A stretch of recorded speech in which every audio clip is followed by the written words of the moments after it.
I'm a nurse, so I have to work a lot of night shifts. I also live in a pretty rural area, so a good part of my drive is on old country roads. Most of the time, I'm coming and going just as the sun is rising or setting, meaning I'm keenly aware of deer. And thanks to my job, I've seen firsthand the damage they can do if you hit one. To say I'm a cautious driver is an understatement. I constantly scan the roadsides. Well, a few months ago, I was at work and starting to feel sick to my stomach. Turns out I got food poisoning, so I had to go home early. It was between 2:30, 3 a.m., and I was going between 30 or 40 miles an hour. And then I saw something moving through the tall grass on the passenger side. I could see a small head poking out the top and assumed that a doe was about to dart across the road. I stopped just as it cleared the grass. It seemed surprised by my presence and froze in front of my car. Quite literally like a deer in headlights. Only this thing wasn't a deer. Not even close. My brights were on. I had a very good view of its body, and it was the size of an antelope, but its fur was shaggy and black. Its neck was long, like a llama's, and its head was disproportionate, too small for that body, and very short fur, almost like someone shaved its head. And its shape, its face, they were the same as a large cat's. Same ears, nose, mouth. No tail at all. The way it stared at me was awful. The eyes were glowing, hopefully just from the headlights, but the whole atmosphere felt malevolent. It took one step in my direction and stopped again, like it was trying to make up its mind. And then it charged, and I put the car in drive. I pushed the gas so hard that my tires spun out. The car only started to move forward after this demon animal thing was airborne. It landed with its front hooves at the top of my windshield, and the bottom ones planted themselves onto the hood, into the hood. My windshield cracked, and for a second, I thought its legs would come all of the way through. I even had time to imagine everyone blaming a deer for the accident. How they would say, "But she was always so careful." And then the windshield held as this thing leapt one more time and landed several feet behind me. I saw it in the rearview mirror. It darted back into the woods. And I spent the rest of my drive home terrified that it was following me, that it would wait for me to get out of the car and rush out before I could reach my door. But obviously that didn't happen. I made it home safe but shaken. I had to tell my insurance company that I hit a deer before I could get the hood and windshield repaired. So yeah, I had to hear all of the "Really? You hit a deer?" jokes anyway. My family will never let me get over it. No one believes me when I say it attacked me, and I can't tell them what I really saw. I would love to block this out and forget that it ever happened, but I still have to drive that route every day. I've done pretty good with only driving while it's at least a little bit sunlit, but eventually I'm gonna have to drive at night again. Maybe I can convince my family to move. I really don't want to see that thing again.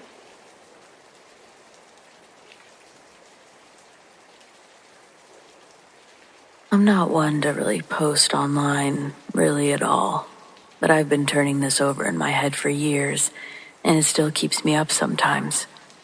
A lot of the stories on here do, so I figured I'd share mine. This happened outside Taos, New Mexico. I was 19 at the time, staying with my cousin for the summer, doing odd jobs, helping out on his property. It's pretty far out. Desert scrub, nothing about it but barbed wire, lots of silence. Well, one night we're sitting out back, drinking Tecates and listening to the coyotes howling somewhere off past the hills. There's just general noise happening, nature doing its thing, but then it goes silent, instantly. 1 second howling, next it's like someone just hit stop on the stereo of nature. That was weird enough, but what happened next? No way. Something called out. It wasn't a howl or a bark. It spoke. I swear to God, it spoke. And it said, clear as day, "Come on in." What? So random, so clear. But what made my stomach actually turn was it sounded like my cousin's voice. He went real still, didn't even blink. I was looking over at him and I said, "You're messing with me." He shook his head real slow. Then it started again, but this time it was like it was trying to mimic me. Not quite right. Like someone who'd heard my voice once, tried to recreate it from memory, or was like mocking me. "Come on in." Same words, same cadence. We both stood up. He told me to get inside and lock the door, and I didn't argue. From the window, I saw something walking along the edge of the yard, low to the ground. Wrong legs, backwards maybe. Hard to see, but it had this patchy skin or fur. I don't know. It was fast. Faster than anything should have been. On all fours, crawling like that. Next morning, we found the chicken coop torn up. Not broken into, torn. We're talking bent metal, shredded, blood everywhere. No feathers, no tracks, no chickens. Just clear evidence that something had completely obliterated the place. My cousin wouldn't even talk about it.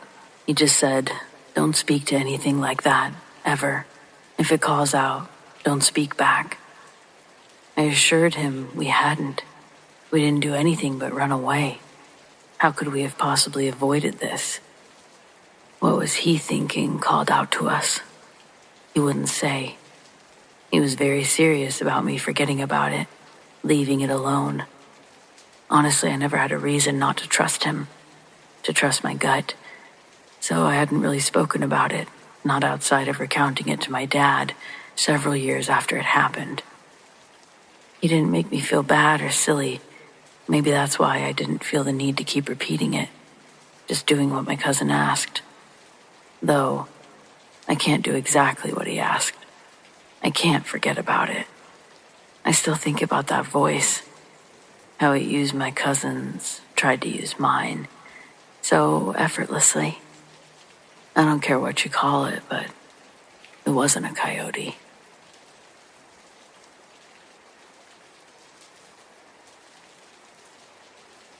I live alone in a cabin in Washington State, about 30 minutes from the nearest paved road and at least an hour from cell reception. I'm not some hermit. I just like the quiet, and I've worked from home since before it was popular. My land backs up to a national forest, so it's not unusual to hear animals at night or even run into hikers during the warmer months. But this happened in October. I woke up around 2:30 in the morning. I needed to use the bathroom. I walked out onto the porch. The outhouse is about 20 yards out, and the forest was dead silent. Not totally unusual. It might not sound strange, but if you've lived near the woods, you know there's always something making noise. Frogs, bugs, owls. But tonight was unusually quiet. I was halfway to the outhouse when I heard it. A single, low grunt, like something exhaling hard, deep in the trees. I stopped and listened. Another obvious grunt, closer this time. Not a bear. I've heard them before. This sounded heavier. Then came the knock. Just one, like a baseball bat against a tree trunk. It echoed, sharp and hollow, way too close for comfort. I froze, still holding the outhouse door. That's when I smelled something sour, musky, like wet dog mixed with spoiled meat. I didn't go. I backed up toward the house, not turning around, just moving slow, like I'd seen in nature videos. Whatever it was, I didn't want to trigger it to where I was. I made it back inside, locked the door, turned off all the lights. About 10 minutes later, I heard something walk across my porch. I say walk, but it was deliberate. Slow, 4 steps, and then nothing. I sat there all night with my rifle in my lap, watching the front door. I never heard it walk away. Next morning, I found footprints in the frost on my porch. Huge ones, barefoot, way bigger than mine. They weren't human-shaped, not exactly, far too wide and too long, and the stride was massive. I haven't thought to talk about this much. People roll their eyes when you say Bigfoot, but I know something was strange. I know I heard something, saw something, and I smelled that horrible smell. And I know something walked across my porch that night. Mainly, I just know I wasn't alone.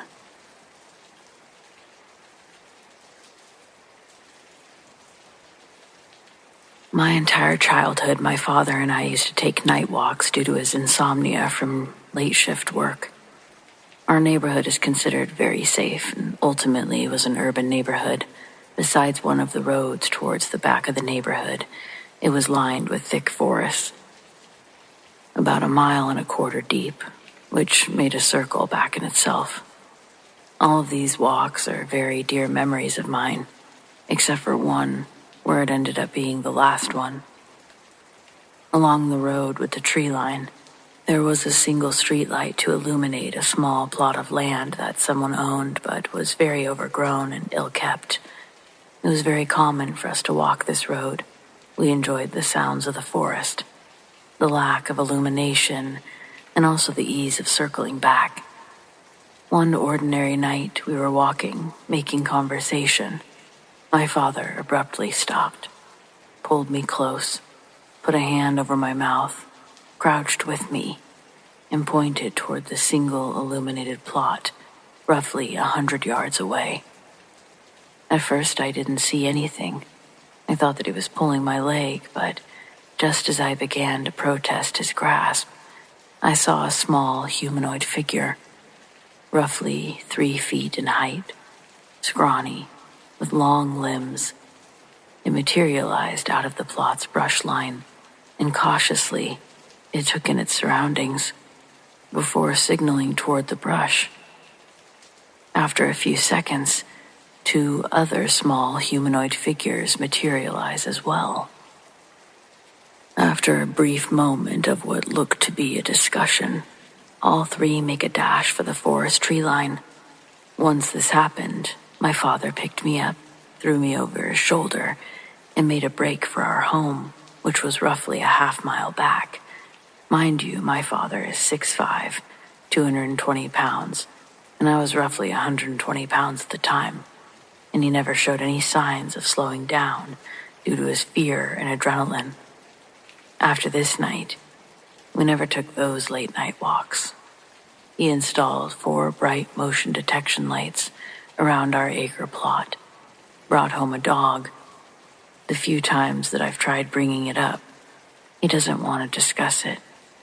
Made it clear that he never wanted to.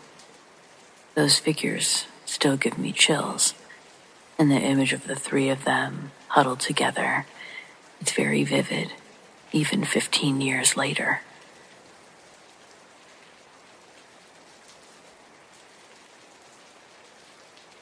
There's a trail system near where I grew up in western North Carolina. I won't name it, it's not famous or anything, but it's maintained with a few campgrounds and signs here and there to make it look more official than it really is. Back in the late 90s, when I was around 19 or 20, I used to hike out there a lot.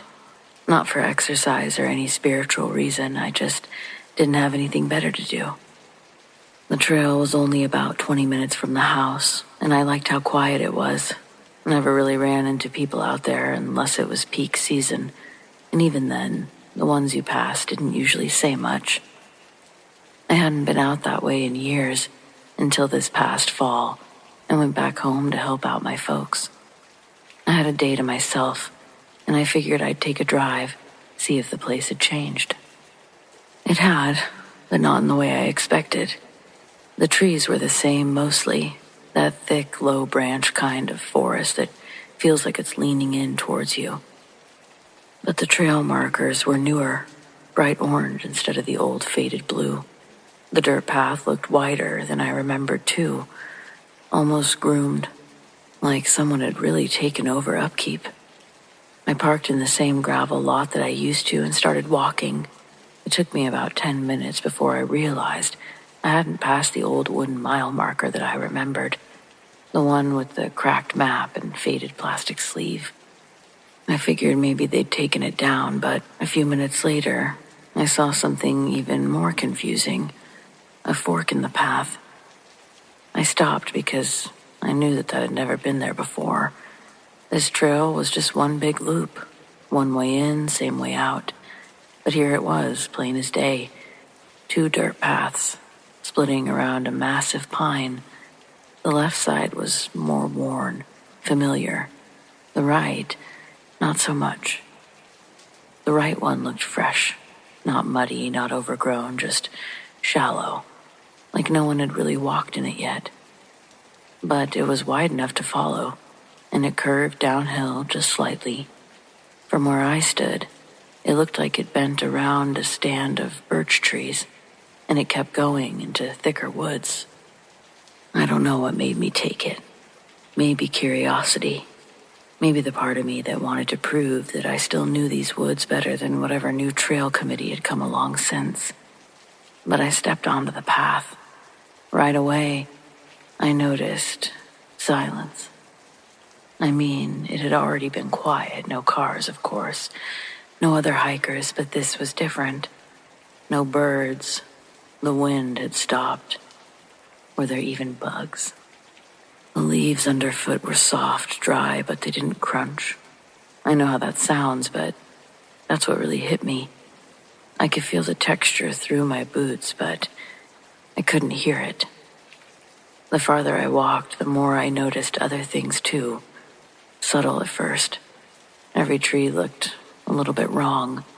They were healthy, full-grown trees, but the spacing was off, too evenly placed, like someone had arranged them to look natural, but didn't quite get it right.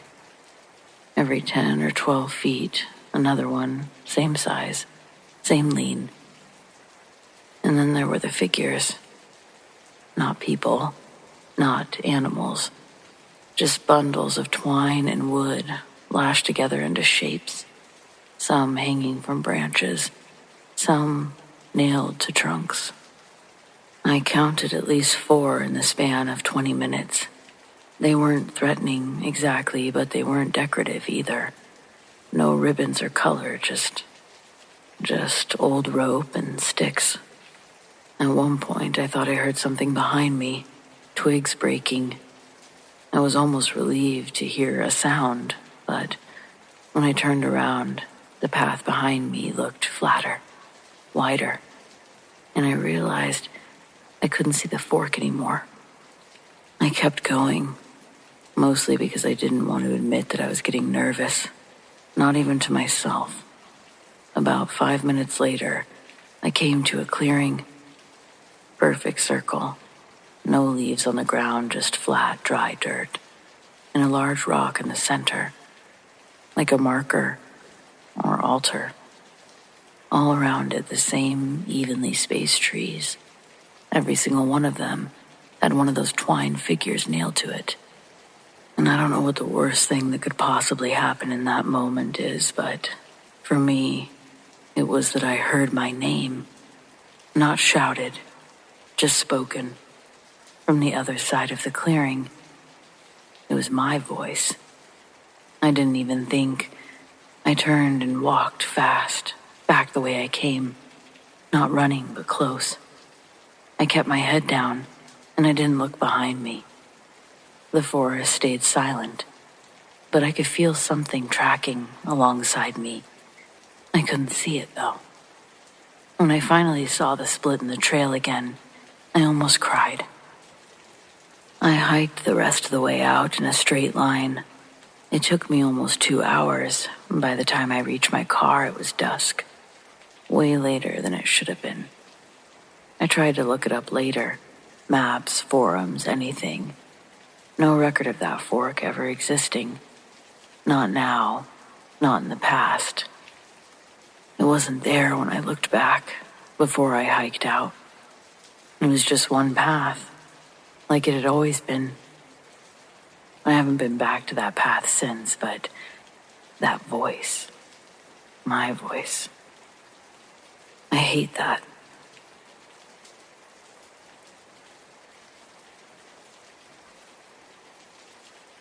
I'm a field biologist, mostly focusing on mid-sized mammal migration patterns across the upper Midwest and interior forests. I've spent the last 20 years of my life tracking movement, collaring wildlife, reviewing trail cam footage. I've published, I've lectured. I know what behavior looks like. And this wasn't behavior. It started last spring when a tagged bobcat, female, about 3 years old, began returning to the same location. That's not unusual on its own. Denning spots, food access, all of that. But she was returning too quickly. I'd fitted her with a GPS collar 2 months earlier. She moved like normal for a while. And then she started circling back to this one spot, just east of the boundary line. Dense pine, rocky soil, some kind of natural depression in the terrain. At first I figured it was a den, but the data showed that she wasn't sleeping there. She'd stop for about 10 minutes and then leave. Same path, same exact pause in movement. And it wasn't just her. Within 2 weeks, a second animal, tagged fox, did the same thing. Different approach angle, but same stop, same window of time. Then a black bear. Then another bobcat. All tagged, all collared by my team, all stopping at the exact same coordinates. I checked the site myself, and there was nothing there. No visible den, no carcass, no scat, no mineral lick. Just pine needles and rock. Not even a strong scent marker. But the clearing had a weird quality to it. Perfectly circular. Almost too clean, like it had been scrubbed by rain that hadn't fallen anywhere else. I stood there longer than I meant to. I didn't hear a single bird the whole time.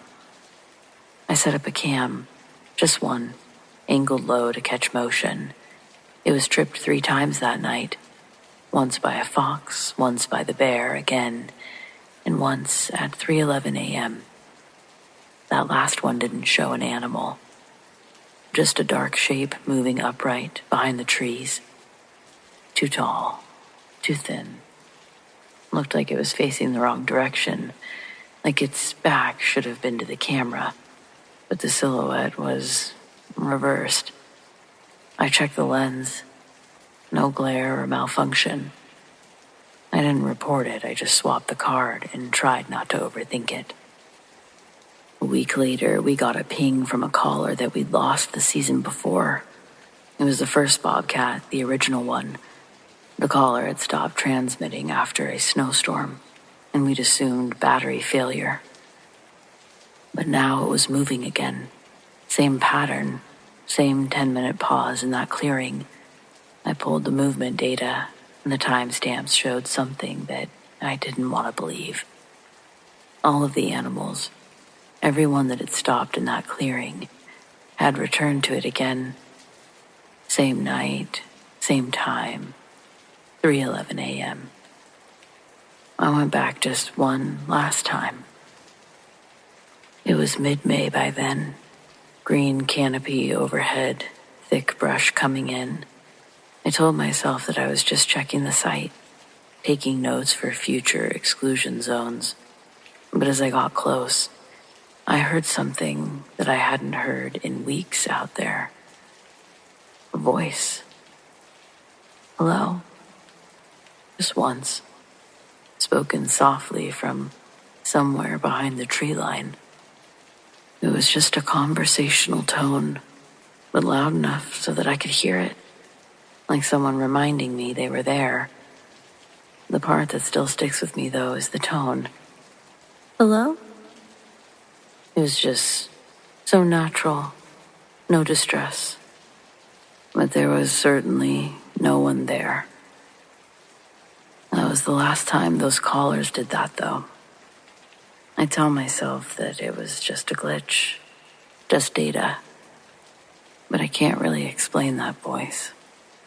And I can't really explain what those animals were doing. That's sort of a first for me.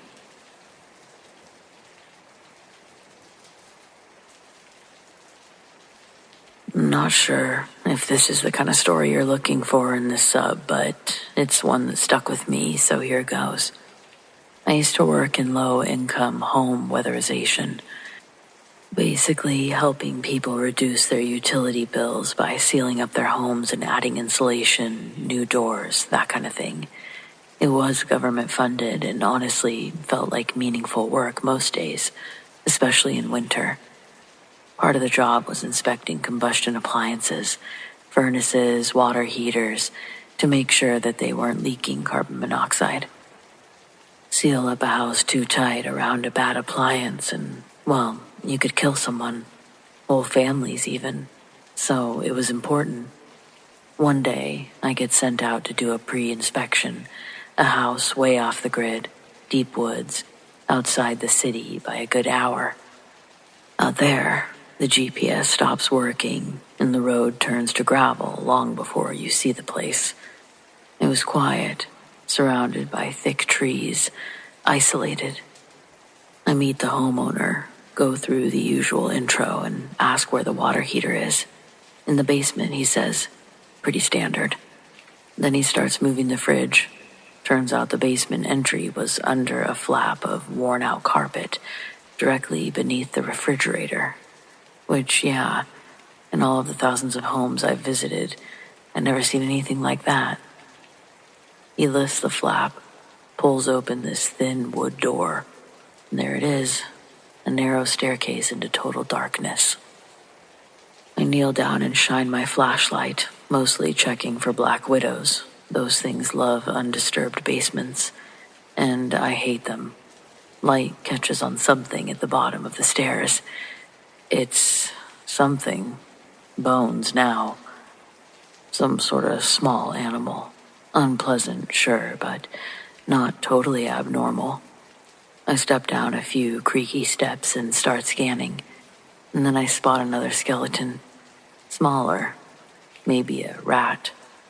And then another, and another.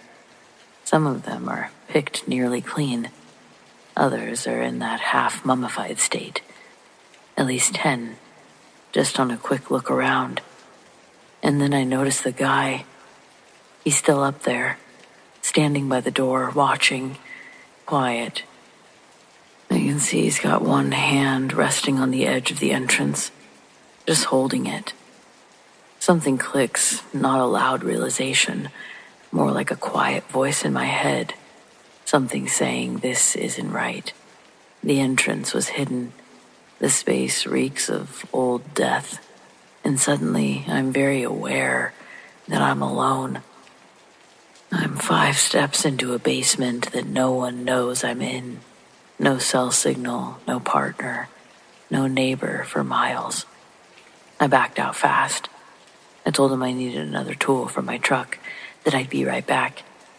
I wasn't. I marked the place as non-feasible due to health and safety concerns, and I drove straight back to the office. Never went back out there.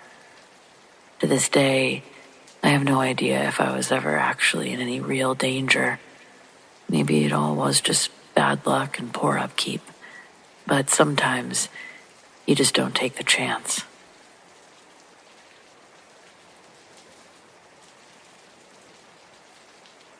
I've hiked the same trail system for years. It's a loop that cuts through a stretch of forest just west of the border, across a ridge, and it winds back through some ravine country. Nothing advanced, no summits, just quiet, long woods and the kind of isolation that I like when I want to keep my head clear, or clear my head.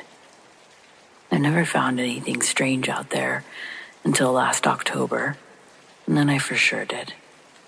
I'd taken a few days off of work and gone out for a solo trip. It was just for 2 nights. I wasn't far from the southern ridge when I stepped off trail. I needed to take a piss. I saw something sticking out of the ground near the base of a slope. It looked like a vent, metal, rusted. It looked like the type of vent you'd see on the back of a building, except this was in the dirt, maybe 5 feet off the ground.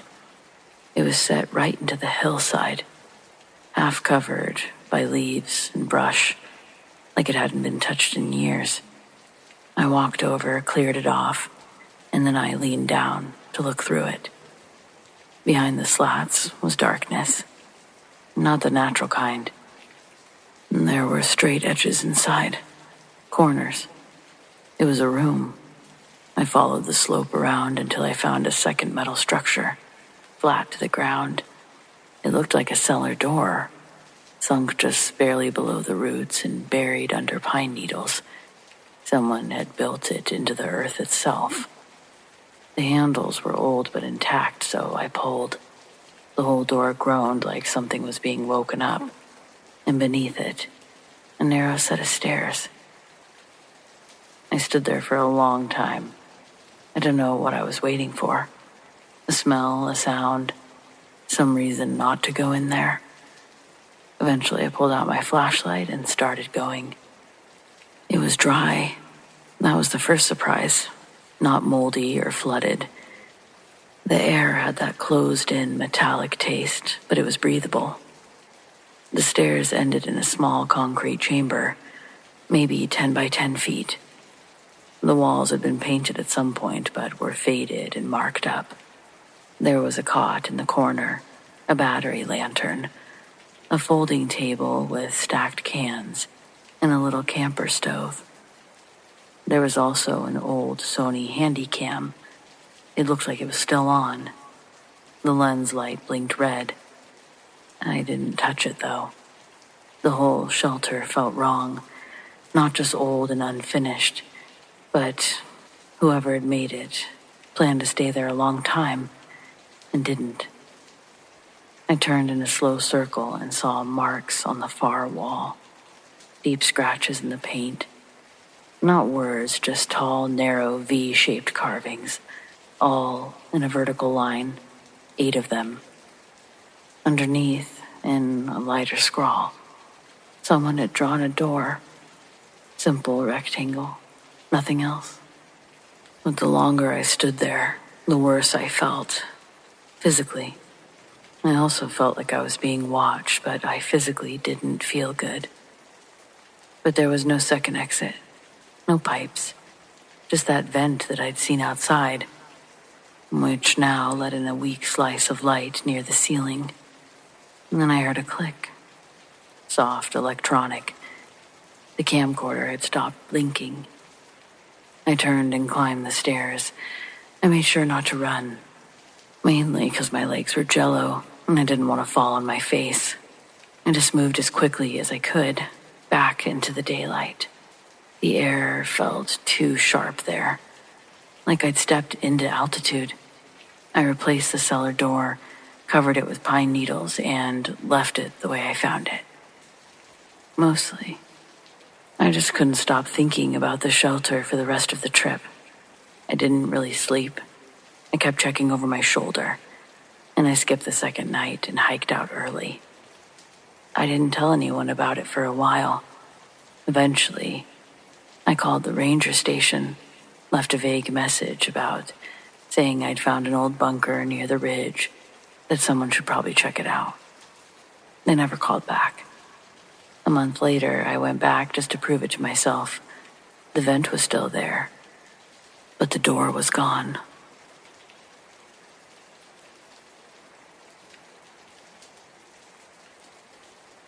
I've always been kind of a nature freak, so one of my favorite things to do is go camping alone. It's basically my version of a spa day. I'm 35 now, and I've been going at least 4 times a year since I was 20. As a kid, my dad would take me every summer, so it's always been part of my life. In all of that time, I've only had one strange experience, but I still think about it on every trip since. It was about 5 or 6 years ago now. I was roughly halfway through the Appalachian Trail. I found a nice place to set up for the night. There was nothing special about it. I was a little off the beaten path, but not so far away that I considered it dangerous. I mostly just like to make sure no one else is going to randomly stumble upon my campsite. While I was cleaning my dishes, I kept hearing something big moving around behind me. I was worried about bears, so I kept my air horn close. I settled into my tent.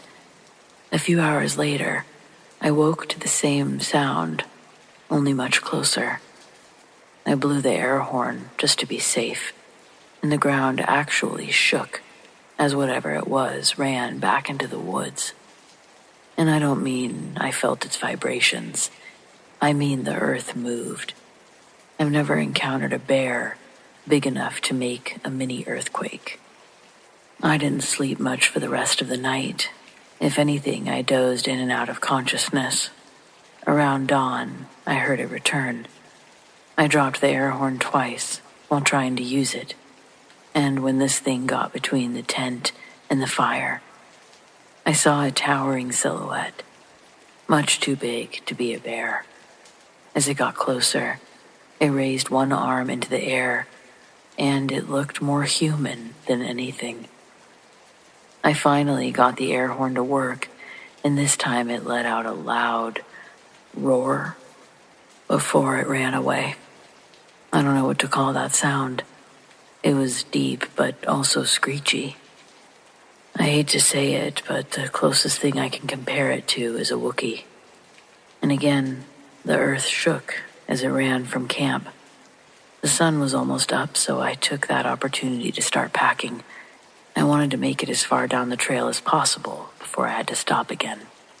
As soon as I got out of the tent, I saw the footprints. They were fucking huge. I wear a size 12, and it dwarfed my own foot. I felt like a little kid stepping on one of those sizing rugs at the shoe store. You know, those ones with the little blue footprints. Am I the only one that likes standing on each one? Never mind, not the point. These footprints were terrifying. That's the point. It was kind of impossible not to think of Bigfoot. But Bigfoot isn't real. But look at these humongous prints. I just wanted to get far, far away. My normal goal was to hit 15 miles a day. I didn't always make it, but that day I did almost 20, which is still my personal best. That night I didn't go quite so far to set up camp. I welcomed human intruders over whatever made those footprints. I don't know. Bigfoot, something else. I'm not ashamed to admit that I was jumpy that night.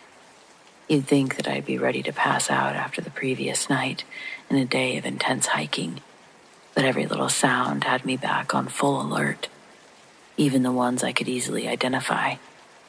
Then the thwacking started just after midnight. It sounded like someone was hitting a tree with a big stick.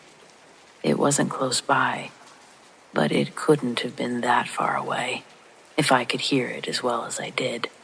I couldn't imagine why anyone would be beating a tree, let alone so late at night. Something about it was so unnerving. It went on for nearly 20 minutes before it finally stopped. The next day I ran into some people on the trail, and we ended up eating lunch together. I asked if they heard the noises from the night before, but didn't mention my other experience. I didn't want to sound like a lunatic.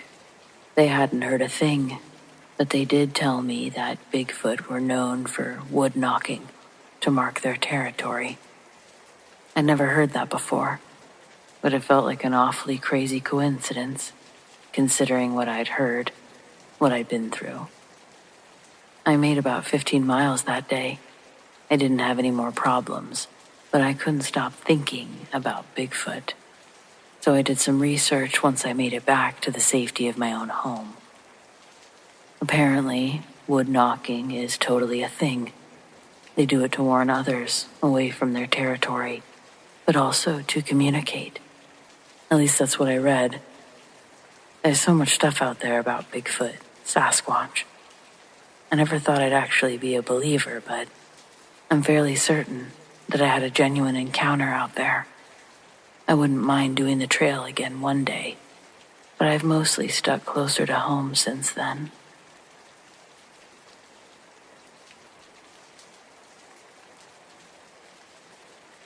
Back in the summer of '88, I took a fire watch job out in the Blue Mountains, Washington side. I was 24 and between lives. I was the age where solitude felt like a solution. The tower, it sat 4 stories up, surrounded by forests in every direction. You'd take a service road most of the way, hike the last mile, and from that point on, you were on your own. One supply drop every Wednesday, a 2-way radio, a cot, a weather log, nothing else. At the time, it felt like exactly what I needed. And then things started getting off. It began with lights, small ones, low on the tree line, out past the western ridge. First one, then 2. Looked like someone holding a lighter out in the dark. I figured it was just a hiker ignoring closures, maybe camped too close to the fire-prone zone. I marked it on the log and moved on. But the lights came back the next night. Same time, just past 2 a.m. Same place, still flickering. And then they started showing up to the east, too. Not brighter or closer, just more of them. I called it in. The ranger on the other end said, "You're alone out there. Trust what you see." Which wasn't the comfort I think he meant it to be. The third night, the lights didn't flicker. They held. Soft, steady glow. Low off the ground. Like lanterns. But the air stayed still. No smoke or movement, just quiet, uncomfortable quiet. I turned on the radio for background noise and tried to sleep. Around 2:30, I woke up to the sound. A sound I couldn't place. It wasn't wind. It wasn't stairs. It was a noise above me. I was laying there staring at the dark ceiling, hearing the faintest creak of weight. Just 1 or 2 shifts. Like someone crouched up there, adjusting slowly. Not walking, but maybe waiting. I stayed still for over an hour. I never heard it leave. The next morning, I climbed up to the roof. Nothing out of place or any footprints or scratches, just condensation on the glass. In a weird cold spot along the west wall. It felt like the air didn't want to move there. I told myself it was just early fall settling in. That night, the lights didn't come. But the next morning, I woke up to find the binoculars that I kept on the windowsill were gone. They turned up later outside, sitting on the railing of the east-facing platform, perfectly balanced. After that, I stopped sleeping through the night so well. I'd lay in the cot, half waiting for the sounds to start. Sometimes they didn't. Other times I'd hear the tower creak, like someone was halfway up the steps, just standing there. I made it to the end of the season. Never saw a fire, never saw another person. The ranger said I did a good job, asked if I'd come back the next year. I said no. He didn't ask why. It's been decades. I live back east now. I've got a porch, a dog, and a backyard that fades into the woods. I still really love the quiet. But it's like every time I'm woken up at 2 or 3 in the morning, I'm always a little nervous, thinking I'm going to hear somebody walking on my roof. Or worse, in my room.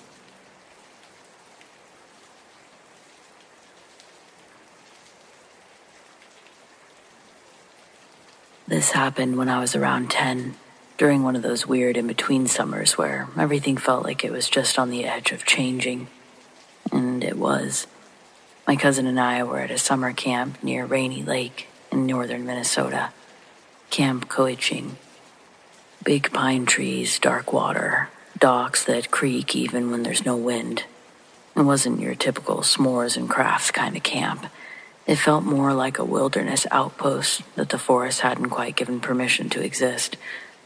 We were there for a youth soccer training week, kind of a mix between workouts and wilderness survival. A lot of running, a lot of swimming, and way too much bug spray. It was our last day there. Most of the gear was packed, and parents were due to pick us up in a couple of hours. Me, my cousin Ryan, and his older brother Matt decided to walk off some of our leftover energy.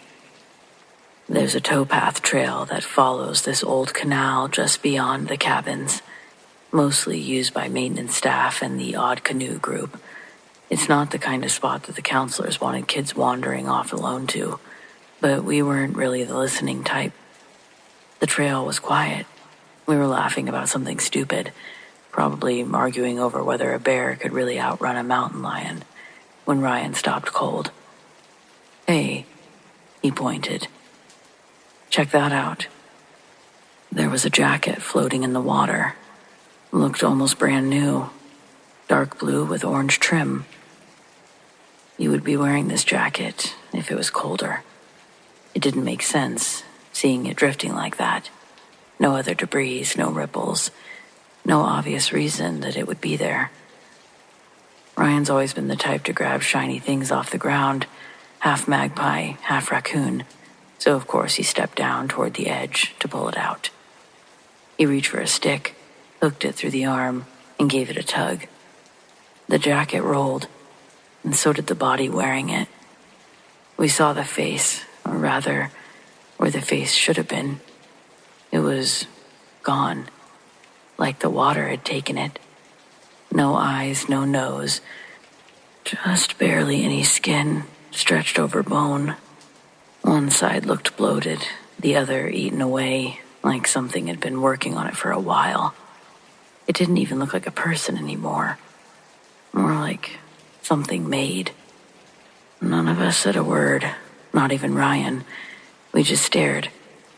I remember the way that one of the sleeves dragged behind in the water like it was reaching for something. I remember the way the air suddenly smelled like rust and wet leaves. And I remember the stillness. There was a stillness that didn't feel natural. Like everything had stopped to watch. It was Matt who snapped out of it first. He grabbed us by the shoulders, practically threw us back up the path, and didn't stop until we were halfway to the main road. We told the first adult we saw. Camp staff called the cops. I never found out what came of it. They told our parents that it was a drowning victim, some guy who must have fallen off a boat, drifted down the canal. But here's the thing, we knew that water.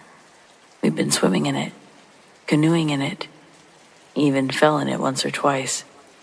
It wasn't deep enough to hide a body for long, and the canal didn't run that far. And no one ever explained the jacket. No missing person, no update, no name, just a quiet reminder not to go over near that part of the trail again. I think other than actually witnessing it, the worst part has been every now and then I'll dream about that moment. The still water, the jacket turning, and that hollow, faceless thing looking back, without eyes.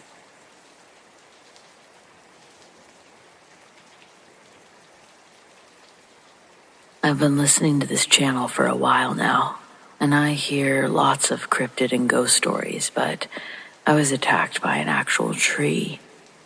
My parents live on the edge of a national forest, so I grew up playing in the woods. When I was 16, I went exploring and planned to camp out so that I could go farther than my usual places. Friday night was fine, and I was in new territory by Saturday afternoon. After a couple of miles, I tripped over a thin vine stretching across my trail. It was pulled tight, like someone put it there on purpose. but when I checked, both ends were planted. This thing came out of the ground on one side, grew straight across the path, and went back into the ground on the opposite side. It wasn't like blackberries, though. I'd never seen anything like it. There was a big tree a few feet away, one that's good for sitting under, so I figured it was a good time to stop for a sandwich. All I did was sit down, lean against the tree, and eat my sandwich. I was there for maybe 10 minutes. When I tried to stand, there were vines wrapped around both of my shoes and all the way up past my ankle. I pulled one off, and then when I pulled at the other, it started getting tighter. I had to use a knife to cut it. Once free, I leaned back against the tree and looked down at the ground, watching to see what would happen again. There's just no way vines can grow that fast. After several minutes, nothing happened. I decided that I must be crazy and was getting ready to move on. But when I pushed off against the tree, I fell right back against it. There was a whole new vine around my neck. It wasn't tight yet, but it had wrapped all the way around from the tree, and it was hanging loose on me like a necklace. It's like the tree was trying to keep me there. This one was too thick to break. It was also covered in thorns, unlike the others, so I had to cut it too. A dark green liquid oozed out, some kind of plant blood. It was thinner than sap, but thicker than water. Honestly, I was super freaked out. I quickly backed away from the tree, but I tripped on another vine, fell on my ass.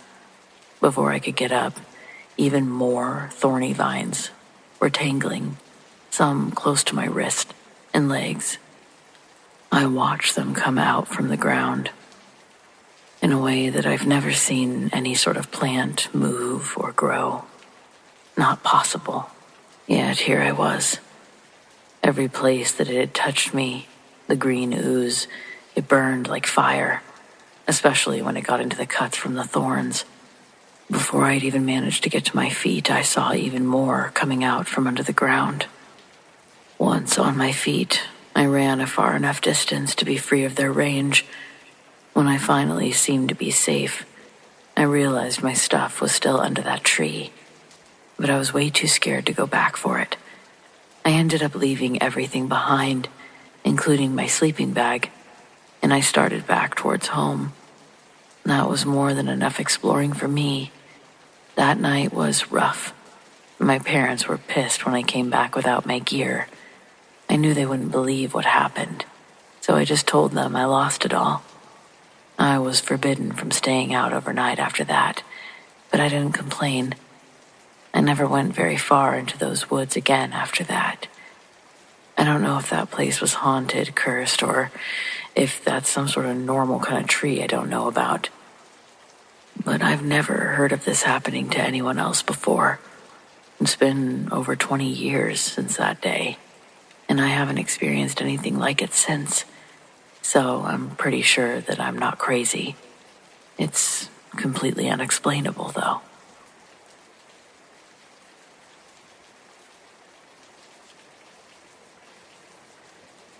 I don't usually post here. I read stuff sometimes late at night when I can't sleep, but I've never felt like I had something worth sharing. Until last week. I work as part of a road maintenance crew based out of Hope, British Columbia. For the past couple of years, I've been doing contract work up around the Coquihalla, mostly patching up remote access roads for forestry and survey teams. Long hours, not a lot of people around, and plenty of dead zones for a phone signal. Anyway, last Thursday we were set up north of Yale. Real backcountry stuff. Gravel road that barely shows up on the map. We were supposed to clear a section after a minor rock slide. Just me, another guy from the crew, and our supervisor in the truck. The weirdness started when we got to the site. There were these footprints in the mud at the edge of the slide. Not tire tracks, but footprints. But huge. Like easily twice the size of my boot. And deep. Whatever made them was heavy, but there were only 3 of them. No full path or clear direction, just 3 prints, like something just took a few steps and disappeared. We joked that it was Sasquatch territory and kept moving, but I took a picture on my phone. I sent it to my brother later. He thought it was photoshopped. After we wrapped up for the day, the supervisor left to check another site. Me and the other guy, Rob, we stayed behind to finish stacking the equipment. Just the 2 of us. Real quiet out there. Barely any wind. You could hear everything. And we did. A thump. Low and heavy, like a log falling, but more deliberate. Not a tree falling or a rock slide, just one solid thud. Rob looked at me and said, "Did you hear that?" We both stood there listening. Another minute passed. Then we heard it again. Thump. And again, but farther off. It didn't sound close, but it felt big, like you could feel it in your chest. The part that still messes with me. We never heard birds again after that. Not a single one, just silence and those distant low thuds. Maybe 3 or 4 total, but nothing. We packed up fast after that.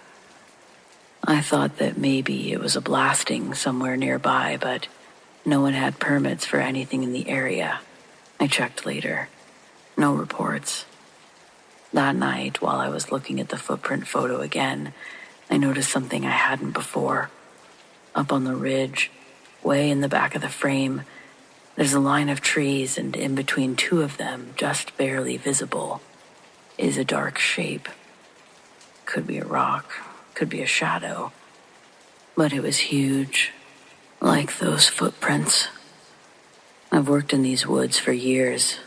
I know bear prints, moose, cougar, you name it. Never seen anything remotely like those before, or since.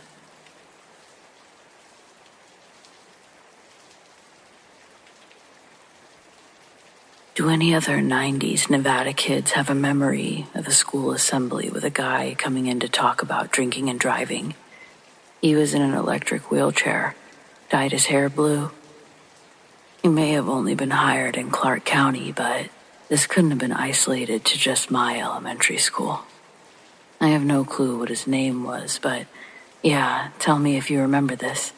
And if you don't, just keep in mind that I wasn't even 10 yet. And this guy starts his story by telling us that he and his girl had just scored a bag of angel dust after a night of heavy drinking. Guy had a Pontiac Firebird, brand new. He used to be a business guy, someone making a lot of money in a high-up position, probably like a Wolf on Wall Street kind of guy. He's cruising, going way above the speed limit, and thinks that he sees an animal on the road. He swerves, slams into a telephone pole. Girl goes out the windshield, like a torpedo. His words, not mine.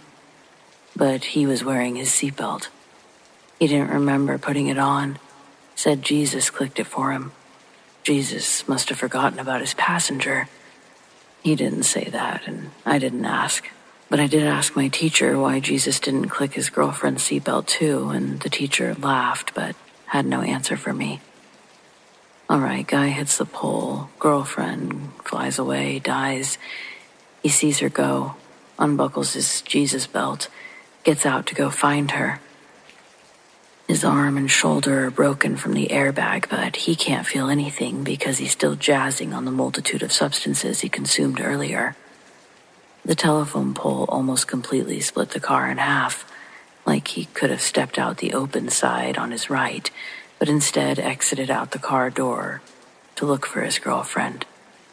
At the end, he trips and lands on the live wires of the telephone pole and electrocutes himself, to the extent of needing his left arm and both legs amputated. His shtick was to use the good arm to pull out a trucker hat from behind his back. Across the front of the hat, in large graffiti-looking font, it said, "Handy." Then he puts it on his head and proudly screams, This is my only handicap," while pointing at it, almost challenging us to say anything otherwise. It was an uncomfortable joke, and a lot of us didn't know whether to laugh or continue to feel bad for the man. We were definitely too young for his story. And that's why I'm wondering if anyone else that didn't go to Hickory Ridge recalled this guy, because he got really off track, started telling some wild story that happened right before he fell on the wires. Like, took the assembly from its scheduled 30 minutes to over an hour. Our recess bell rang, but the teacher didn't let us leave. I'm gonna call this guy Sam. Sam gets to the part where he realizes his girlfriend's been ejected through the windshield. A girl a few rows in front of me raises her hand. She asks, "Where'd she go?" Sam says something along the lines of, "I don't know if I can get into all of that." But what big room full of children wouldn't all start coaxing him to get into all of whatever that was?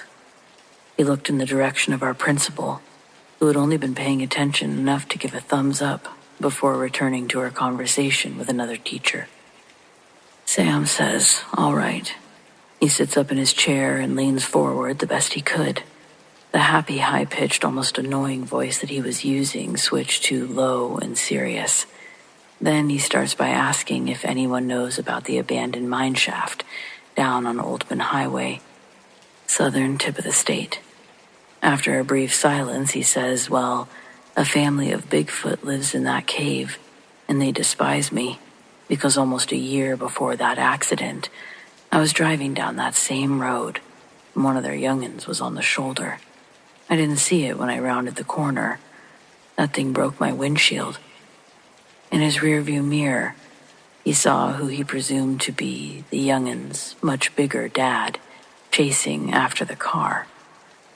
After that, he said he did his best to stay out of that area because they could smell his scent, and every time he drove through after that, he'd always eventually see the Bigfoot stalking him, hiding behind the trees or big rocks. It would always make sure that he knew that they knew he was there. On the night of the accident he came to talk about, he didn't want to go down there, but the only dealer that would answer his calls was a guy in Golden Shores, and the fastest road from point A to B was Oldman Highway. Being an addict, he chose the quicker route, rather than the safer trip, which added an extra half hour.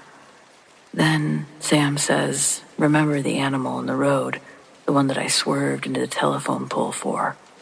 That's only true on police paperwork. What really happened is I got ambushed by the Bigfoot.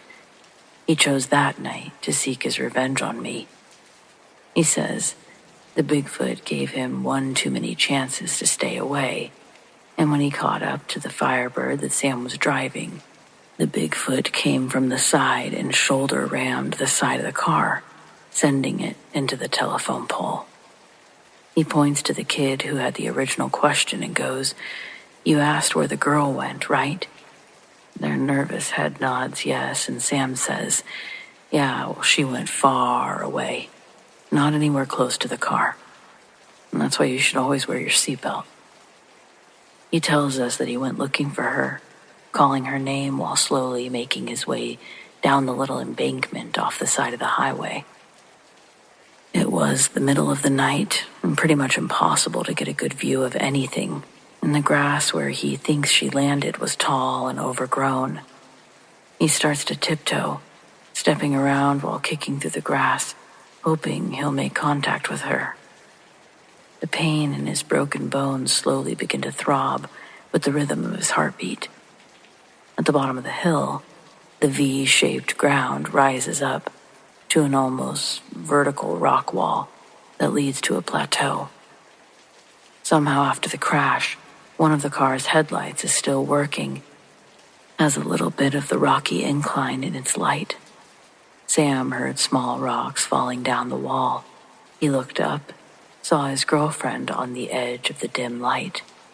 From his point of view, it looked like she was hovering above him on her back. Her arms and legs hung limp, her head tilted back. Her blonde hair and dress fluttered beneath in the wind, but her back was curved like she was pushing out with her chest. She hung like that, above his head, before her body floated out of the light. Sam stepped back and watched her continue to levitate upward. Now only brightened with what the moon could provide, she was a little more than a silhouette, hidden in the rock's reflections. Sam stops and asks us if we know why cats' eyes glow red in the dark. In a surprising turn of events, and out of his whole presentation, he tells us a fact that I've been able to remember ever since he told us. There's a reflective layer in their eyes, called the tapetum lucidum. It acts like a mirror, reflecting light back through the retina, which boosts the amount of light available for the cat to see in low light conditions. He says cats have them, owls have them, but other creatures have them too. They can see you a lot better in the dark than you can see them. He says that he backed up more, and he saw two big red eyes hovering just above the girl's chest. What Sam mistook as floating was her body being dragged up an almost 90-degree rock wall. He thought that he was looking at a mountain lion pulling her up by her shirt and its teeth, but when it fully made its way to the top of the plateau, it stood up on two legs, and Sam could see that it was the Bigfoot. With the girl still firmly in between its snarling teeth, it stared down at Sam. His injuries were becoming increasingly more and more painful as he described the situation, sobering him up. No matter what, his only option was going to be walking miles to the nearest gas station for help. But Sam's too afraid to move as he stared back up at the menacing giant. Another realization sends a jolt of distress through his body, more than the broken bones. Looking up at that Bigfoot, he doesn't think it's the same one that pushed the car off the road. He becomes paranoid that there's a second Bigfoot coming for him, and that's why the first one hadn't left yet. Sam said the moment when it all sank in was the most fear that he'd ever felt in his life. He admitted to urinating himself without even knowing it. Trapped at the bottom, the hill leading to the highway was more forgiving when it came to an incline, and he was able to crawl his way up using one arm. Thinking he was going to get grabbed from behind every agonizing inch he progressed, Sam was exhausted and woozy by the time he reached the top of the hill, back to where his car laid. Debris from it were littering the road in both directions. He looked, and the smell of oil and gas permeated the air. But there was no fire from the wreckage. The thought crossed his mind that if there was a fire, the possibilities of someone seeing it and discovering there'd been an accident and going to look for them would be sooner than not. He was hoping that it would make a big enough smoke cloud to reach over the hills. Maybe someone, anyone, would see it and go investigate. With his good arm, Sam digs in the pockets of his jeans. Every movement he makes sends a binding surge of pain through his body. And of course, what he was searching for had to be in the third of the 4 pockets that he had checked. And with a final exhale, a surge of electricity radiated in him as he retrieved the book of matches that he kept in his pockets for his smokes. Sam had also mentioned that the cigarettes in his pockets were completely destroyed. Not a single smoke survived, which was an additional bummer to the already horrible night he was experiencing.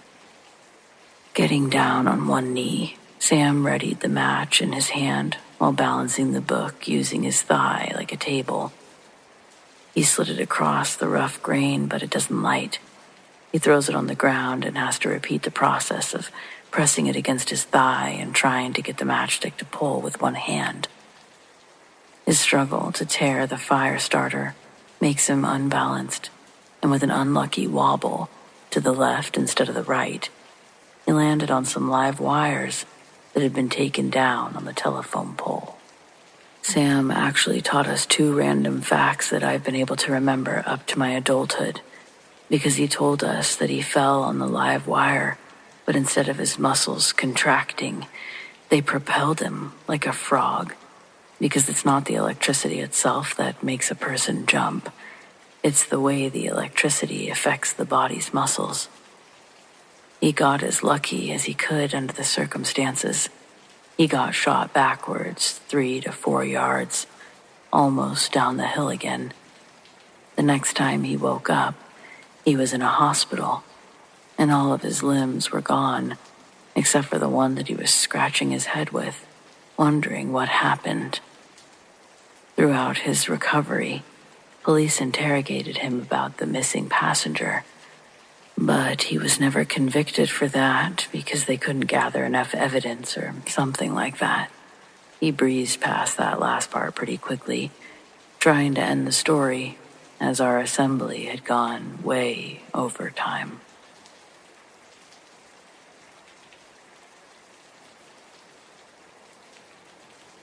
My sister saw something years ago that still haunts her to this day. She doesn't like talking about it, and when she does, it takes a lot out of her. I've only heard the full story once, and even then she had to stop a few times to collect herself. At the time, she was living in Kansas with her now ex-husband, who was active military. I'm not sure the exact town, but it was somewhere near the base. Things were rough for her back then, emotionally, mentally. Her husband was abusive, and she'd started taking late-night drives just to get out of the house and breathe. There was a small park that she liked to go to, nothing fancy, some trees, a little playground, one way in and out across an old covered bridge. She'd go late at night, sometimes bringing a blanket and a candle just to sit on the grass, listen to music, and just exist in silence. She told me this happened on one of those nights. She was laying on her back, staring up at the sky, music in her ears, candle flickering beside her. On one side, woods, on the other side, the parking lot and the playground. She said it was so quiet that night she could hear the wind shifting through the grass. And then out of nowhere, a voice in her head said, "Get up, now."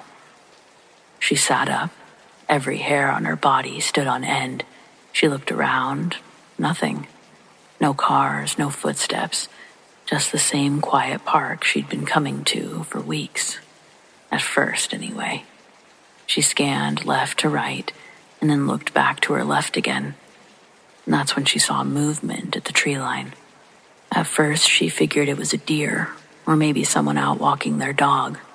But the longer she stared, the more she realized it was standing upright, slender, too tall. She couldn't see the details at first, but it had this strange gait, like it was gliding across the grass in long, unnatural strides. Still, she didn't panic. Not yet. She just gathered her things, trying to convince herself it was just a person. But when she looked up, the figure had crossed more distance than was natural or possible. It was still far off, but something about the way it moved didn't sit right with her. That's when she noticed how long its limbs were, how unnatural the movement had become, and how quiet it was, despite now being close enough that she should have heard shoes, gravel, something. She stood up and started walking quickly towards her car. She couldn't run. She said something in her gut told her not to run. It felt like if she did, it would give it permission to chase. She said the worst part was walking diagonally toward the car while knowing this thing was closing in. Every few steps she could hear it now. Soft, crunching footsteps behind her, measured but fast. She didn't dare turn around. When she reached her car and yanked open the door, she finally saw it under the parking lot lights. It was just standing there, too tall, skin pale like bone, no hair anywhere. Its arms hung incredibly low, and its legs, they moved in a way that she couldn't even explain, like it was bent in all the wrong places. She never got a good look at its face. She said that she couldn't. It was too close to her headlights. too tall for her line of sight from inside the car. She reversed so fast she nearly backed into the playground fence, then peeled out toward the bridge. She didn't look back until she hit the far side of the bridge and knew she was putting distance behind her. When she finally did glance in the mirror, it was still standing in the same spot. It hadn't followed. It hadn't moved. It just watched. She never went back to that park. For years afterward, she was afraid to be outside alone at night, even in residential neighborhoods. She told me she still gets flashes of that moment far too often, especially when walking the dog or sitting in a car alone. And she kept that story to herself for a long time, didn't think anyone would believe her. But since then, I've seen more stories pop up, people describing things that sound eerily similar. It makes me wonder just how many people out there have seen something like it and kept quiet. She swears it wasn't human. She swears it wasn't anything that belonged above ground. And I believe her. I wasn't there, but I could still see the way her hands trembled when she told me the story, the way her voice shook. And sometimes late at night when I'm alone outside, I think of it too. And I hope if it ever does happen to me, I'm close enough to safety to run.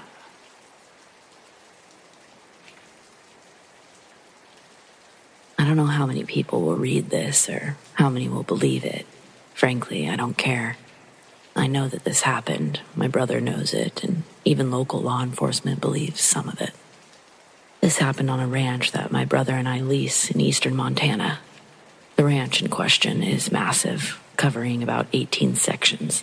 A section is 1 square mile, or 640 acres, and it's 2/3 deeded, the rest being either BLM or state-owned. This land is incredibly rugged, being covered in clay hills and deep canyons, and is for the most part unfenced. There are several buffalo jumps on the ranch, where hundreds of years ago the natives would chase the herds of buffalo off the cliffs to their death. You can find buffalo bones at these sites. Supposedly, the ranch was also the site of a massacre, where an entire village of Hidatsa were killed by their enemies, the Sioux, although I haven't found any official records of that incident. Also on the ranch are 2 abandoned homesteads, the Mint Place and the Carter Place. The Mint homestead is merely 1 mile off the county road and relatively easy to access. So my brother and I still use the dated cattle pens that are part of it. The Carter Place is more remote, however, only being accessible on horseback as the trail that went into it washed out many years ago. All that's left of the Carter Place is a log cabin with a roof caving in, an old corral system, and a barn that has toppled over. The last people that lived in the Carter house was the Carter family themselves. But during the 1930s, the father went crazy, murdered the entire family before turning the gun on himself. At least that's what people said.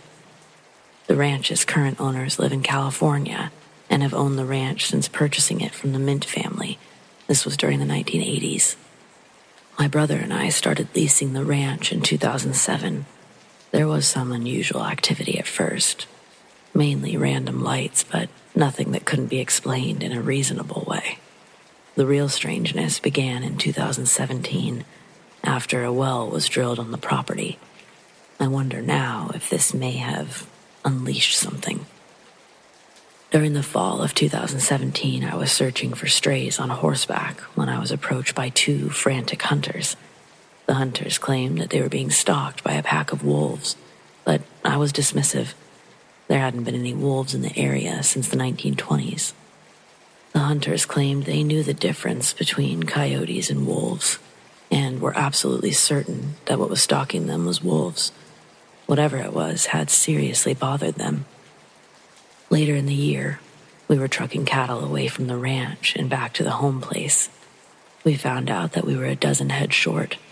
Despite us running 600 cattle on the property, we kept very close tabs on the herd.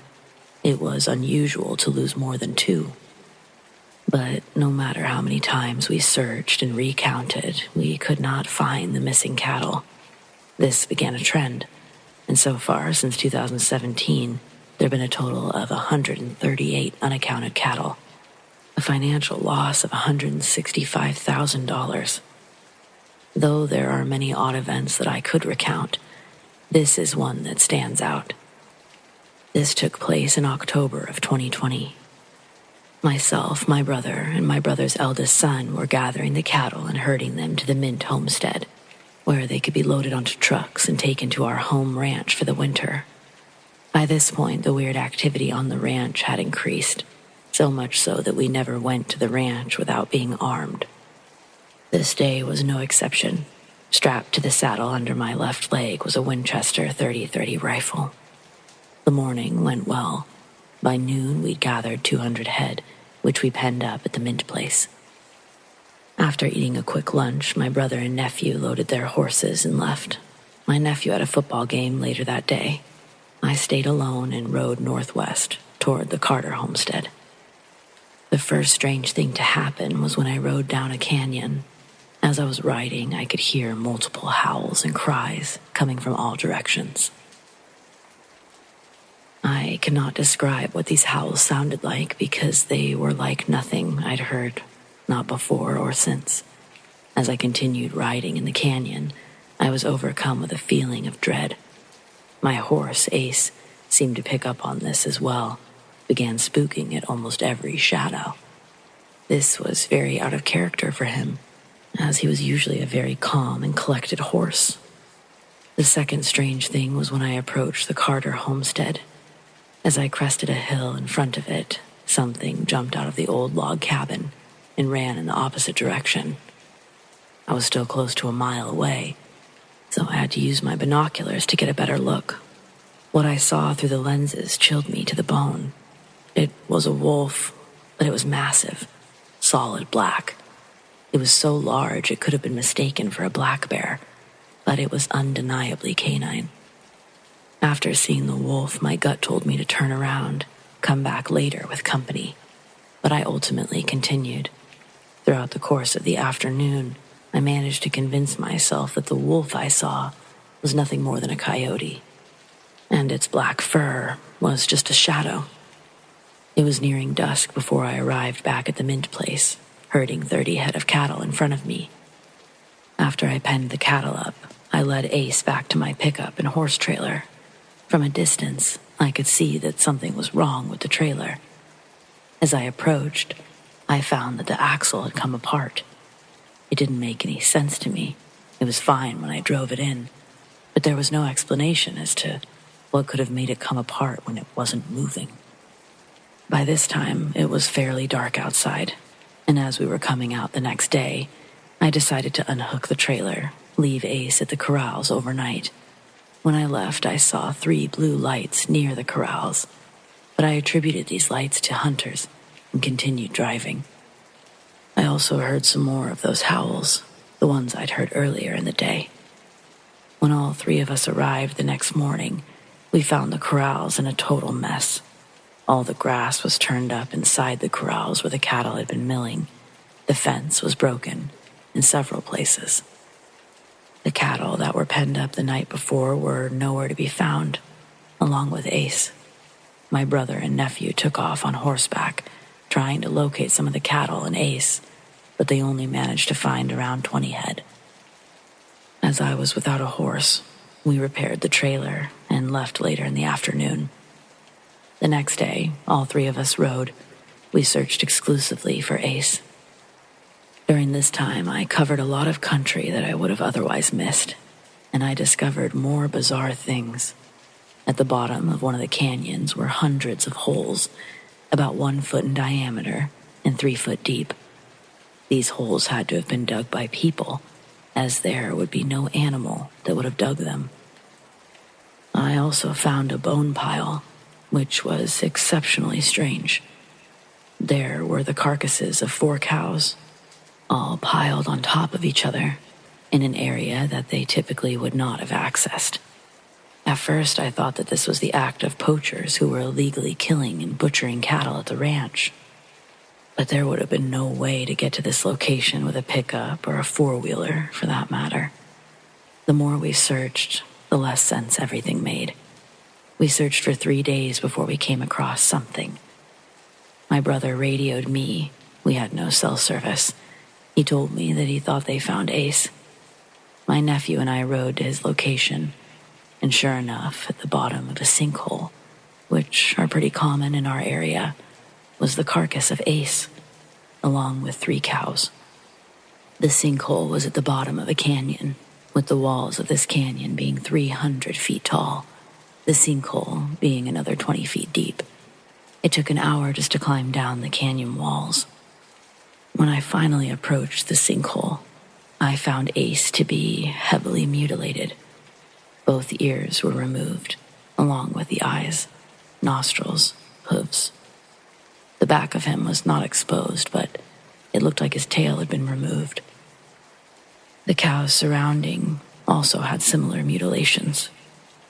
As was the case with the howls, the wolf, and the trailer, none of this made sense. It would have been almost impossible for just 1 cow to end up in this location, let alone 3 cows and a horse. There were also no tracks leading into or out of the sinkhole or canyon. The sheriff and veterinarian were both notified and an investigation was launched. The ultimate conclusion was that something had caused the cattle to spook and break out of the corrals. Whatever it was, spooked them so bad that they ran all the way to the mint place, to the bottom of the sinkhole, and that's where they perished. When I mentioned the wolf that I'd seen, detectives were dismissive, just as I had been when the hunters told me of the wolf 3 years prior. No foul play was suspected, and the case was closed. Though there are many strange things that have happened since then, there were none quite as upsetting as the loss of my horse. Cattle continued to go missing, and now we only ride to the place in pairs. My brother and I are considering terminating the lease, as for the moment, the current cattle losses are unsustainable. I've always been a big YouTube watcher, and I found that many stories on the site came from Reddit, so I decided to share mine. I've never posted here before, and to be honest, I almost talked myself out of it.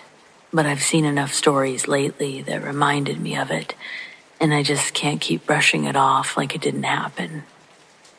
This was a few years back, mid-fall, somewhere along 287 in northern Pennsylvania. I drive long haul, solo, mostly northeastern routes, and I usually pull over in small rest areas or turn out loops for a quick nap if I'm ahead of schedule.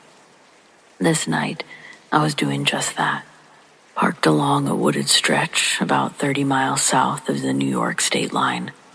It was pitch black, just me, the trees, and the quiet hum of the engine. I woke up around 2:30 a.m. for no reason at all. No sound, no movement, just awake. And I immediately felt off, like I wasn't alone. It was that crawling kind of unease you can't reason your way out of. I sat up in the cab and looked through the windshield. At first I didn't see anything, just the trees illuminated by my parking lights. But something was off about the tree line. There was a shape, just barely silhouetted, moving. It was tall, way taller than any person should be. Not like NBA tall, like wrong tall. Its limbs were long too, and it was walking, smooth, like it had practiced how to be quiet. But it didn't look human. The torso was too narrow, the arms hung too far down, and the head was just there, with no real neck. The closer it got to the truck, the more I realized what I was looking at. It looked like a deer, kind of. The shape of the head suggested it, but no antlers. And it didn't walk like an animal. It moved like something pretending to be a person. The legs were bipedal, but it still had that slightly hunched forward, unnatural gait. Its skin was light, like worn leather stretched too thin over a bad idea. But it was the eyes that really did it for me, or I guess where the eyes should have been, because there was just emptiness, not like sockets, more like two deep wells of black. No light reflecting off of them, just voids. It walked slowly across the road in front of my truck and paused dead center, facing me. I don't know if it could actually see me, but I swear it knew I was there watching it. I didn't move. I didn't even blink or breathe. Then it tilted its head just a bit to one side, like it was curious. That's when I threw the rig into gear and got the hell out of there. I didn't stop again until I reached a way station many miles down the road. I sat there with the engine running, doors locked, and every light on in the cab for over an hour. Never said a word about it until now. Call it a hallucination if that makes you feel better. I've driven thousands of miles, seen deer, elk, moose, and much more. But nothing like that thing. And I know what I saw. And I hope to God I never see it again.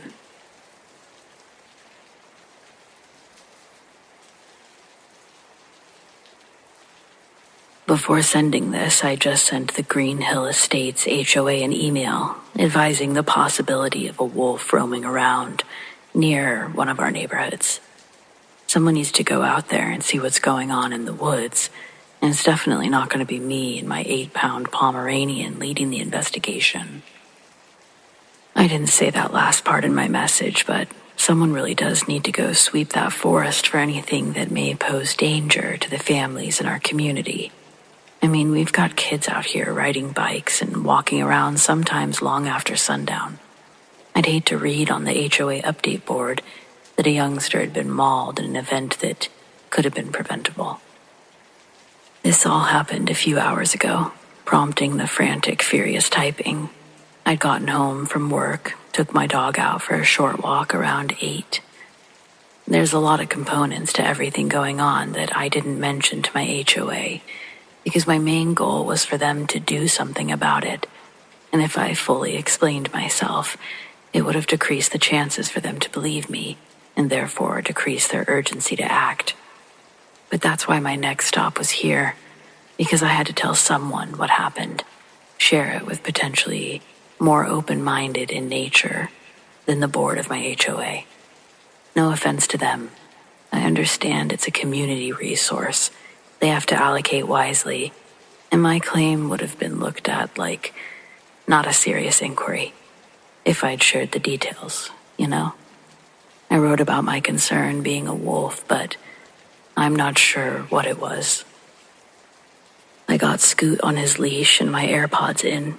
The Spirit Box app was open on my phone, and I was listening to it speak random words in between reverberate noises and sounds. Nothing jumping out as anything meaningful. On most nights, that's how it goes until I get bored and switch to music to power through the final stretch of the walk. Same thing happening tonight. All I'm hearing is choppy noise, and I've already got Spotify open, scrolling, about to play Dolly Parton, when the Spirit Box app says a full sentence that I can hear clearly in my headphones.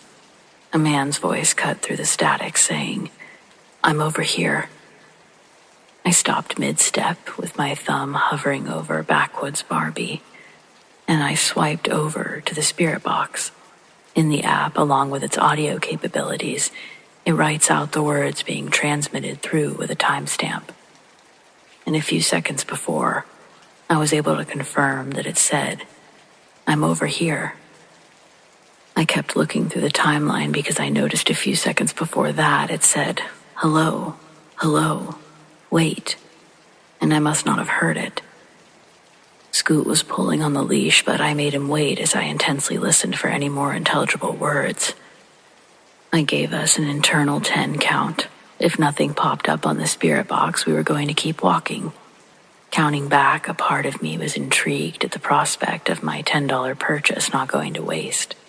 But in the same aspect, I was partially praying that something would convince me the app was a hoax and I could get on with my night. because I'll admit that I was a little spooked. But it spoke again. Same voice, now saying, "Left, closer." Scooter and I walked to the sidewalk on the other side of the street. On that side, past the sidewalk, is a grassy slope leading down to the forest area. After I'd crossed the street, the voice stopped saying left but repeated, "Closer," about 5 or 6 times. I could tell it wanted me to go further down the hill towards the trees, and I was honestly about to do it. The few small embers of excitement still burned in my heart. I hadn't had these kinds of willies in my stomach since I was a child, and each step increased the feeling. But then Scoot stopped me. He didn't follow. He stayed on the sidewalk, and when I took out my AirPods, I could hear him growling. His hair was standing up, and he was trying to move me backwards, trying to pull the leash and me back up. Finally, I retreated back up to the sidewalk. I could have easily yanked him down the hill with me, but when I looked at him, he was trembling. With one earphone out, I didn't hear the spirit box when it told me, "Don't go." But it was logged as a spoken sentence when I checked the app again on the sidewalk. Even when I got back up next to Scoots, he didn't stop growling in the direction of the hillside. And when I looked back down into the trees, I saw what he was growling at. Camouflaged at the bottom of the hill, a man walked out of the trees into the short grass. He had his hands in his pockets. He smiled at me, and he took a hand out to wave. It looked like he took a file to his teeth. They were all grinded down to a point, and they were shiny. Scoots started yipping and barking, trying to get as far away from this guy as possible, and I did too. Right when he walked out, I had that "oh no" feeling. But when I saw those sharp teeth, everything felt a lot more impending, if that makes sense. I was realizing in that moment that I no longer felt safe at a distance. A random guy coming from the woods is off-putting enough when I'm walking alone out there. But this guy looked, dare I say, demonic. It had to have been him that hacked my Spirit Box app. I don't know how he did it. It didn't even know that an app like that could be hacked. But I've seen a lot of those things like Flipper Z on ads. They're like small hacking device things. I don't know their capabilities. I only know that there's things on the market that can easily hack stuff. I don't know another way that something like this could be pulled off. I deleted the app right when I got home, but not before looking at the sentence log one last time and seeing a final entry that said, "Come back."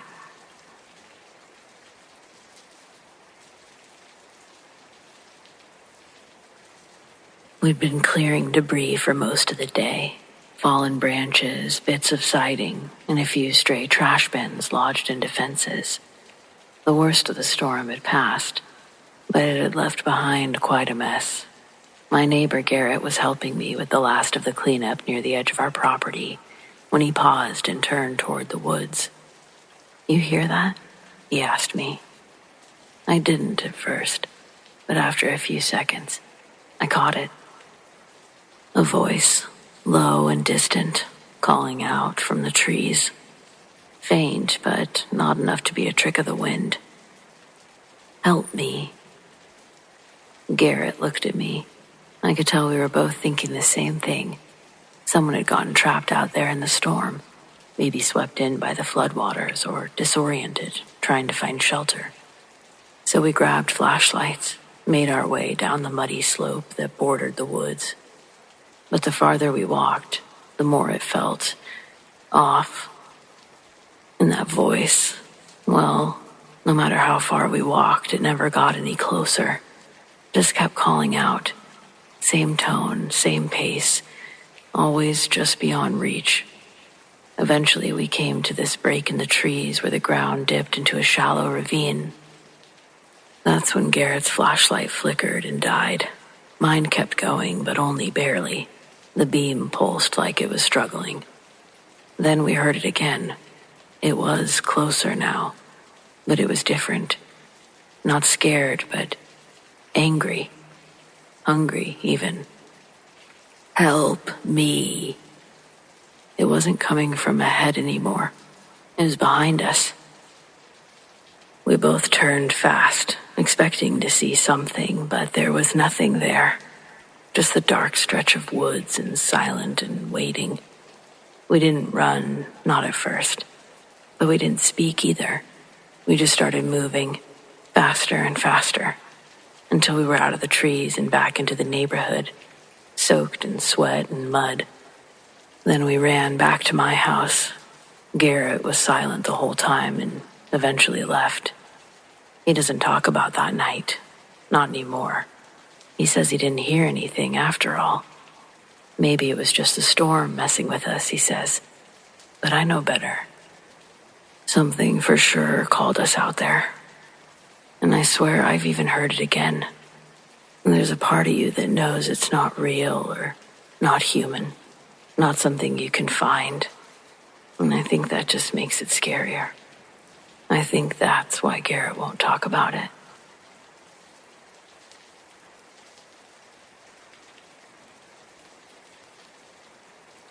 This was years ago, back when I was working seasonal construction in a tiny desert town in Arizona.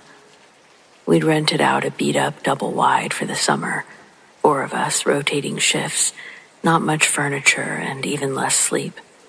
It was cheap and close to the job site, and that was all we needed. The land behind the trailer was nothing but miles of dry brush and scattered rock, all the way to the edge of the canyon. No wildlife, no wind, just stillness that settled like dust over everything. The first time I heard it, I'd just gotten off a night shift and was sitting outside smoking before crashing. It was about 4:30 in the morning. I remember because the sky was just starting to tint that pale blue. I heard what sounded like someone calling from the canyon. Not yelling, but talking low and rhythmic. It was repeating something I couldn't quite make out. I assumed it was one of the guys messing around, but when I looked behind me, I could see them through the window. They were inside, still passed out on the floor. The next night I heard it again. Same time, same voice, same pattern, but it was closer. Like whoever or whatever it was had moved up from the canyon and was now in the brush somewhere behind the trailer. I asked around. One of the guys said it was probably an echo off the canyon walls or some weird acoustics thing, but he didn't come outside with me. Not once. The last night I stayed there, I made the mistake of walking out behind the trailer with a flashlight. I mainly just wanted to prove to myself that there was nothing there. Maybe I was overtired. Maybe it was really just coyotes or wind or something natural. But when I got about 30 feet into the brush, I heard it again, right behind me. Clear as day this time. It was a voice and it whispered, "We see you." I dropped the light, didn't even think, just ran, left everything behind, including my job. I never went back, and I've never heard anything like it since. Whatever it was, I don't think that was human.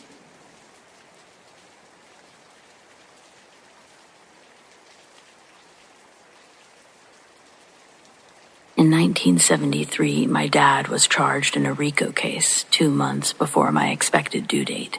He was sentenced to 10 to 15 years, but got out after 13.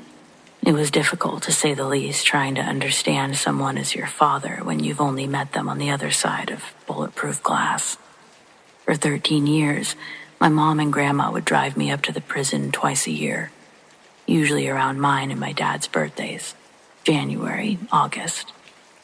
We'd all sit in a small booth gathered around a large vintage phone receiver. A buzzer would go off and the metal door on the other side of the glass would open.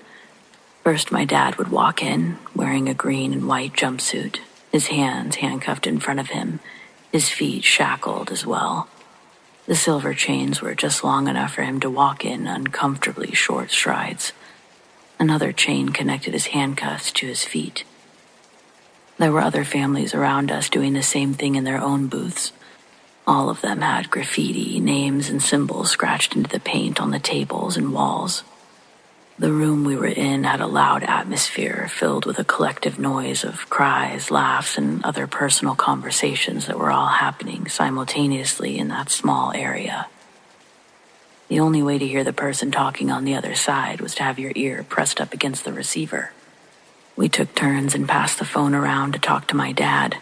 When it was finally my turn on this particular visit, I was so excited to talk to him, tell him how school was going.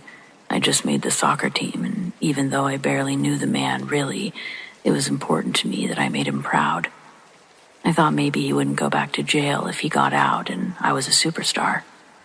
I think I was 10 around this visit and had no idea what a RICO case was or my dad's involvement. I just knew that he'd made choices that took him from me, and I didn't want it to happen again. I was jealous of the other kids who had dads going to their field trips, picking them up from school. I didn't realize how hurtful it must have been telling him these things. I'm sure he wanted to get out just as bad as I wanted him to. Incarceration of a loved one emotionally and financially poisons a family. The loss of income and stability creates a binding struggle for everyone involved. Granted, it could have been worse.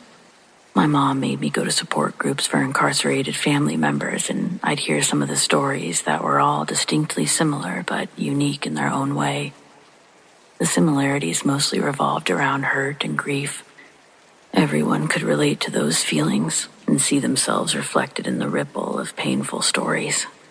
My dad's half Japanese and looks more Asian than American. Before prison, his physical features had never been a focus point for him. He grew up in a small town that didn't segregate culturally. They were all poor, so they all worked together. In prison, it's the opposite. Each race becomes their own gang. Black, white, Mexican. They all had their specific areas and rules of engagement. Then there was the group that my dad linked up with, comprised of a few Asians and Native Americans. They were the nomads of the prison population. They didn't hold businesses like the other groups. None of them moved drugs or other contraband, and therefore, if the group kept their heads down and stayed out of gang politics, for the most part, they could skate through their sentence virtually unnoticed and unscathed. My dad spent most of his days playing chess and reading books. Of his 13 years served, he was only involved in one confrontation, and I'd hear the details years after he got out. But I got to see the aftermath during this phone visit. That day when he was let in, he had a black eye that looked like it had been healing, along with some stitches that split through his eyebrow. When I asked him, he told me that he'd tripped and hit his head on the table. I believed him and quickly moved on to my soccer stories. I'm going on and on about random stuff, as he sat on the other side of the glass with the phone to his ear, after everything I said. But as I'm talking to him, a weird white noise static sound is heard. Both of us hear it. It's a man's voice saying, "Found you." I knew my dad hadn't said it because I was staring right at him when I was talking, and his lips didn't move. The voice was also a lot deeper than his. My dad's eyes opened wide. I could see the full circles of his brown irises. I laughed, thinking the face that he was making was intentional, to be funny. I thought the static burst that we'd heard was a silly random interruption, but his expression wasn't satirical. We'd been on the phone for less than a minute when it happened, and then in a very serious tone, he tells me to hand the phone to my mom. When she puts the phone to her ear, my dad tells her something that changes her smile to a stoic stare. Then, after an exchange of I love yous, they both hang up the phone. My dad puts his hands on the glass. We all try to fit our hands in the shape of his before a guard grabs him by the shoulders and leads him away. When he left, my mom quickly gathered our things and told my grandma that we needed to exit immediately. Another lie was thrown my way to mask her manic energy as we walked through the waiting room, to the main area, and out the door to the parking lot. The whole time my mom was looking over her shoulder, pushing me in front of her to walk faster. We were practically at a jog by the time we reached the car. The next year, we skipped our visit and wrote him letters instead, and we continued this new tradition until his release. To my dad's credit, when he got out and all the way up to his death last year, nobody could say that he didn't do his best to make up for the first 13 years of my life. He got to watch me graduate and see his grandson born into this world. With the family's support, he was able to become a contributing member of society. He didn't like talking about his time behind bars, and it would be years later, I'm talking past college age, before I heard the story, the reason why we couldn't come back to see him. A few weeks before our scheduled visit was to take place, there had been a new guy transferred over to the unit. This guy, Bigfoot, was easily over 7 feet tall, 300 pounds. He was a bully and a complete psycho who knew how to throw his weight around. He'd tell people that when he got out, he was going to slaughter their families before their release date. He went to the point of researching the inmates that he had issues with so that he could repeat their addresses to them. The man was a menace, and eventually, his attention landed on one of the native guys in the pod. He started using the same tactics and personalized the attacks towards him in an extortion effort. The threats didn't stay focused solely on him, as the guy would verbally assault anyone around the native guy, which included my father. Nobody snitched, and plenty of people had tried to fight him, all of them ending with a vicious hospitalization. Bigfoot had a lawyer that was able to coax a judge into letting him serve the remainder of his sentence closer to home. The next part of this contains graphic content, so skip ahead if you're triggered easily. It was never clarified as to what my dad's actual involvement in this was, or if he even physically took part, or just watched out for the guards making their rounds. This is why I've intentionally left out names of any sort. As Bigfoot's aggression builds up, the native guy hatched a plan that involved multiple groups within the prison. All of them hated Bigfoot, even the whites who are affiliated with him. But because of their politics and his pull on the outside, they couldn't do anything within their party. But they agreed not to retaliate and even gave their blessing in the plan. The day arrives and he approached Bigfoot, telling him that he wants to end this, offers a carton of smokes that he had as a payment. He was demanding a pack a week. This carton was going to give him 3 months of peace up front. Bigfoot agrees and follows him into the back of the kitchen area where he says the cartons are stashed. He knocks on the door that leads to the food prep station, and a trustee lets him in. As they're heading toward the walk-in freezer, Bigfoot starts to get suspicious. He stops walking. His intuition was correct, but his fate had already been set in stone the moment he stepped foot into the kitchen. He turned around to see a group of men, silhouetted from the only light that was on, located above the sink near the door. All of them were brandishing their own form of weaponry. As talked about previously amongst them, they all lunged towards him at the same time, attacking and stabbing at the same time. Even their general stabbing directions were discussed, like you aim high, I aim low. But with the amount of sharp metal that was being swung around in the dark, they all wound up with cuts and punches from the coordinated strike. None of them were life-threatening. It was nothing compared to what they did to Bigfoot. Whoever he had transferred to be closer to would have to plan a closed casket funeral the next week because he was left unrecognizable. He put up a fight, and I imagine it being like when the cave people would have to battle giant bear sloths, and before they were able to bring him down, he'd break one of their jaws or knock another one's tooth out. Injuries they'd have to claim happened on the basketball court earlier that day. 6 inmates participated, and 2 were convicted for the body destruction and disposal. It would be a full 3 days until some of the body was discovered. They had already been on lockdown since that evening's prisoner count was off, and officers presumed he'd escaped. They'd gathered enough evidence to grab 2 of the men, without a shadow of a doubt of their involvement. The following days, while they were all on lockdown, my dad said that he saw Bigfoot looking out the small plate window of his vacant cell. Sometimes he'd be staring right at my dad when he'd see him. Other times he'd be gazing upward with his back to the glass.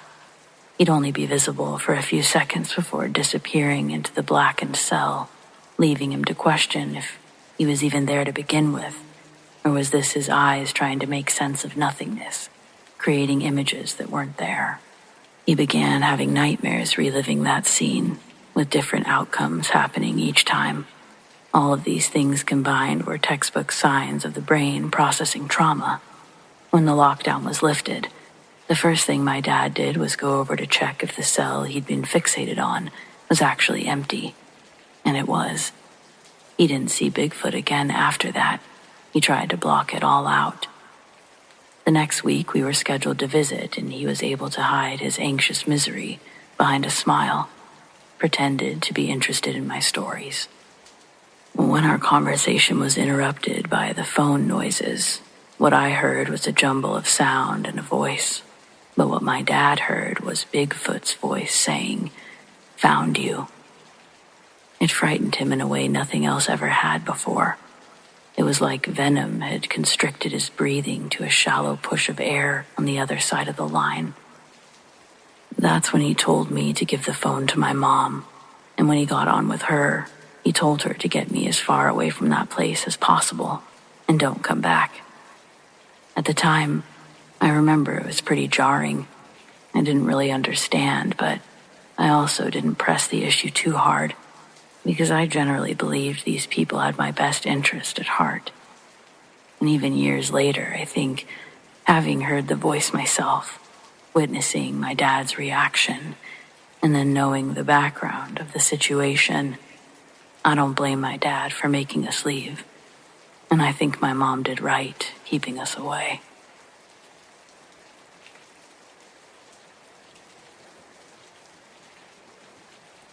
When I was in the 8th grade, back in 2015, I lived at Fort Carson, a military post in Colorado. The house we lived in was pretty normal for military housing. Nothing really felt strange or creepy about the house itself. It was just your regular 4-bedroom home in a small neighborhood of identical houses.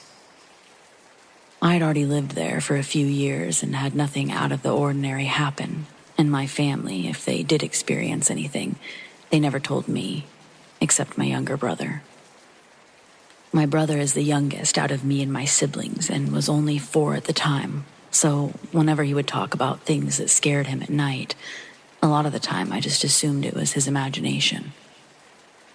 A year before we moved out of the house, my brother would often wake up in the middle of the night and scream and cry as if he was being hurt.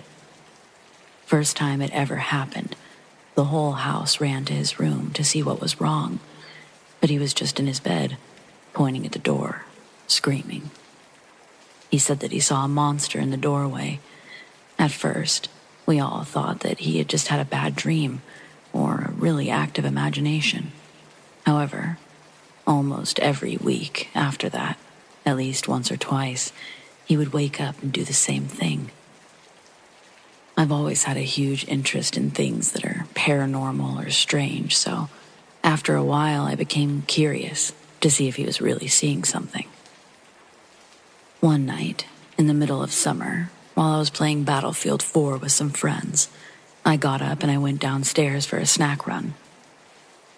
When I returned to my bedroom, I thought about what my brother would say about his doorway. Me and my siblings had our bedrooms on the 2nd floor of the house.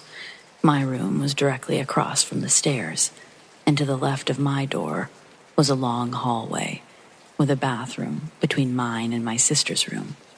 Then, my brother's room at the end. Before I sat back down to continue playing, I decided to check on him, look down the hallway to his room. Standing in his doorway was a tall figure that almost didn't fit in the doorway. The top of its spine was pushed against the top, and I could only see the bottom half of its head. It had pale skin and backwards legs, like a goat, except they were human legs. It was facing the inside of my brother's room, towards his bed. I stared for a few seconds before I went back into my room and shut the door. What I'd seen shook me up a bit, but I reassured myself that I was probably seeing things, as all day I'd been watching ghost videos and listening to creepypastas. So I decided to take another look. I wish I didn't. This time, the thing was facing down the hallway, staring back at me. Its face had almost no features, except for dark holes for eyes, and its arms hung almost all the way to the floor. I froze and immediately felt sick. And after what felt like an eternity, I pulled my head back into my bedroom and shut and locked the door. My brother didn't wake up that night, and he later would be afraid of my bedroom too, even during the day. I never left my room at night until we moved out of that house, and I didn't tell anyone about it for a few years. I still think about it from time to time, but often doubt if I really saw what I had seen. Any of you have any similar encounters?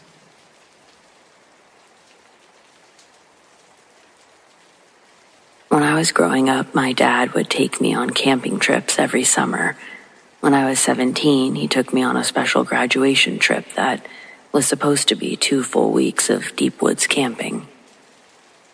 It took a day and a half just to reach our site. We got set up and slept in our separate tents. An hour before dawn, I woke up needing to pee, so I walked a few feet into the brush. I found a place to squat.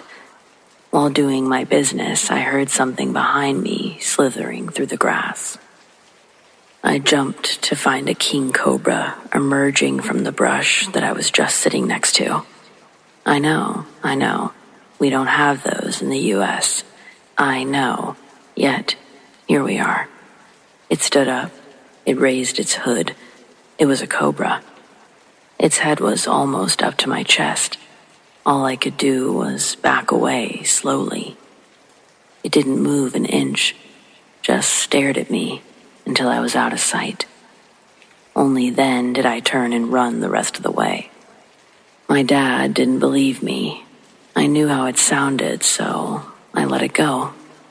A few hours later, we were fishing, and he got to see for himself. He nearly lost his pole when he noticed it on the opposite bank. Again, just staring. It looked even taller than it had the previous night. Dad took out his pistol, hoping to at least scare it off, but the snake dove into the river before he could fire. We didn't like not knowing where it went, so we headed back. By the time we were eating our day's catch, the cobra was back.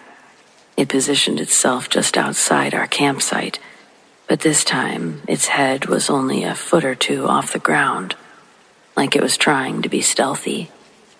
I'm no snake expert, but I'm not unfamiliar with them either, and they don't stalk people. I don't care what kind of snake it is. They want nothing to do with humans. If you don't threaten them, they don't threaten you. The only thing we could figure is that some collector had released this thing into the wild, and we must be in its territory. My dad tried to shoot it, but missed, and the snake shot back into the woods. We made sure to stay zipped in our tents until dawn, and then packed up our gear. There were plenty of other spots to set up that weren't encroaching on Cobra land. We followed the river down for half the day and found a nice clearing. This way we could make it back to the truck without the extra overnight when the time came, which we still expected to be over a week away. But that night we saw it again. At first we heard something big moving through the trees. We thought that it was a deer or maybe a boar, so we got up with the flashlights. The noise stopped instantly, like whatever it was had frozen in its tracks. We circled the perimeter twice, but didn't see anything, so we got ready for bed. Around 3, I woke up to something heavy walking through our camp. I figured whatever we scared off before was back, with its own territory beef, but it was so close to my tent, I didn't want to startle it by poking my head outside. Instead, I waited for it to wander further away. Then it stopped, and a few seconds later, I screamed as my dad's gun went off. It scared the absolute crap out of me. I knew something was wrong. We'd never actually had to shoot anything before. Just as my hand touched the zipper, my dad yelled for me to stay inside. I heard him walk around the campsite. He wouldn't answer any of my questions until he was finished, and even then, he wouldn't let me come outside. He had seen the snake and decided it was time to get out of the woods altogether. We planned to leave in the morning, but I didn't understand why he wouldn't just go into his own tent, where it was safe. Even if there was some kind of freak, rabid, horror movie snake, it wasn't going to use a zipper. Yet he insisted on standing guard. As soon as the sun started coming up, we were packing. I never seen my dad so scared before or since. His hands were shaking as he took down the tents, but he wouldn't talk about the snake. I was so thrown off by everything that I'd completely forgotten that something big had been lurking right next to me when the shot went off. I didn't remember until we were back in the truck and well onto the main road. That's when my dad finally came clean. The big thing had woken him up too, and unlike me, he didn't actually see it. He undid his flap just enough to see a large, dark, humanoid figure bent over my tent, like it was looking for an opening. Then he watched in horror as it shifted into the cobra, almost like a humanoid shadow, melting and dissolving until only a snake remained. When he fired, he was certain he hit it, but it shot back into the woods, completely unaffected. I don't know what the hell that thing was, but I think it's safe to say we still don't have king cobras in the United States.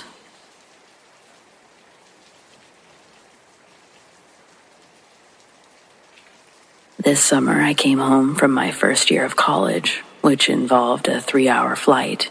Keep that in mind.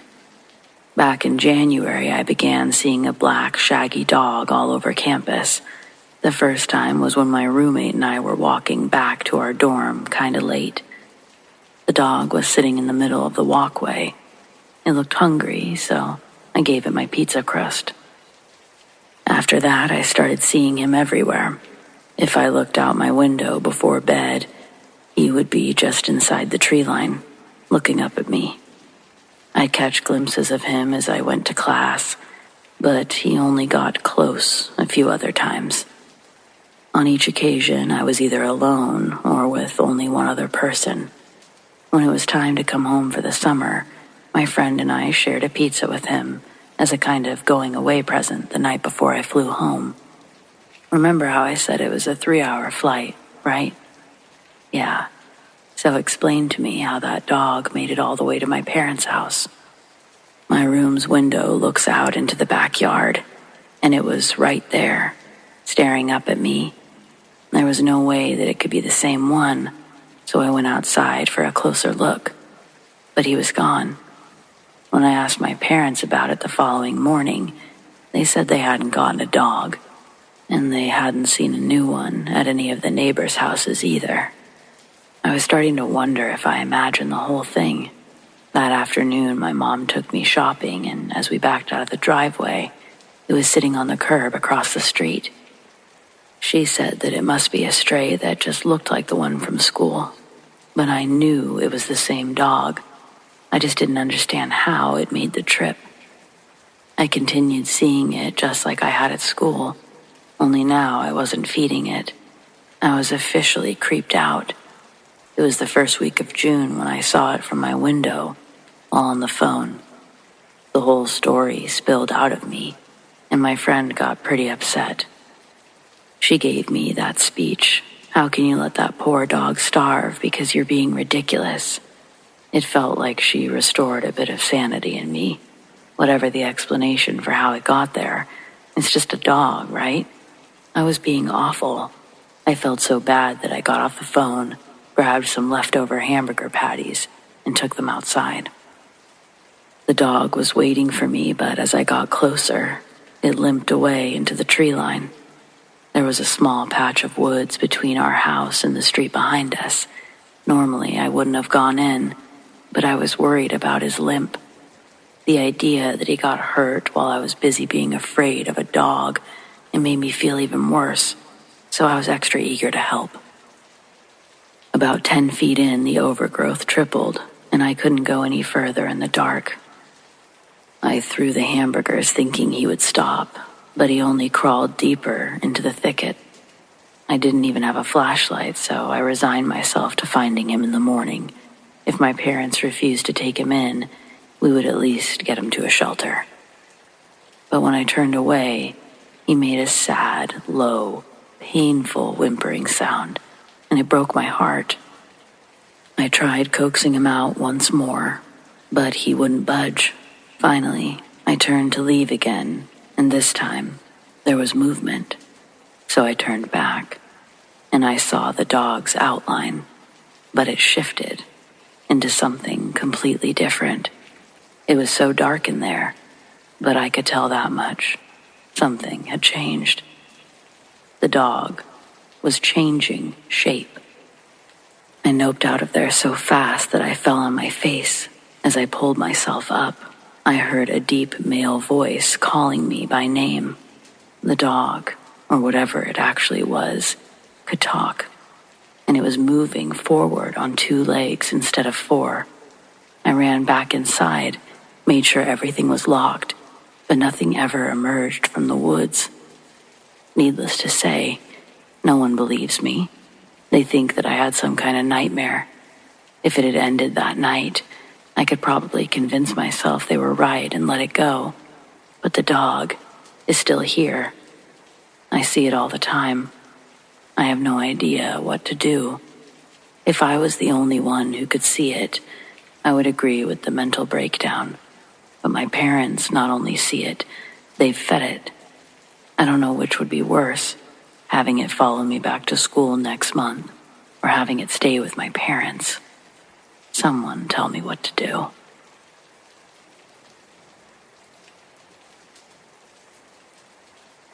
When my wife and I were still in the dating phase of our relationship, my soon-to-be mother-in-law, Arlita, called me up one evening, asking if I could check out a noise she'd been hearing in her attic. She thought a critter possibly found its way up there. It wouldn't be the first time I've had to remove an unwanted guest who started living in the walls of this poor woman's house. This actually happened enough that I had made my own possum-catching gear for when I'd need to wrangle another hot one. The critter kit consisted of rubber kitchen gloves, a flashlight, my fly fishing net, and an old raccoon trap. I tossed it all in the back of my truck and headed over there after work. It was evening by the time I arrived. Upon entering, I was greeted with a hug, and then was detailed about the usual bumps and thumps that she was hearing. In addition to these noises, though, she told me it sounds like someone's humming in the attic. This should have been my first indication that I wasn't going to be finding a possum when I climbed up there. Access to her attic is from a ceiling pull string that releases a rickety old folding ladder. When that thing drops, I have to be swift getting in there and closing it back up as to not risk the mystery animal gaining entry to the main house. I put my rubber gloves on, and I held the fish net with one hand and the raccoon trap with my flashlight inside tightly with the other. Arlita pulled the string, and I dashed up the fragile wooden stairs. When I reach the top, she pushes the ladder hatch back up behind me, momentarily leaving me in the dark while I fumble for that flashlight. Quickly and quietly, I pull it out of the raccoon trap, and I hit the switch. The beam casts a bright circle at the nearest wall to me. I start to examine every nook and cranny from floor to ceiling of each wall. Stepping slowly and lightly still results in the floorboards creaking under my feet, like I was stepping on cattails. I've only partially inspected the first wall when I begin to hear the humming that she'd previously mentioned. The sound is coming from behind me, so I spin around and throw the beam towards the opposite wall. As I do, it illuminates a figure near the corner. The imposing height it's standing at scares me backwards, tripping over the raccoon trap and onto the dusty floor. In the fall, I drop my flashlight, and it rolls up against the wall, concealing its light to a focused eclipse 3 yards past my first swipe to reclaim it. Accompanying my fall is the dramatic increase of the hum. Lost in the pitch black, I was horrified as the growing sound finally registered in my brain. This was undoubtedly worse than a possum, worse than an intruder, even worse than bees. The rumble from my fall had aggravated a wasp's nest, the size of a small child, reaching from floor to ceiling in the furthest corner of the attic. The shake had jostled it enough to bend in a way that opened a crack that they'd now been flooding out of. The single-handed, most painful and terrifying event of my life then commences. I'm still in complete darkness when the wasps start to attack. A cloud of razor blades brings me to my knees, engulfing my body like a dense fog of buzzing and stingers. They're getting into my clothes and under my rubber gloves. I will receive hundreds of stings before Arlita hears me screaming and pounding on the attic floor. When the hatch is released, the wasps immediately escape the attic and swarm Arlita. She's now screaming and running through the house and out the door. I drag myself to the illuminated square, and I let myself fall down the ladder steps before getting to my feet and running, all the while continuously being stung. My pace eventually catches up to Arlita, and we're now 3 blocks away, out of breath, covered in welts and swelling stings, still wincing and pulling the remaining wasps out of her hair and clothing. Not knowing what else to do, and neither one of us having a phone, we limped to the closest house from where we had landed. I sat on the street as Arlita knocked and was greeted by a look of shock. The homeowner brought the phone out to her, sliding it between a slit in the screen door, letting her use it on the porch. Arlita called her daughter, and she left work to come pick us up. We then went to the hospital. After the hospital, the 2 of them stayed the night at my family's house until we could figure it out in the morning. In retrospect, this trauma, I'm sure, inevitably made all of our relationships stronger. May very well have been some subconscious bonding block for us. When your mother-in-law loves you, you know you're going to be golden with your partner. Either way, I'll never ever forget that memory and the people I shared it with. When I was in the 3rd grade, I made friends with the new girl in town, Allison. She moved into the house next door to my already best friend, Emily. Before her, the home was owned by an old couple who raised their family there, I guess. We never met any kids, and we never went over there, except for Halloween. We'd go trick-or-treating. Anyway, it was sort of exciting to get to go into this new house that we'd seen from the outside so many times, but never the inside.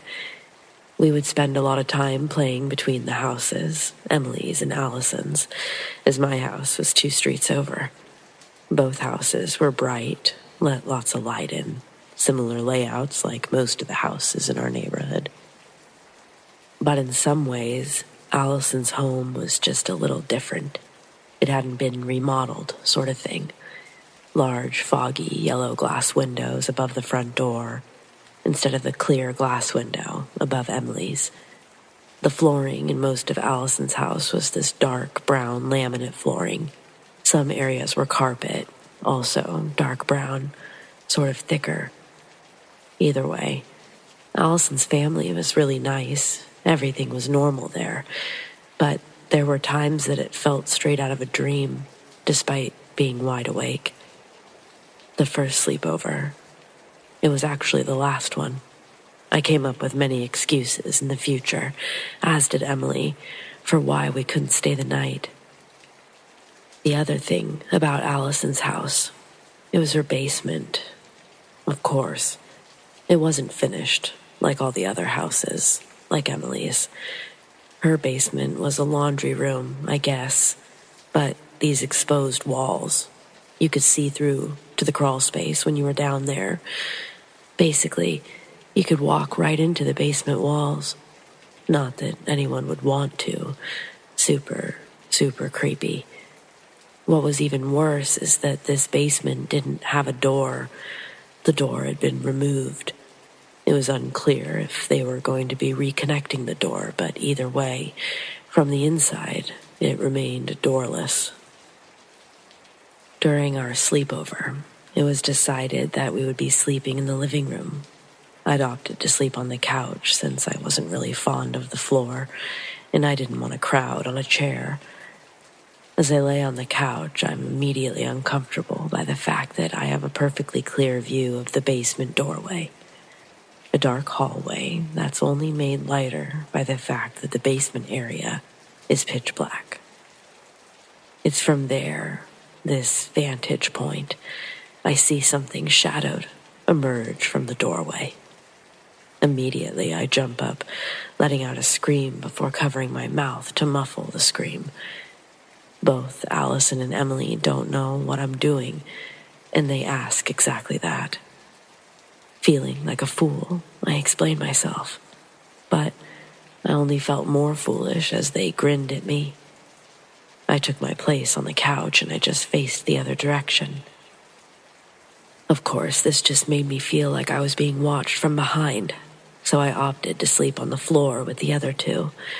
As we tried to fall asleep, well, Emily and I, since Allison was already sleeping, we turned off the TV and just joked around in the somewhat dark living room. The glow from the kitchen above the stove light provided just enough light for us to kind of see each other. I then see Emily's face, and I can see that she's looking just past and above me. Her face goes from normal Emily to something I've never seen. I don't even know how or why we both jolted up at the same time, but we did. I quickly turned to face the direction that she was facing, the direction of the basement. I see nothing, but it feels awful to look in that direction. I feel Emily grab my arm, then my hand. She looked like me, she said softly. What? Who? I said. But Emily didn't answer further. Instead, she laid back down and said, maybe we should just go to sleep. And I guess that's when we both tried and eventually succeeded in falling asleep. I didn't stay asleep, though. I woke up. No idea what time it was or how much time had passed because I didn't move. The sun hadn't come up yet. I woke up to Emily, but it wasn't Emily, it was her voice. It sounded like she was talking to someone in the other room, in the basement. I almost followed the sound. I thought she was saying my name. My body moved and I was almost up. But then I saw that she's laying right next to me. I don't know why there were two Emilys. I don't know what happened to Allison's house. But something just wasn't right. Hated that feeling so much. Is that what an evil spirit feels like, you think? Why did it choose Emily's form? Has anyone else ever experienced anything like this before? I went to a week-long snowboarding camp during winter break in middle school. Living near a mountain, I'd never really had an interest in the sport. But a few of my friends were going, and I didn't want to spend the whole vacation sitting at home by myself while they got to go make memories that would solidify them as better friends than me, of course. So, a week earlier, my dad takes me to a little winter sports shop to get my board. required gear. The camp had sent out a letter explaining everything I'd need to be prepared for the week. At camp, the cabins were separated by boys on the left and girls on the right side of the hill. Then, we were grouped off by skill levels. I was assigned to the green gecko's cabin, meaning for one whole week I'd have to wear a bright green t-shirt with a smiling, toothy gecko on it, while rarely getting to see my friends because they were in the intermediate cabins. Each troop had 5 girls and a counselor. The cabins were relatively big, and on the left and the right walls are 2 bunk beds each, then 1 normal bed toward the back wall for the counselor. I got the bottom bunk, but each bed had a little window, probably 24 inches by 12 inches, longer than it is wide. You could open the window to let in air, but there was a thick mesh screen to keep the animals out. Since getting there, I've kept my window open while sleeping. I enjoyed breathing in the crisp air while in my warm sleeping bag as I dozed off. But midweek, I thought I was still dreaming when I was awoken by someone whistling to get my attention.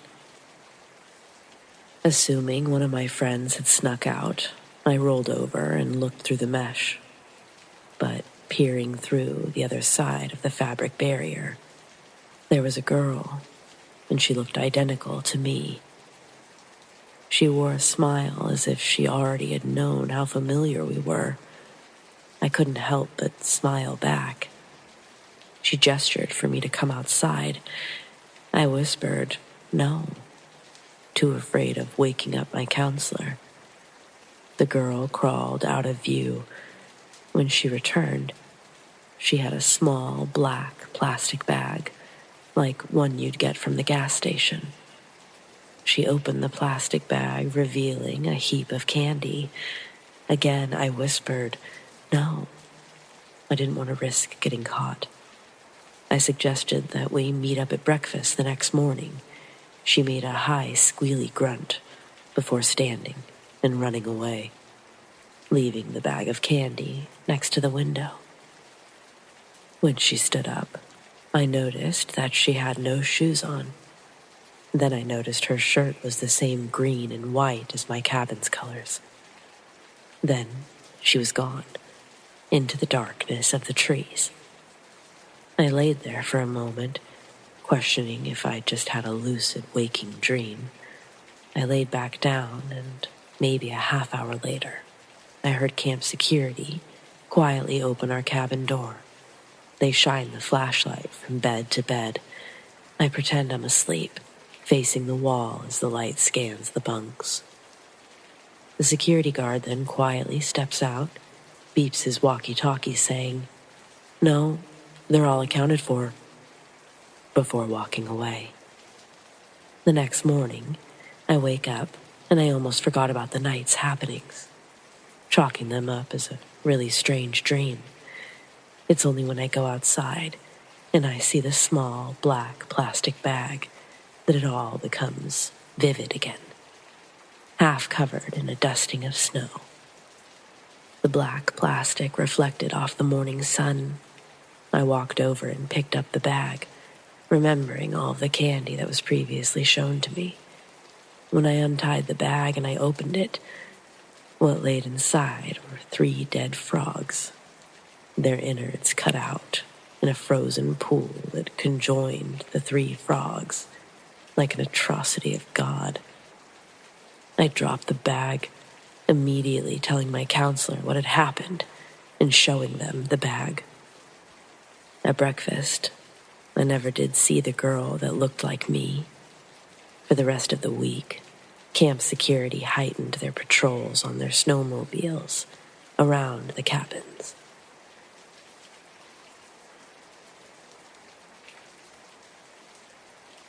This happened to me about 10 years ago, when I was 14.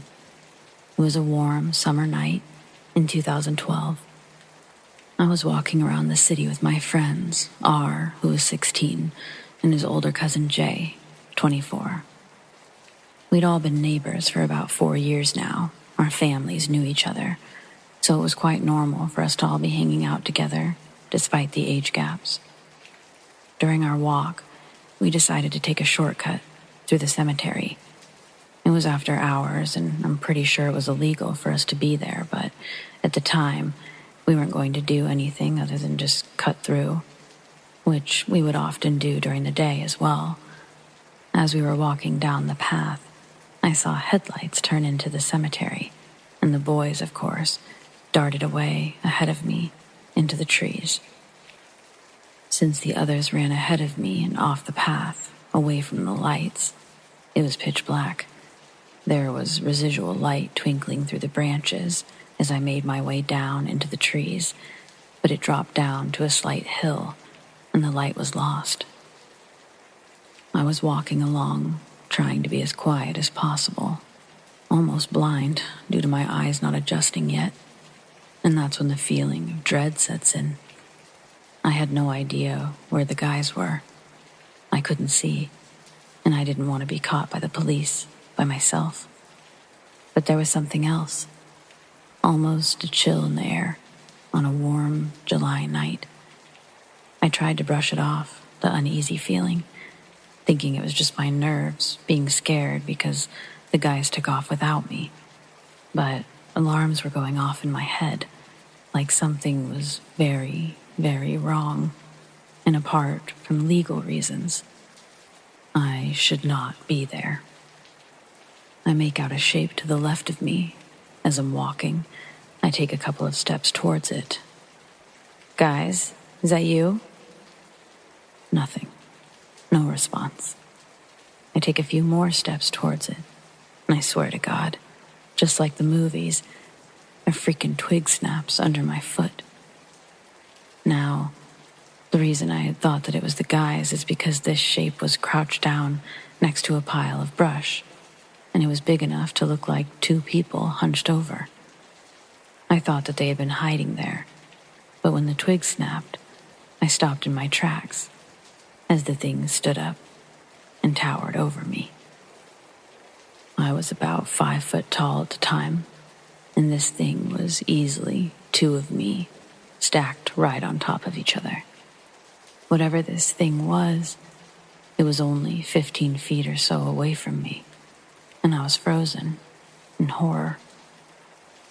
It was facing away from me at first, and then its neck, its head, it almost swiveled around like an owl, and I was met with an oval-shaped gray face, no nose or mouth, only 2 pitch-black, hollow eye sockets.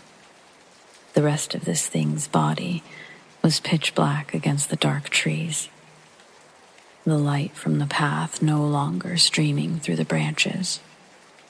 It was just me and this thing that seemed like the personification of darkness itself. This thing and I stared at each other for what felt like an eternity. The woods around me, through the corners of my eyes, were getting darker. My heart was pounding so hard, I could feel it through my entire body. Every tiny hair on my body was prickling. I was cold. The only thing I can remember thinking was, this is it. I'm never going to see my family again. The body of this thing had followed its head and swiveled, so now I could see its long, curved arms held right up to what would be this thing's chest. Its legs were similarly curved, almost like it wasn't standing at full height, but still slightly crouched down. Its body was almost translucent. It looked like it was wearing some kind of hooded cloak that was see-through as well. The only thing that was 100% solid was its face and its void-like eyes that made me feel like I was staring right into the depths of hell. Neither of us moved. We were locked in the most terrifying staring contest. It felt like an eternity, until a strange feeling came over me. I felt like I could move again, and I had the energy to run a 5K marathon without breaking a sweat. Then I heard a very calm but stern voice say, "Go. Now. Run." It's kind of hard to explain where the voice was coming from exactly. It was sort of in my head, but all around at the same time. I'm getting chills as I write this. I know the voice did not come from whatever this thing was in front of me, because when I heard the voice speak, it looked as if this horrid creature recoiled at the sound of it, like it took a step or two backwards and kind of ducked its head down. I saw this as my chance, and I turned away from this thing, and I started bolting down further into the tree line, and no longer caring about being quiet and crashing around through the bush like an animal being chased by a predator. I could almost feel this thing right on my tail, but after running about 200 feet-ish, I run directly into the guys, literally crashing into them. I'm obviously scared and pissed, so I ask why the fuck they left me out there like that, and they apologized. Apparently, I'd been missing for almost a half an hour, and they'd already searched the direction I ran from. They heard weird whispering all around the woods while I was gone, like the voices were coming from everywhere around them. They said right before I crashed into them, the whispering stopped. I told them about what I saw, and all they said was that we should get out of there. We left the cemetery very quickly, and as soon as we walked out of the gates, it was like we all let out a sigh of relief. We never talked about that night again, and even during the day, none of us ever took that shortcut through the cemetery. I still live in the same city, and to this day, I avoid it like the plague. I won't even drive by it. This isn't my only story, but it's definitely one of the more terrifying ones that still haunts me to this day. I went camping for a 3-day, 2-night trip for the first time with my 2 older sisters, my second sister's boyfriend, and my nephew. Now, both of my sisters have experience camping in the woods, while my sister's boyfriend, my nephew, and I have no experience. The place we camp at had people around, and it was nice. The people there were friendly. The layout of the camp was some of the sites had just woods, the others an open field, and there was also a wooded recreational forest area. We were in the wooded forest area, and the bathroom was dead smack in the middle, so we had to walk uphill to go to the bathroom. Now, me being me, I'd always say, what if a skinwalker shows up? And I'd always talk about what if a skinwalker showed up. And this fact, my sisters didn't like. They'd always tell me to shut up. So, we get there, we set up our tents, and we're headed back out to get some grub. We got back, made s'mores, and turned in for the night. The following night, I was making dinner, and my sister and her boyfriend went to the bathroom to take a shower. As soon as I was finished making dinner, my sister's boyfriend came back to our campsite. He was wearing his headlamp, and it was bright as the sun, and he asked, "Do you know where your sister's at?" And my other sister and I said, "We thought she was with you." My sister's boyfriend said, "Oh, she must still be in the shower," and proceeded to walk back to the bathroom. At this point, my sister was back 5 minutes after her boyfriend walked back, and as soon as my sister was back at the campsite, my other sister told her, "Your boyfriend was looking for you." Now, my sister thought our oldest sister was messing with her, so she shrugged it off. Minutes after my sister got back, her boyfriend returned, and they both went into their tent to talk about what had happened. After our trip was over, we got home. My sister brought up what had happened while we were camping. This is what I got from my sister's point of view. So, her and her boyfriend left to take a shower. As soon as she was done, she was walking down the hill to go back to the campsite, and she saw someone with their headlamp on, but turned it off as soon as my sister walked down. The weird thing was she was waiting for something to pass her or a footstep to walk past, but nothing happened. She definitely didn't think this was her boyfriend, but my older sister, myself, my nephew, we all saw her boyfriend walking up the hill, and the creepy part of it is her boyfriend said that he was still in the shower. Now that I think about it, it sends a chill down my spine. If only I was aware, but it was too dark. Could it be a skinwalker? Or my sister's boyfriend, doppelganger?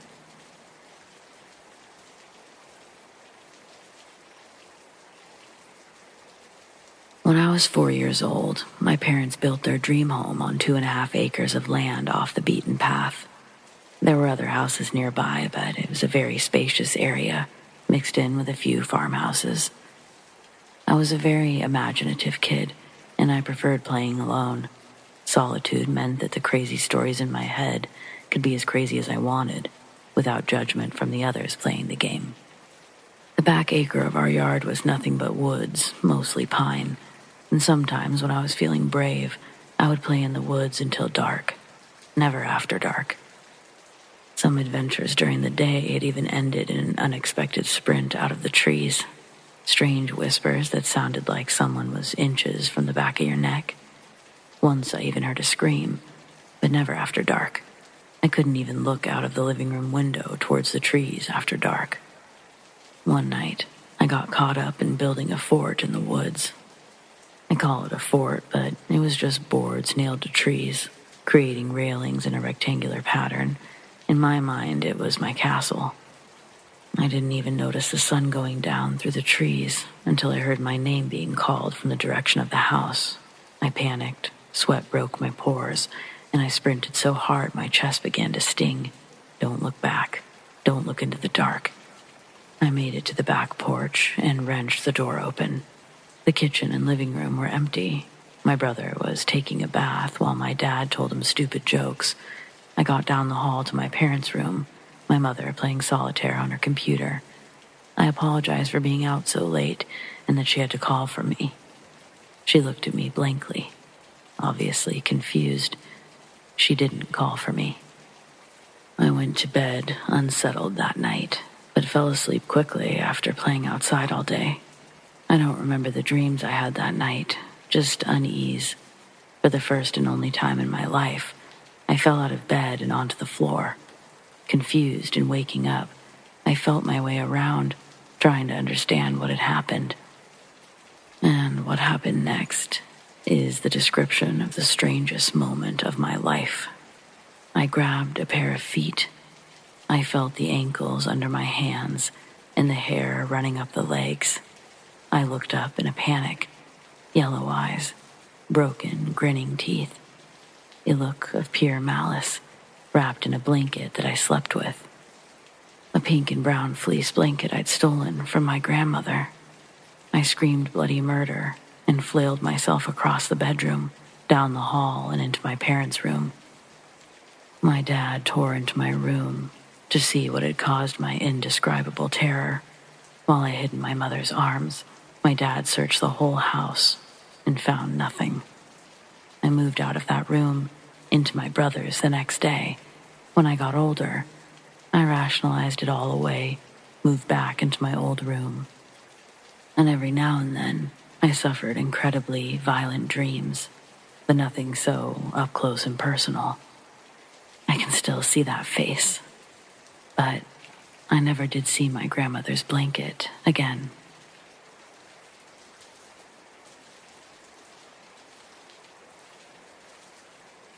I may be a fully grown adult female now, but I've had a crippling fear of doctors, especially surgeons, since I was a teenager. I got this fear because my best friend died when we were 14, and my family doesn't believe in therapy, just smiling. Dee was born with a lot of health issues, so she was always sickly growing up, but things got really bad in 8th grade. I was staying the night with her when things got so bad that she had to go to the hospital at 2 a.m. The doctors took a lot of blood and ran various tests, only to determine that she had appendicitis. They took her into surgery, promising the procedure was completely routine, should only take about an hour. Her mother, Penny, and I sat in the waiting room and played cards to pass the time, but an hour came and went without any updates. Only after Penny begged the nurse to check on Dee did one of the doctors come to speak to her.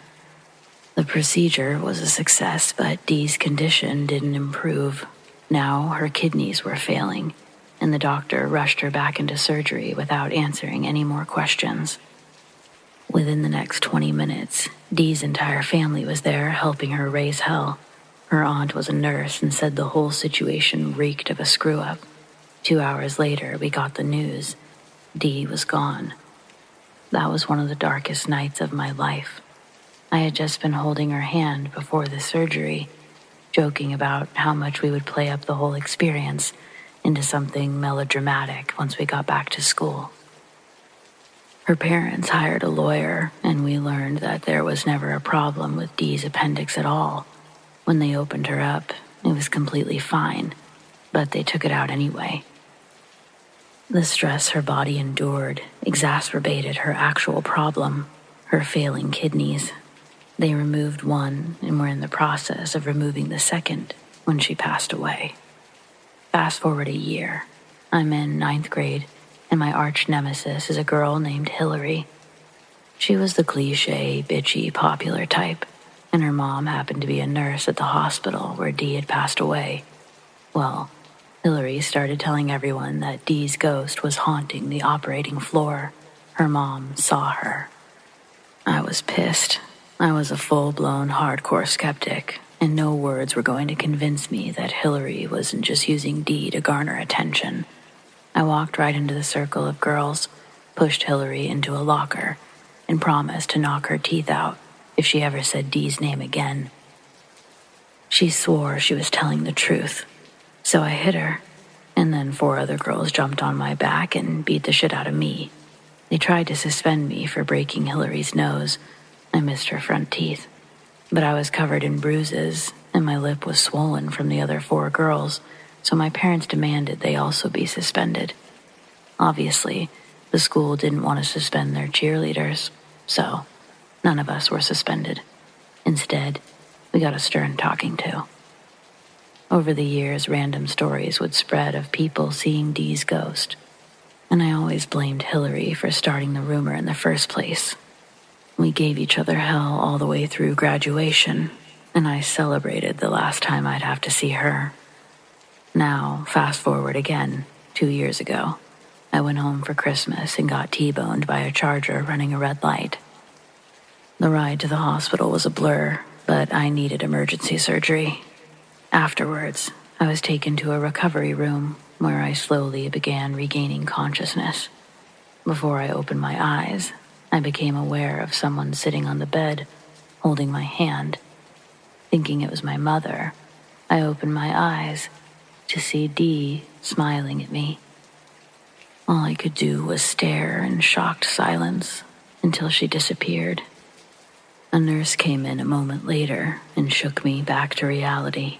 She was also my best friend during our junior and senior year of high school and wanted to be there when I woke up. I probably wouldn't have said anything if it had been a stranger, but as soon as I realized my nurse was Lizzie, it just spilled out of me. The way she looked at me made me think that I'd been having some sort of hallucination from all the drugs. But then she said that she had seen Dee too. Most of the nurses had.